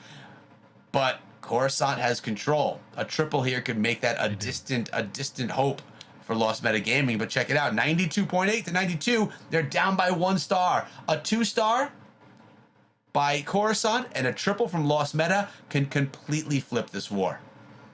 Yeah, and they're only a couple buildings ahead here. Like, Coruscant's just barely ahead here. So if they miss, even a slight percentage left on the board there could make so that Lost Metagaming could triple and close it out. They're far from out of this war here. That was a really, really solid attack there. The timing, everything that kind of came together there. Like you said, that Queen get engaged there right as the Hogs and the Miners were arriving to the core. Like, there was so much good timing that all kind of synced together there, and good spell placement. It was a really solid attack, and it's definitely set them up into a strong position here to potentially get this comeback. But they got to get this defense right now if they want to make the comeback and take down Coruscant, who's been swinging on all cylinders all war long here, with only one little stumble there from a trapped entry. And that's a pretty solid way for them to show up against this big name team here, being Lost Metagaming. But we got Camwow coming in with Super Bowlers, and we'll see if he can get it done with it. Super Bowlers are one of those attacks there that either they completely rip through a base there if they get the proper healer transfer, and they can maintain the healers raised up all the way through. But he's going super heavy on the Super Bowlers here, and he's going to ultimately have the Electric Owl activate the Town Hall, which could ultimately, right out of the gate, cause some problems here for this Warden Walk if he's not actually aiming to take the Warden Walk with take the Town Hall with the Warden Walk here, because he can't really round safely around it. That might have been a mistake there to put the Electric Owl with the Warden if it's going to chain through and activate it. I'll tell you what, we did highlight his Super Bowler smash earlier on today, and it was very close in the end. If you remember, it came down to time, and there was an Inferno Tower. It was a very nice attack, but it didn't crush the base. So let's see. And you mentioned a couple of potential errors that may have already taken place in this attack. Let's see if he's able to get it done. Already, Eric, a minute has been taken off of this attack. That Grand Warden fighting to take down that Town Hall. It took over 1 minute to get that done. How is he looking with time? He's getting this thing started right now. Is 2 minutes enough time? Well, he burned through multiple rages there. If he was going to make that entry, then he definitely needed to have the Warden with an Earthquake to support him to get those battle builders to stop repairing the Town Hall. That would have been more spell efficient there, but he does have a strong push. Keep an eye on what comes out of the Siege Barracks, because I think that CC was originally intended to go take the Town Hall, and he had to make a big adjustment on his plan, but he's got a strong push going through the middle of the base here. The Super Bowlers are mostly sitting together there. The healers are locked onto them, but the healers are not inside of the Rage, which is going to limit their healing here, but they are stepping up. They're getting dragged into it now. They're getting good bounces all the way through the area. The Queen locking onto the scatter shot. He's got balloons out of his log launcher, or of his siege barracks there, and they're actually going to go pick up a Troll Tesla in the right hand corner before they continue on to go assist with the rest of the attack. That actually works out really nice. If you get the World Champion to sweep around there and meet up with the balloons at the Multi Inferno, he's got the freeze still Echo. He can still pull this through, but even just a really high percentage could close out this war. But look at the Super Bowlers. They're going all the way up there. I think he's got it. I think Camwow has clutched it, and that'll lock in the win here for Coruscant if he can just close it out right here, Echo. It's just about the time. He's got the champion ability, and I think he has enough time to do it. And you were right about that siege barrack as well. Having balloons inside, it was meant to go grab the Town Hall. That's not how it worked out. 22 seconds, unless if there's another Troll Tesla on the bottom of the base, which we didn't see, which I don't believe there is, because that's where the Warden started. It looks like he should have this triple. There's something somewhere. It's down the bottom of the base. It's down the bottom of the base. The headhunters are there. Two. Oh my goodness. Another 99% for Coruscant. But the percentage, as you mentioned, I think that they're going to have this war even with the percentage. 99. Man, 2 of those in one war. That's crazy. And both with time. Absolutely crazy here. This whole war has been completely nuts. I'm having so much fun with this one. But yeah, Coruscant is holding the percentage advantage now, and I believe they have the percentage to win it here. If the other attack there can push it up to a 94%, I don't know that that's mathematically possible. I'd have to rack up the exact numbers there, but I believe that Coruscant has the win already. But we'll dive into Halo Blade here, and we'll verify it afterwards. We got ourselves a Bat with Sneaky Goblins and a Hydra attack. And I just got confirmation that it is enough, and Coruscant does have enough for the win. So that is going to be Coruscant with the victory. Literally a nail biter, hearts pounding out of our chest, back and forth this entire war. Definitely an exciting one. And we have the Ring of Death in the center of the screen, awaiting this to start. And here we go. Now it is in full effect. Going to be sniping out that town hall with these sneaky goblins. And then coming through with the Dragon Riders, some balloons, and then trailing it off with some bats on the back end. Nice job grabbing that initial 1 star. Worked out perfectly. And 2.5 minutes left to get the rest of this done. Just trying to end strong here, because we talked about, you know, day 1. Lost Meta is going to be 0-2 after day 1 of the ESL Mobile Challenge. It's not a position that this team is normally put into, as they are normally one of the top running teams here across North America, but going against 2 big name teams, I mean, really, I guess, no, I can't even say that. Coruscant is a complete newcomer to this competition, and there's got a lot of streamers on board here, and a lot of players that we haven't seen a lot in Clash of Clans esports, but they're coming out swinging. I'm so impressed with this team. I'm so proud of them. There's so many content creators there that I'm good friends with. It is so awesome to see them come out here and just make a show for everybody here as they just crush through Lost Meta Gaming's bases today. But we got a strong push here with the Dragons, but they are getting knocked down to the south of the base there, which is definitely going to cause some problems. The Sweeper doing some work. We talked about it in the previous attack, where we come in and have the Sweeper split the Dragons there or push them to the outside. It's one of the biggest obstacles, and a lot of times when we do these Dragon attacks, a lot of people just like to bring in a couple of lightning just to take the Sweepers out, because of how much problems they can cause there in the base there. But he's got a strong push as he pushes into the into the middle of the base there. He's got good, decent pathing to it, I think. But the freezes, I don't think are going to be enough here to get through all the splash damage. And the Eagle Artillery is going to be turning on the bats here shortly. And there's still more splash damage around the base with a couple of Wizard Towers floating. So it was a nice attempt here, but another miss here. Like, not only is Coruscant winning it on offense, but their defense is just astounding here against these big name teams. Yeah, who's building these bases over here? They are doing a really nice job, and like you mentioned, to be able to really shut down Lost Meta Gaming, that is impressive. And I mean, when you look at the 299% time fails, this war was a bit more, you know, it was a bit more drastic of a win for Coruscant than it is when you look at the numbers, when you look at the stars. Because essentially, if there were an extra 3 or 4 seconds in those attacks combined, they would have had 2 extra stars on top of it. So you sound like a proud father as you talk about Coruscant, how you're good friends, and it's really cool to see you in such good support of this team. Some great people over there, and they are proving to be some really great clashes as well, both on offense and on defense. This war rounding out 12 stars, 94% to 11 stars, 89. And like I said, 2 seconds extra on each of those attacks. We could have been looking at a 14-star war. So definitely a fun one. I know you were looking forward to it, and it definitely proved to be one of the best wars of the night. But there is still one more war that we're going to be checking out tonight. And I know you guys are going to stick around for it. But before you go, remember I told you earlier on that ESL Mobile decided to start their own TikTok page? Account? I don't even know. I think you call it a TikTok account. Well, you should go follow it. So in the chat, TikTok channel. I'm hearing TikTok channel.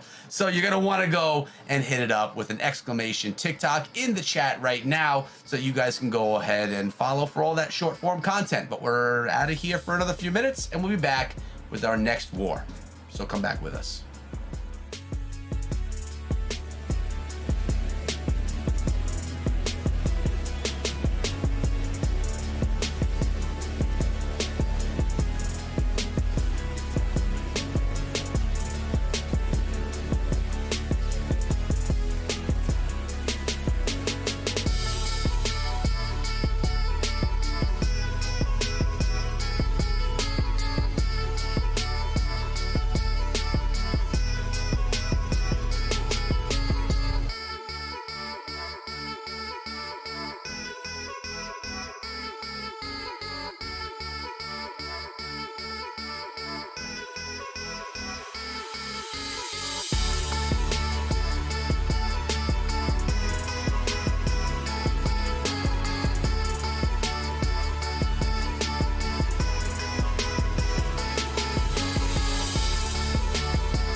Hello, everyone. Welcome back to the ESL Mobile Challenge. I'm Verum. That's Echo and Eric. And Coruscant did it again. Oh my goodness. Definitely a fan favorite. I mean, so many fan favorites in this one. So many players who've been around the scene for a while.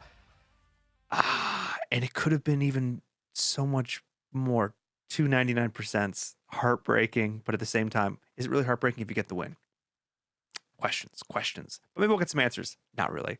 As Echo's going to take a look back at one of the attacks that did manage to find a 3-star. Yeah, I mean, take a look at this one here. We have the Dragon Rider bat attack, but the entry here with these sneaky goblins to the town hall, Eric mentioned that it was different, utilizing a jump spell rather than the wall breakers, not having to worry about any traps around that town hall either because of how it's placed on the wall. But first, we're going to start out with the log launcher to Ice Golem.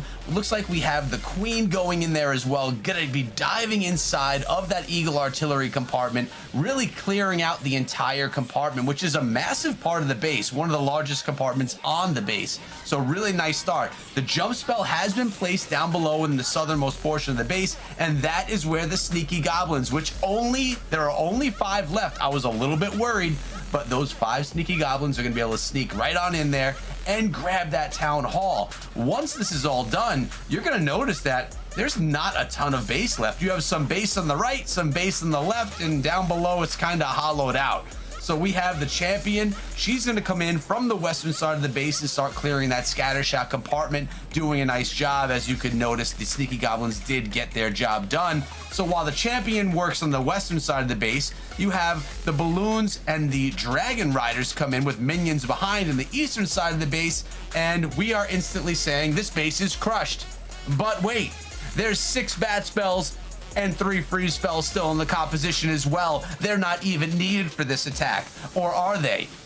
No, they're not, because this base has already been crushed without even using 9 spell slots worth of spells. Completely insane. Every single one of these spells could have been left there, but they were dropped in. They're being dropped in right now just for good measure, just in case. This is a competition, and well, they wouldn't swag any spells, you know? They wouldn't want to do that now, would they?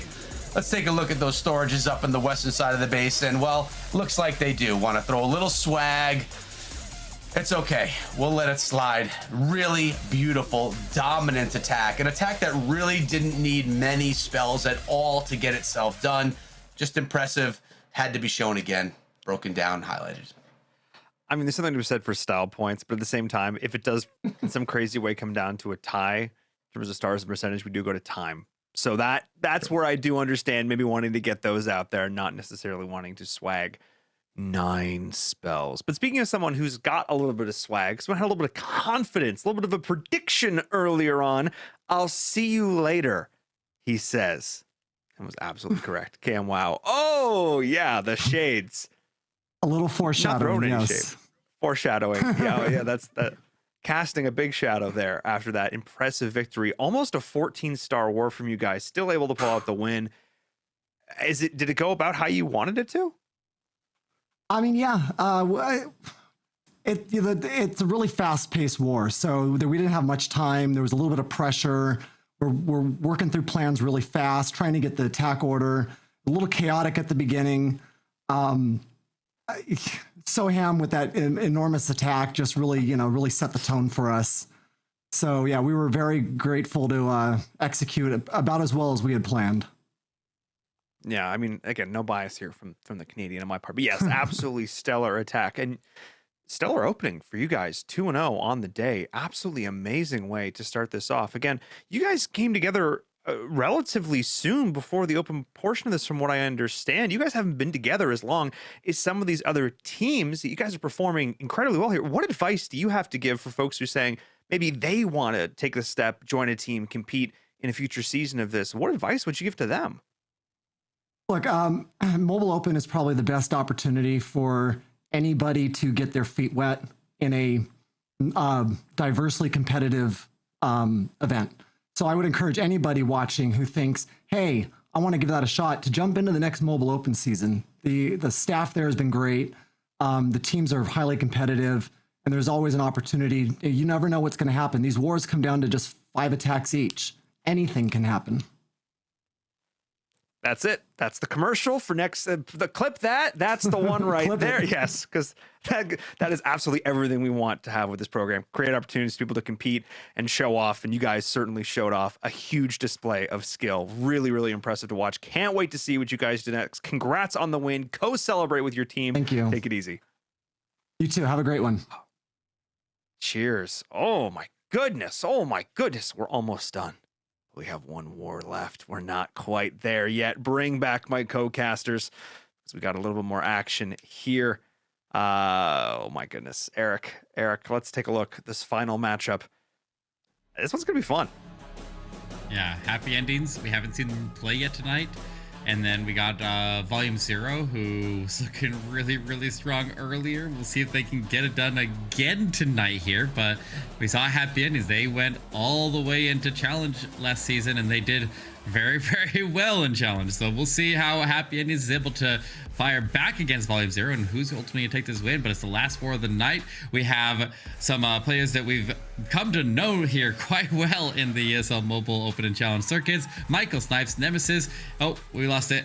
We'll go over to Volume 0. We got Jay-Z, Ghost, Dog Woof, and oh, we lost it again. We're live in attack. That's why we're rushing it. We got attacks live. We are diving right into it, guys. There we go. Mayhem kicking us off in this war. We got a Queen Charge, Hog Miner, Hybrid, and a Siege Barracks to support it. No time to look at the rosters. We'll just see the players play right here as they start in, and we'll see if Mayhem can get it done to start it off. Yeah, that's okay. I'd rather watch the attack than see the rosters anyway. We'll see the rosters as they go through with their attacks. Mayhem on this one, out of happy endings. Going to be securing that 1 star as he takes down that town hall early on in the attack.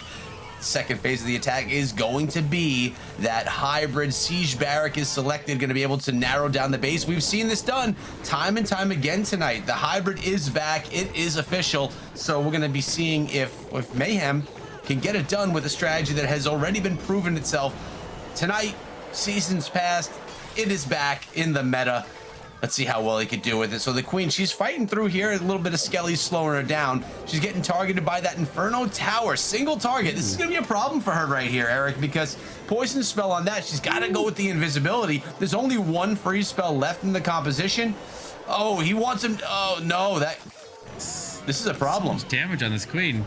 Yeah, she's got a lot of damage on her there from the Expos picking away at her. She got the single Inferno relocking back onto her. She's out of abilities. She's out of freezes. She's not going to survive there. The single Inferno is going to drop her. At least these hogs are going to quickly get this air defense down, and maybe he can get the healer transfer to get some effective use out of these healers, but they're taking a lot of damage very, very quickly here, and Mayhem is looking like he's gonna fall a bit short here as he's only got the hogs, the miners. Without that Queen Charge, the chances of this attack going all the way through for the triple drop off drastically. So there's still some potential, but not as much as we'd like to see here. But he's got the ward ability covering the middle group, but missing the group on the right. This attack just feels like Mayhem here, Echo. This is going a little rough for him. We got some hogs here, some miners there. They're kind of all over the base right now, and I see them stalling out big time, not even be able to finish off that Eagle artillery compartment. And you know what? That Eagle's going to be healed up back to full. Oh, wow, yeah, things ended way early here on that attack. 2-star, 69% for Mayhem out of happy endings. Not how they wanted to start the war as they first, their first appearance here on the night in challenge rounds. But on a positive note, Volume 0 probably feels pretty good about their start. I'm sure they do. That's a strong defense there from Ghost. And it makes me wonder, like, if he was a little bit quick on the trigger that it started his attack before, that maybe he just was hovering at the screen there and went a couple of seconds early before we were ready, and maybe rushed it a little bit there. I don't know. It's possible, but it felt like that was a very difficult entry to be able to fight the CC while you're under the single Inferno. That is a entry that we would tend to purposely try to avoid situations like that, and that's one of the primary things that we would be trying to avoid for a Queen Charge. So I'm surprised he even attempted that entry. I don't think it had really much of a chance here, but we'll see if Nick can get it done with the Super Witches here. We've been seeing a lot of Super Witches tonight. It's actually surprising that we have seen so many of them rather than the Super Polos and Pekka Smashes in the dominant numbers that we normally see them in. I'd actually be interested to see what the count was on Super Witch attacks. I think it may be one of the most popular attacks that we've seen here tonight. We've seen multiple in each of the wars, or the majority of the wars. I think it may be one of the most popular. Maybe we could check in on that later on tonight, but the Grand Warden is starting things out. Notice the Grand Warden is there with the Unicorn as well, not with the Electric Owl like we'll typically see. And look at this engagement though. It looks like the Queen, well, nicely shut down, I have to say. That worked out really well. Yeah, that was a really solid adjustment there. The Warden stepped up too far. That enemy Queen locked onto him. He froze her, quickly reacted until he was able to take her out. That was smart. That was a really clever way to do that, whether it was intentional or not.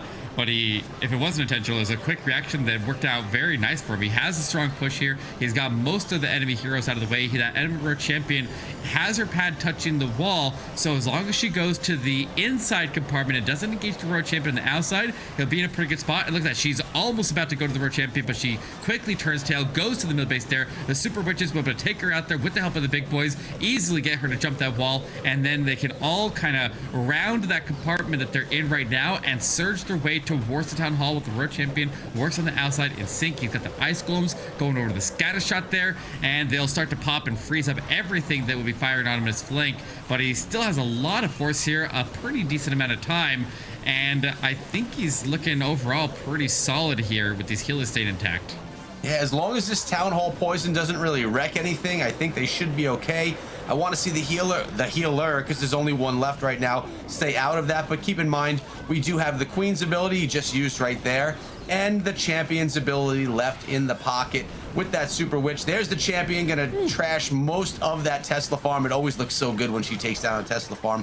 And the rest is gonna be cleanup, and I believe, yeah, it looks like we're gonna be good with that. And we have confirmation. This was the 5th Super Witch attack that we've seen here tonight. So if this is our 6th war. It's actually not as many as I thought, but still 5 Super Witch attacks is a lot when it's something that isn't one of the strongest strategies inside of the meta.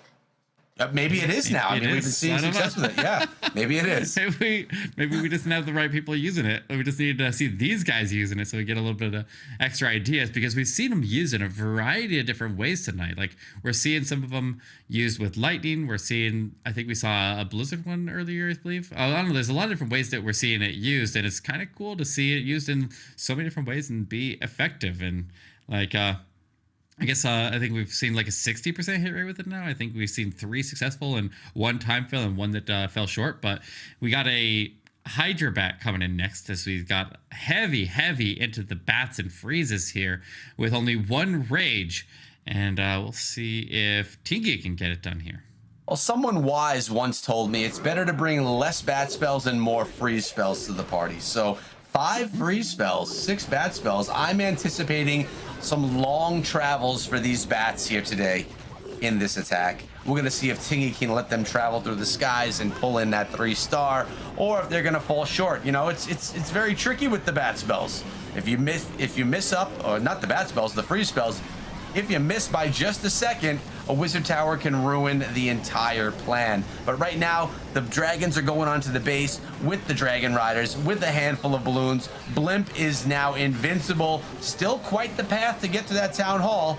Looks like is it going to be safe? Is a trap going to be landing right there? And no, it's a safe path. Right there on top of that town hall, Sneaky Goblins are going to be taking that down. No issue. Super minions out of the clan castle being poisoned. Dragon riders taking some air bombs and losing a bunch of them, actually. I think we have 2 left on this attack when I think we began with 4, if I remember correctly. I don't know, Eric. There's a queen in there shooting them down. There's a sweeper pushing them back.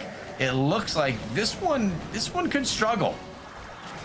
Yeah, he's trying to just deal with all the splash damage. I mean, he still have the bats on the backside, so just needs to get these wizard towers down. Needs to get the positioning into the scatter shot on this far right side. The first freeze will start to come down, and he's got another 2 in the back after that. He'll freeze 1 more time. He's got 1 more for his scatter shot, and he's got the queen currently taking the scatter shot. He'll freeze up to save the queen. The bats hit the tornado! No! They had such such a solid swarm going in, and the attack instantly dies out here. And Tingy, oh my gosh, he had it. He looked like he was good. The bats they had a lot of time. They could have swung back and taken care of the majority of that cleanup. He didn't have any cleanup down, so the bats would have to take out the entire base, but that's a rough start here for Happiness, especially if Volume 0 gets another one. But that just went from hero to zero, like just like that, you know. Oh man, that tornado it was just brutal. I didn't think it was gonna make it. I again forget that the bats are even there. Then I saw them like, oh my god, he can get it, and then the tornado happened. Well, we have Max coming in from Volume 0. He was impressive last time, doing the same thing again, Eric. The earthquake spell, invisibility, rage, another invisibility, and the skeleton spell to take down the clan castle. This is like his token thing right here. It works out really nice. A little modification to a Skelly Donut. Yeah, I like it. He's gonna snipe out that arch tower and form a funnel to push his heroes into the town hall. There's a single inferno right there, but no CC to deal with. He will have the enemy king and the the queen, next to that town hall. He'll need a little additional support there, but he's got the headers here. He's got the ice golem that he could throw it down, or he could put that ice golem with his road champion. We'll see if he properly judged exactly how much tanking support that he's going to need as he goes into this, but he is going to throw it all in there. He puts the skeleton spell down, which will keep the enemy queen distracted and keep that single inferno distracted, and ensure that they aren't going to be locking on and removing the tanking value in front of this queen, so she can go in here and get all the value that she's looking for here. On top of that, by punching all the way into the middle of the base, he's connecting from the outside edge all the way into the area that was taken out by the Skelly Donut, and it's going to make so when the Lalo comes in, they are going to have all the same direction around the hole in the base that was created by the Skelly Donut, which is going to set this up with perfect pathing here for the Lalo to start in. So the World Champion will get joined by the Lalo, and they'll work their way in on the backside of the sweep, where it's the closest approach to the World Champion, and get that Eagle Artillery down quickly. You know you got to feel good about your attack when you hear Clash with Eric say perfect pathing. That's not often that you say something looks perfect, but I completely agree with you there. Nice and narrow for these balloons to path. Oh, Stone Slammer taking a little bit of heat right there along with those balloons, but look at this. Freeze spell, gonna shut that all down. Balloons just have to get through that scatter compartment. Lava Hound is there to tank. 6 balloons in the back pocket. They're sneaking from behind. Freeze spell, haste spell. Don't forget about that solo archer. You never know when she could clutch an attack for you. But right now, these balloons are going to get right on top of that scatter shot, shutting it down. Stone Slammer, you don't even need to know what's inside of it, because all you needed were those rocks it was dropping. Another gorgeous attack out of Max. He has been impressive here tonight out of Volume 0 with his own signature strategy. At least that's what I'm calling it. Maybe it's not his own signature, but it's signature for him here at least. Yeah, definitely. It's always, I'd rather say that it's better to be just an absolute master at just a couple of strategies rather than trying to learn all of them. Because when you're on a team like this, you have other teammates that can go, and if you have a variety of people that have different strengths, then you can utilize those strengths. You can give them the bases that they like to use for that strategy and go early in the war and pick up those triples when they can quickly identify the base that they know that their strategy that they're a master with is going to work with. Then it gives the other players more time to plan and can definitely overall play to the strengths of the team and just give a really solid chance for the other teams, the rest of the players who are more versatile, to go in with something later in the war and just be able to have more time to plan it out. So it works out really, really nice here. But Shadow, coming in from Happy Endings, is going to come in with this Queen Charge Lalo, and he's got 3 super wall breakers to set this up. But where do we want to enter in here? He's got I guess I'd say one of these Scattershot compartments is probably the best entry for the Queen. Well, it looks like he's going to start out with the blimp. I love that lesson you just gave there, though, Eric. Really giving some great information for people that are maybe getting into Clash of Clans or wanting to get themselves into the competitive level. You don't need to be a master of everything. That's what you have a team for. Get a variety. Great tips. Queen is going to be going in after dealing with this Lava Hound. I like that the Queen is kind of out of range. She's not being targeted by much but that Archer Tower. So her healers are safe. She's fairly safe. And she's going to be able to deal with this Hound before she goes in, tries to execute that air defense and take out that scatter shot as well as the champion that's hiding out behind the wall. I wonder, though, why didn't he do it through the other top compartment where the Queen was? I feel like the Queen would be something you'd be more inclined to want to grab first rather than the champion? Well, one way or another, he's coming up on the backside of the sweepers here. So as long as the queen can go in here and get one of the heroes, whether it be the queen or the world champion, she's going to get some really good value. And then he can start the Lalo on the other side, come up on the backside of the sweeper and have short access for headhunters to sweep in there and get fast access to the queen inside of the ward ability. That's what we're looking for the setup here, but that does force him, if he does want to make that entry, to end onto the king and 2 multi-infernos, which can be a big threat for his world champion, and the blues will be quickly mowed down from those multi-infernos if they end up getting some heavy targeting on him. But overall, looking solid, and he's set it up for the king to actually go in there and deal with the king, which will alleviate a lot of those worries on the far back side. Yeah, we're only having, it's only 1 minute and 22 seconds left in this attack, so definitely taking his time on phase 1. Now phase 2 coming in with that king that you were speaking of, going to be going on in, trying to clear out these things down in the southern portion of the base, getting into that compartment, taking down the defending king. And look at that, the Grand Warden was used right there with the king. I'm surprised that he didn't come in with the Lalo with the Grand Warden. Yeah, here the Lalo starting from the top side right now. I thought I heard a couple balloons dropping. Maybe I don't. Maybe he's just tripping something off somewhere on the base here, but the heroes will continue to push through time. Look at the clock here. He's got 45 seconds and he hasn't started his Lalo yet. He's still pushing with the king, the world champion, and the queen. They're also alive. He popped his RC ability. The queen will finally take that Eagle Artillery down, but what is he waiting for the Lalo? He finally starts in the Lalo. He needs to get these cannons out of the way since he doesn't have the warden there to protect the headhunters, so he does ultimately use a freeze to lock down those cannons so they don't kill his headhunters. He's able to push in there. He got the enemy queen down inside of the range, and he needs to clean up here in lightning speed as he's running out of time fast, but he's actually cleaned up really faster. Wow. Look how fast he's going here. He's got so much survived at the end. He's collapsing in fast and just need to get the sweeper. Oh, and no, there's something else. We got it. What? Wow. Oh my God, that was a brilliant and crazy how fast back end of that attack. Holy cow, is he cruising. There were 32 or 33 seconds left on the clock when he dropped in the Lalo, and he crushed the base in that time. Really a ton of patience. The queen made her way around the whole bottom U of the base before the Lalo was even dropped in. That was impressive. That was a really impressive attack for sure. Maybe one worth checking out later. We're gonna have to see. Yeah. But we have one more attack right here for Volume 0. They've been in the lead. They're looking good. Let's see if they're able to keep up with this 3-star that was just put up on the board, as we have Loch Ness Monster coming in on this one with a Queen Charge Dragon Rider attack. Early Blimp gonna take out not only an air defense, but that Eagle Artillery as well, or at least that's the plan. And does it go to plan? It does go to plan. Got the Yetis coming out there, gonna be able to take all that out. Also grabbing that Clan Castle lore. So now the Lava Hound could be dealt with by that queen that's coming in from the west. Heard that magical sound yet again. And the queen is gonna be able to sit back in safety and just deal with the archers, with the Lava Hound, and wait for that to be cleaned up before the next phase of the attack was done. Oh, also those headhunters, keeping that queen moving nice and slow, or, well, not really nice if you're the attacker.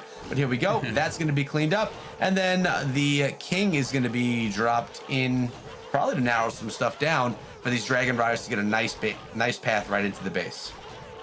Yeah, this queen has the jump spell, which I think is going to be trying to push her into the town hall compartment.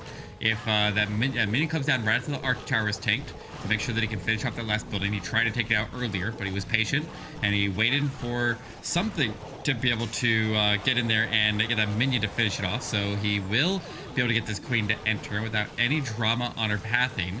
But it is costing a lot of time here. He did spend a lot of time there with that Yeti Blimp there to open up, but he didn't rage it, so he does have a little bit of extra speed here for the queen as she moves through. So this jump will carry him up to the town hall, and he'll have this big Tesla farm that's popped up in the top corner of the base. And if he plans to send the road champion in there, which I believe that's where he'd need to send her in to set up the push to drive the queen in the middle, then he will have to deal with the Tesla farm. The king will come down initially up there, but he's gonna need the support there. He's gonna need the help of the road champion. Otherwise, this Tesla farm is gonna cause too much extra firepower on him, and it's gonna make him miss that multi-inferno. So Does he do that? He hasn't yet.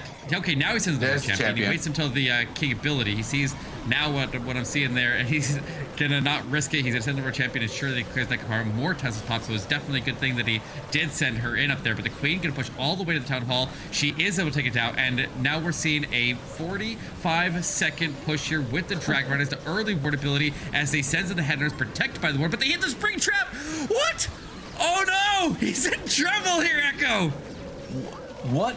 The Dragon Riders are... There's only 4 of them left. There's only 27 seconds left in the attack as well. Champion, she's got her ability still intact. 2 freeze spells. I'm not sure, Eric. I think that time is...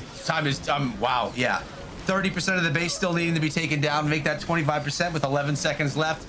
We're not going to work a miracle. I mean, we just saw a miracle happen in the last attack. Odds of 2 miracles happening in 10 minutes, it's not likely. And this one is going to be a 2-star, 83%. That's a defense for happy endings, and a defense that can help them crawl a little bit back with a little bit more chance here. As we're getting to the middle of the match, what we're looking at here on stars, 7 stars, 83% to 8 stars, 94. So still a pretty big differential there, but it's closing on that gap a little bit. Let's bring back in Varum. See what he thinks so far.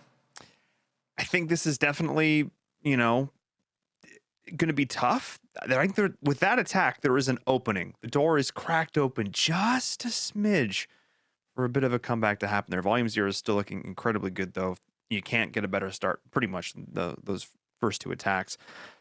But again, you never want to rule anything out. Tonight has been crazy. We've seen things go all over the place, back and forth, 99%, 1-star fails. This night has had it all. And our 6th war, I don't want to count anything out. I don't want to count any team out of it yet.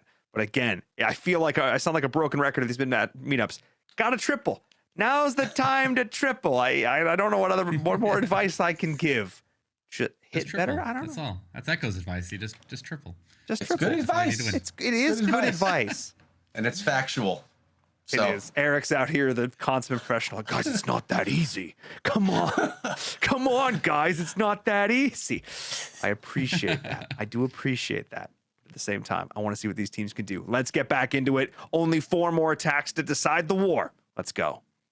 Yeah, we got Michael Snipes on this one with the Hydra. Actually, this is a Dragon Rider bat attack, and he's going to be doing that little that sneaky goblin snipe on the town hall as well, with 15 sneaky goblins in the composition, 6 bat spells, 4 freeze spells, 2 ice golem, and a log launcher. Tell me that he's going to be diving pretty hard into one of these compartments with his heroes, with those ice golem leading the way.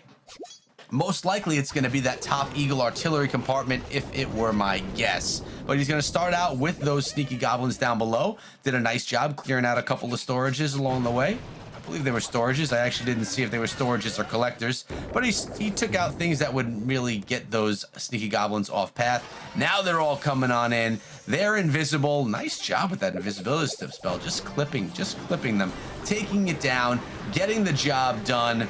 Phase 1 complete. Now we're going to be seeing these heroes come through behind these ice golem. Actually, yes, they are going to be going in. There's the log launcher. It's going to open up that Eagle artillery compartment. That log launcher is going to another great siege unit that does a nice job. Although, playing it safe, going in with the super wall breakers as well, not relying on the log launcher to open up walls. We've seen that a lot here in the mobile open and the mobile challenge. People not relying, our players here not relying on the log launcher, always bringing those super wall breakers to open things up as well. Dragon Riders are coming in from the east, Eric.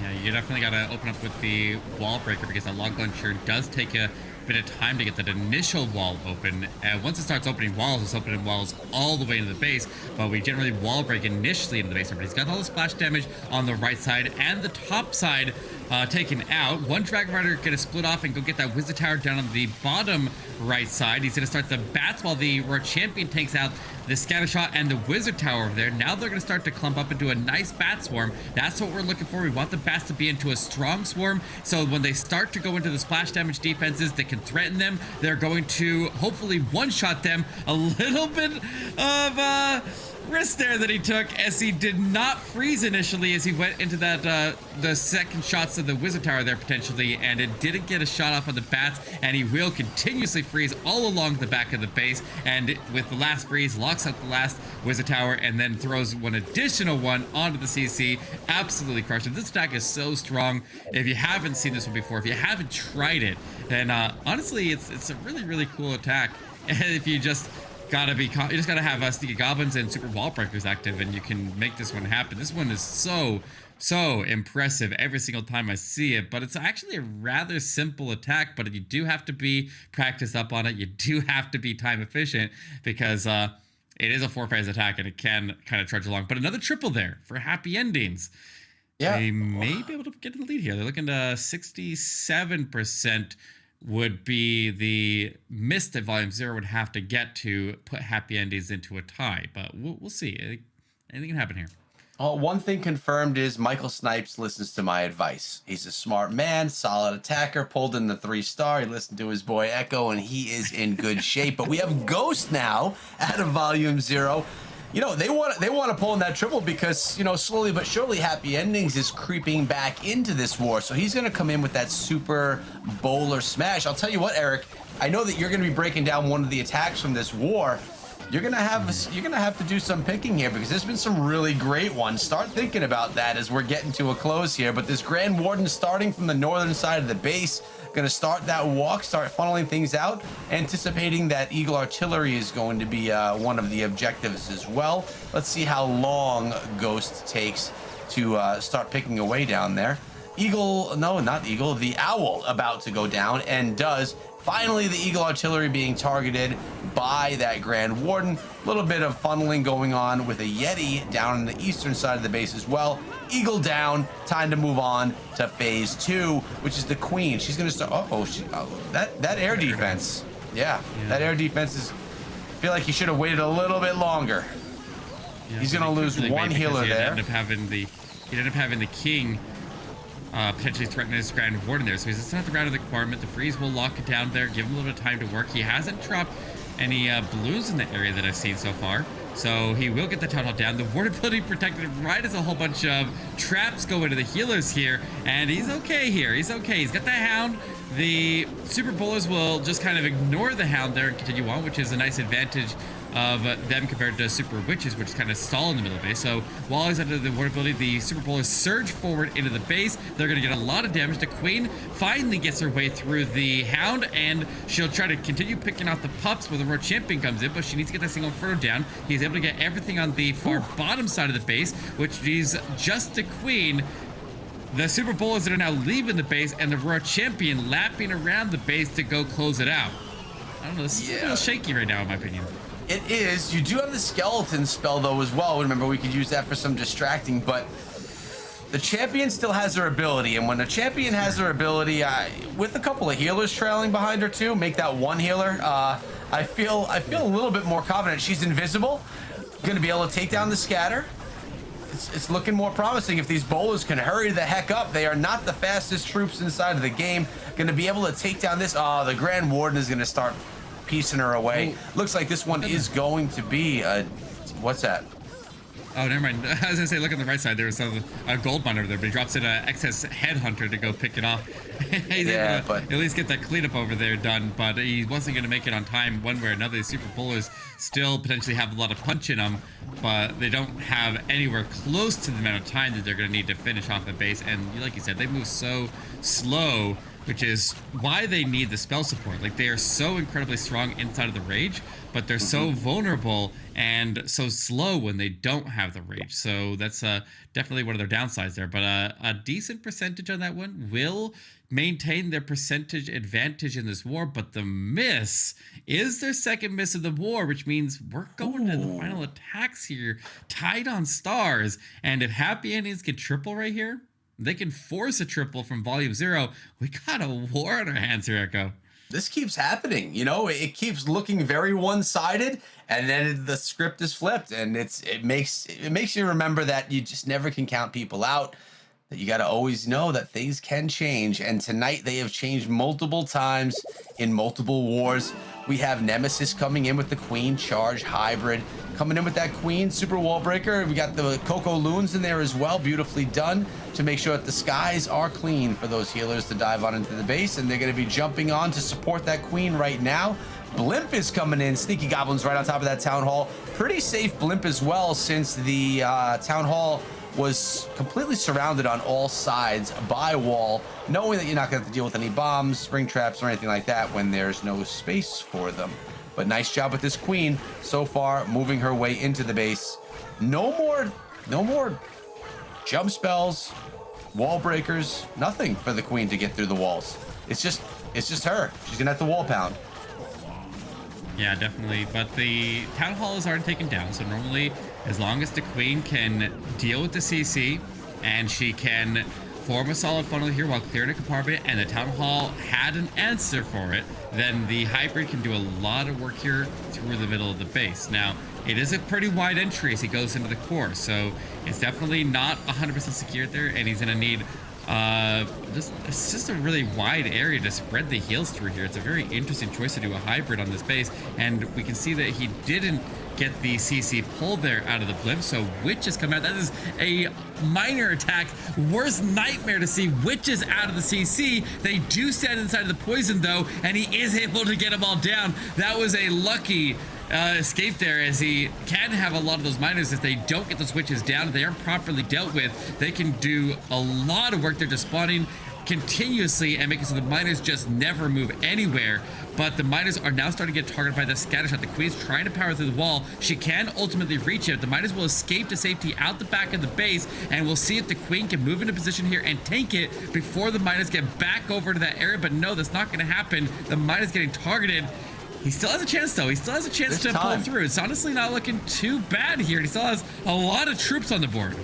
There's a lot of troops, a lot of time, but that scatter shot is there. Can this balloon sneak on top? Can the Warden tank just for a little bit longer so it can sneak on top? Miners are there. They're going to be getting on top. This is too much, Echo. They can't stop it. It is going to be the triple. Wow. And Happy Endings has done everything they can now. They can win it. They have the stars, but it's not over yet. Volume 0 will win if they get the 3-star, but anything less than a triple, and it is going to be a win here for Happy Endings. This is coming down to the clutch moment here from the final attacker from Volume 0, and we got to see if we can get it done. I mean, look at this war. Happy Endings, 2-star, 2-star, 3 triples in a row. Volume 0, 3-star, 3-star, 2 2-stars in a row. How it just keeps on flipping, and it's all down to you, Ryan. Can you get it done? Coming in also with the Queen Charge Hybrid on this one. Again, it's become another one of the go-tos, a good old attack that you could rely on. Nice job with those balloons, making sure the skies are clean. Queen's going to come through. Grab the Town Hall to start things out. You know, that compartment is so big. I love the Queen getting into that compartment. It naturally causes a good pathing for the Hybrid later on. Just clearing this one compartment, then getting even beyond that, even more value. And there is another super wall breaker as well. Curious to see where that's going to be going, if it's going to be used for the King. I don't think it is going to be used for the King. He could walk right into that bottom compartment. I was a little nervous of the CC pull here and the order of events that he was going to engage with those defenses in the Town Hall compartment, but he was able to get the CC pull after he took out the Town Hall, and he was able to catch a Coco to catch a barrage of red bombs in the Town Hall compartment, and those could have alone taken out the Queen's healers there. He's looking good here. He's got the Hybrid pushing through strong. The Siege Bricks and the King are walking into that Eagle Artillery compartment right now, and the Queen is continuing on. She gets the single inferno down. She has her ability still intact. She has an invisibility, but he has no more spell support. He's got the heals down that'll top him off through this, but he has that multi-inferno and the Eagle Artillery with the King in the bottom compartment, and very likely some traps down there as well, as it is a probable king entry position anyways, which is a good spot to throw in some giant bombs. And we see him going off all across the bottom of the base now. That multi-inferno in the middle stays standing. The warden somehow ended up with the queen up at the top side. I don't know what's up with that, but these miners are falling short. Oh my god. Eric. Holy cow! They were playing 2 stars behind from the start of the war with a percentage disadvantage in a big fashion. But, ladies and gentlemen, Volume 0 are not going to get the triple here. No, I don't think they are. I mean, the queen has her ability, but I think there's just too much base here with only 48 seconds left. Pop in the queen's ability. I like that. You got the ward. Wait, you got the king that's going to slow them down. There are some minions. Those minions can clean up everything down there. I don't know. This is actually going to be very close, Eric. There's an archer up top. I don't think he has the time here to get to this multi. Like, he'll get everything else, but I think his multi-inferno, he'd have to go through another wall, and the warden would attack the wall following the queen's targeting, and the queen goes down to the king on top of that. Oh my, now he goes after the multi. Oh my goodness. This is crazy. That's why you don't give up. You don't give up. You follow through all the way to the end, and you just keep on pushing. You don't know if your opponents are going to have some slip-ups, and just as easily as you got behind, you can make up for that and get back in the lead, and they'll close it out with a 13-12 victory. It is absolutely crazy that Happy Endings was able to pull that back and take it. That was nuts, Echo. What an inspirational story you just told, but you're completely right. You can't give up just because you may have a slip up at the start.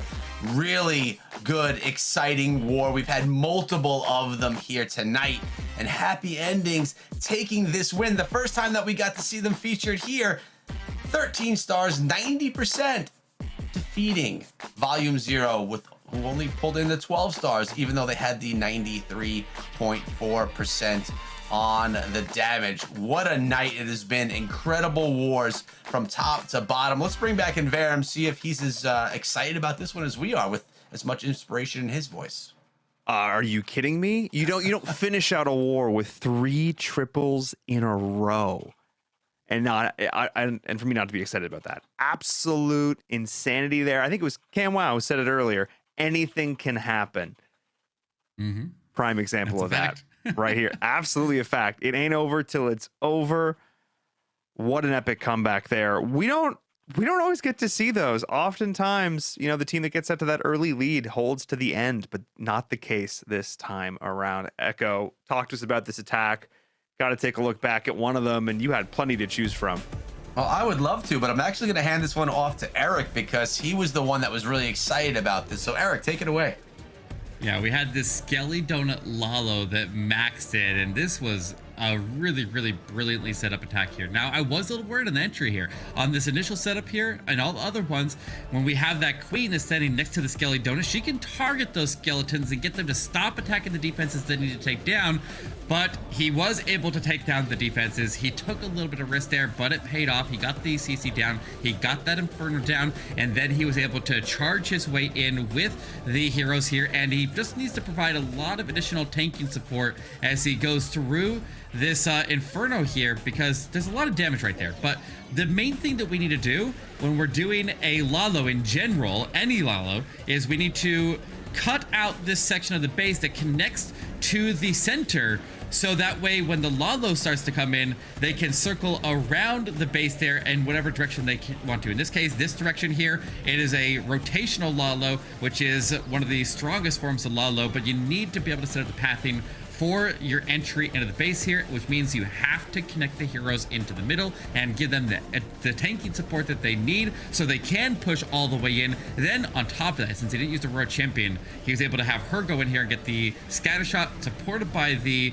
Slammer. And now also, as the Slammer was moving through, this was a really nice way that he set this up here. The Slammer, he was able to try to split the pathing of the blues into 2 separate lanes here. So he was able to use a lot of his spell support on the front group there, with the balloons kind of going that direction. So he has the Stone Slammer basically getting forced into the middle of the base because it was the first one in. It was the farthest off to the left, and that forces it to go through the middle lane while the rest of them go through the outer lane, and that makes so that it can go get those center defenses down and provide the tanking into the multi-infernos, which is always super valuable. But then a haste in the backside there as he goes into scatter shot. Easy sweep from there. This was a beautiful textbook Lalo here from Max, and the pathing was set up absolutely superbly for it, which is what these players are good at. That's why they are so good at Lalo.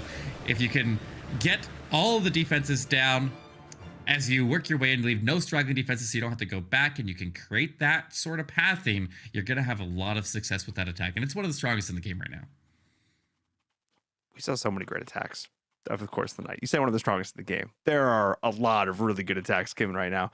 I mean, we've seen a lot. We've seen a lot. And now we get to take a look back, Echo, at how the night ended up unfolding, because I think there were some surprises here, that's for sure.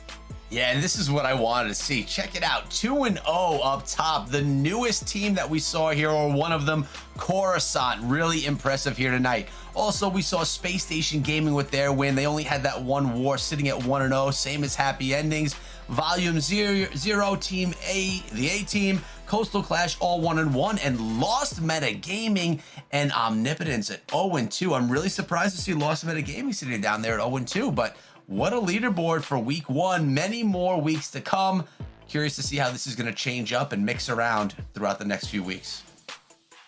Definitely, with two of the teams there only played one match so far. They'll all ultimately play each other once in a round robin competition, and whoever comes out on top, those top 4 teams, which last season came out crazy close between a lot of those teams, and it was a fight to get to the top 4, and I hope to see the same this season here for him. Oh, 100%. I mean, again, I think I said this at the start of the night, and I'm sticking to my guns on this one. I feel like the caliber of gameplay across the board has just increased. And yes, I know it is still a bit of an attacker-favored meta right now, or maybe more than a bit, but we are still seeing 12, 13 Star Wars consistently up, averaging above 90% from both squads. 6, 3 stars in a row. These are the kind of things that are really, making me excited about the future of competitive Clash of Clans here in North America. Because these NA, we had some folks coming in saying, "Oh, this NA, NA's looking pretty good." And I have to say, I agree. And I'm excited to see what these squads can do. And hey, a silver ticket up to the World Championships up for grab as well. So maybe NA will continue to represent here as we wrap up the first day of the Mobile Challenge here for Clash of Clans. After 9 p.m. on the West Coast, after midnight on the East Coast, if you stuck with us the whole time, my goodness, thank you all so much. And if you have done all that and you're not following us on Twitch or YouTube, wherever you're watching this, correct that right now. Make sure you don't miss any of the action here on the channel, whether it be here with Clash of Clans, with Brawl Stars for the next 3 weeks. We have so much amazing action in store for all of you. And of course, exclamation point TikTok in the chat. Echo's been saying it all night. We just launched the channel. It means a lot if you go over and give that a follow. We're posting lots of content over there, so be sure to check it out. And that's it on the night. Absolutely fantastic. And that's only day number 1 in the books. Plenty more where that came from. For myself and Varen, from the casters, from the crew, thank you all so much for joining us one final time. We'll see you later. Have a good night.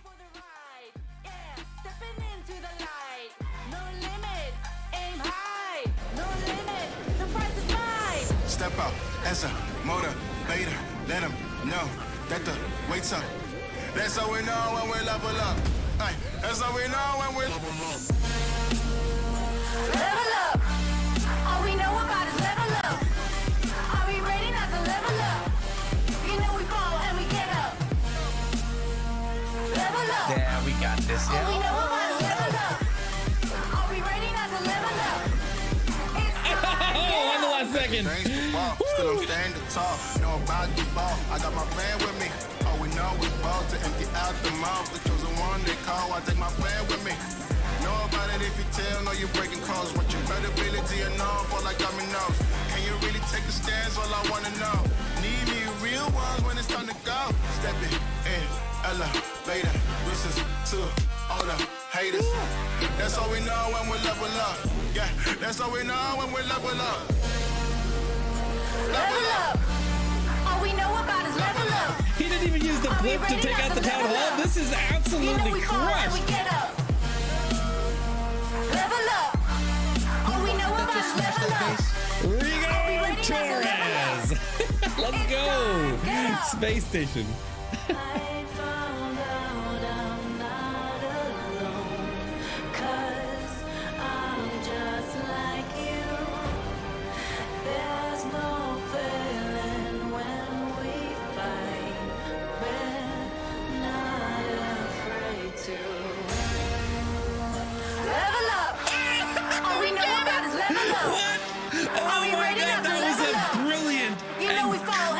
Crazy fast back end of that attack. Holy cow, is he cruising?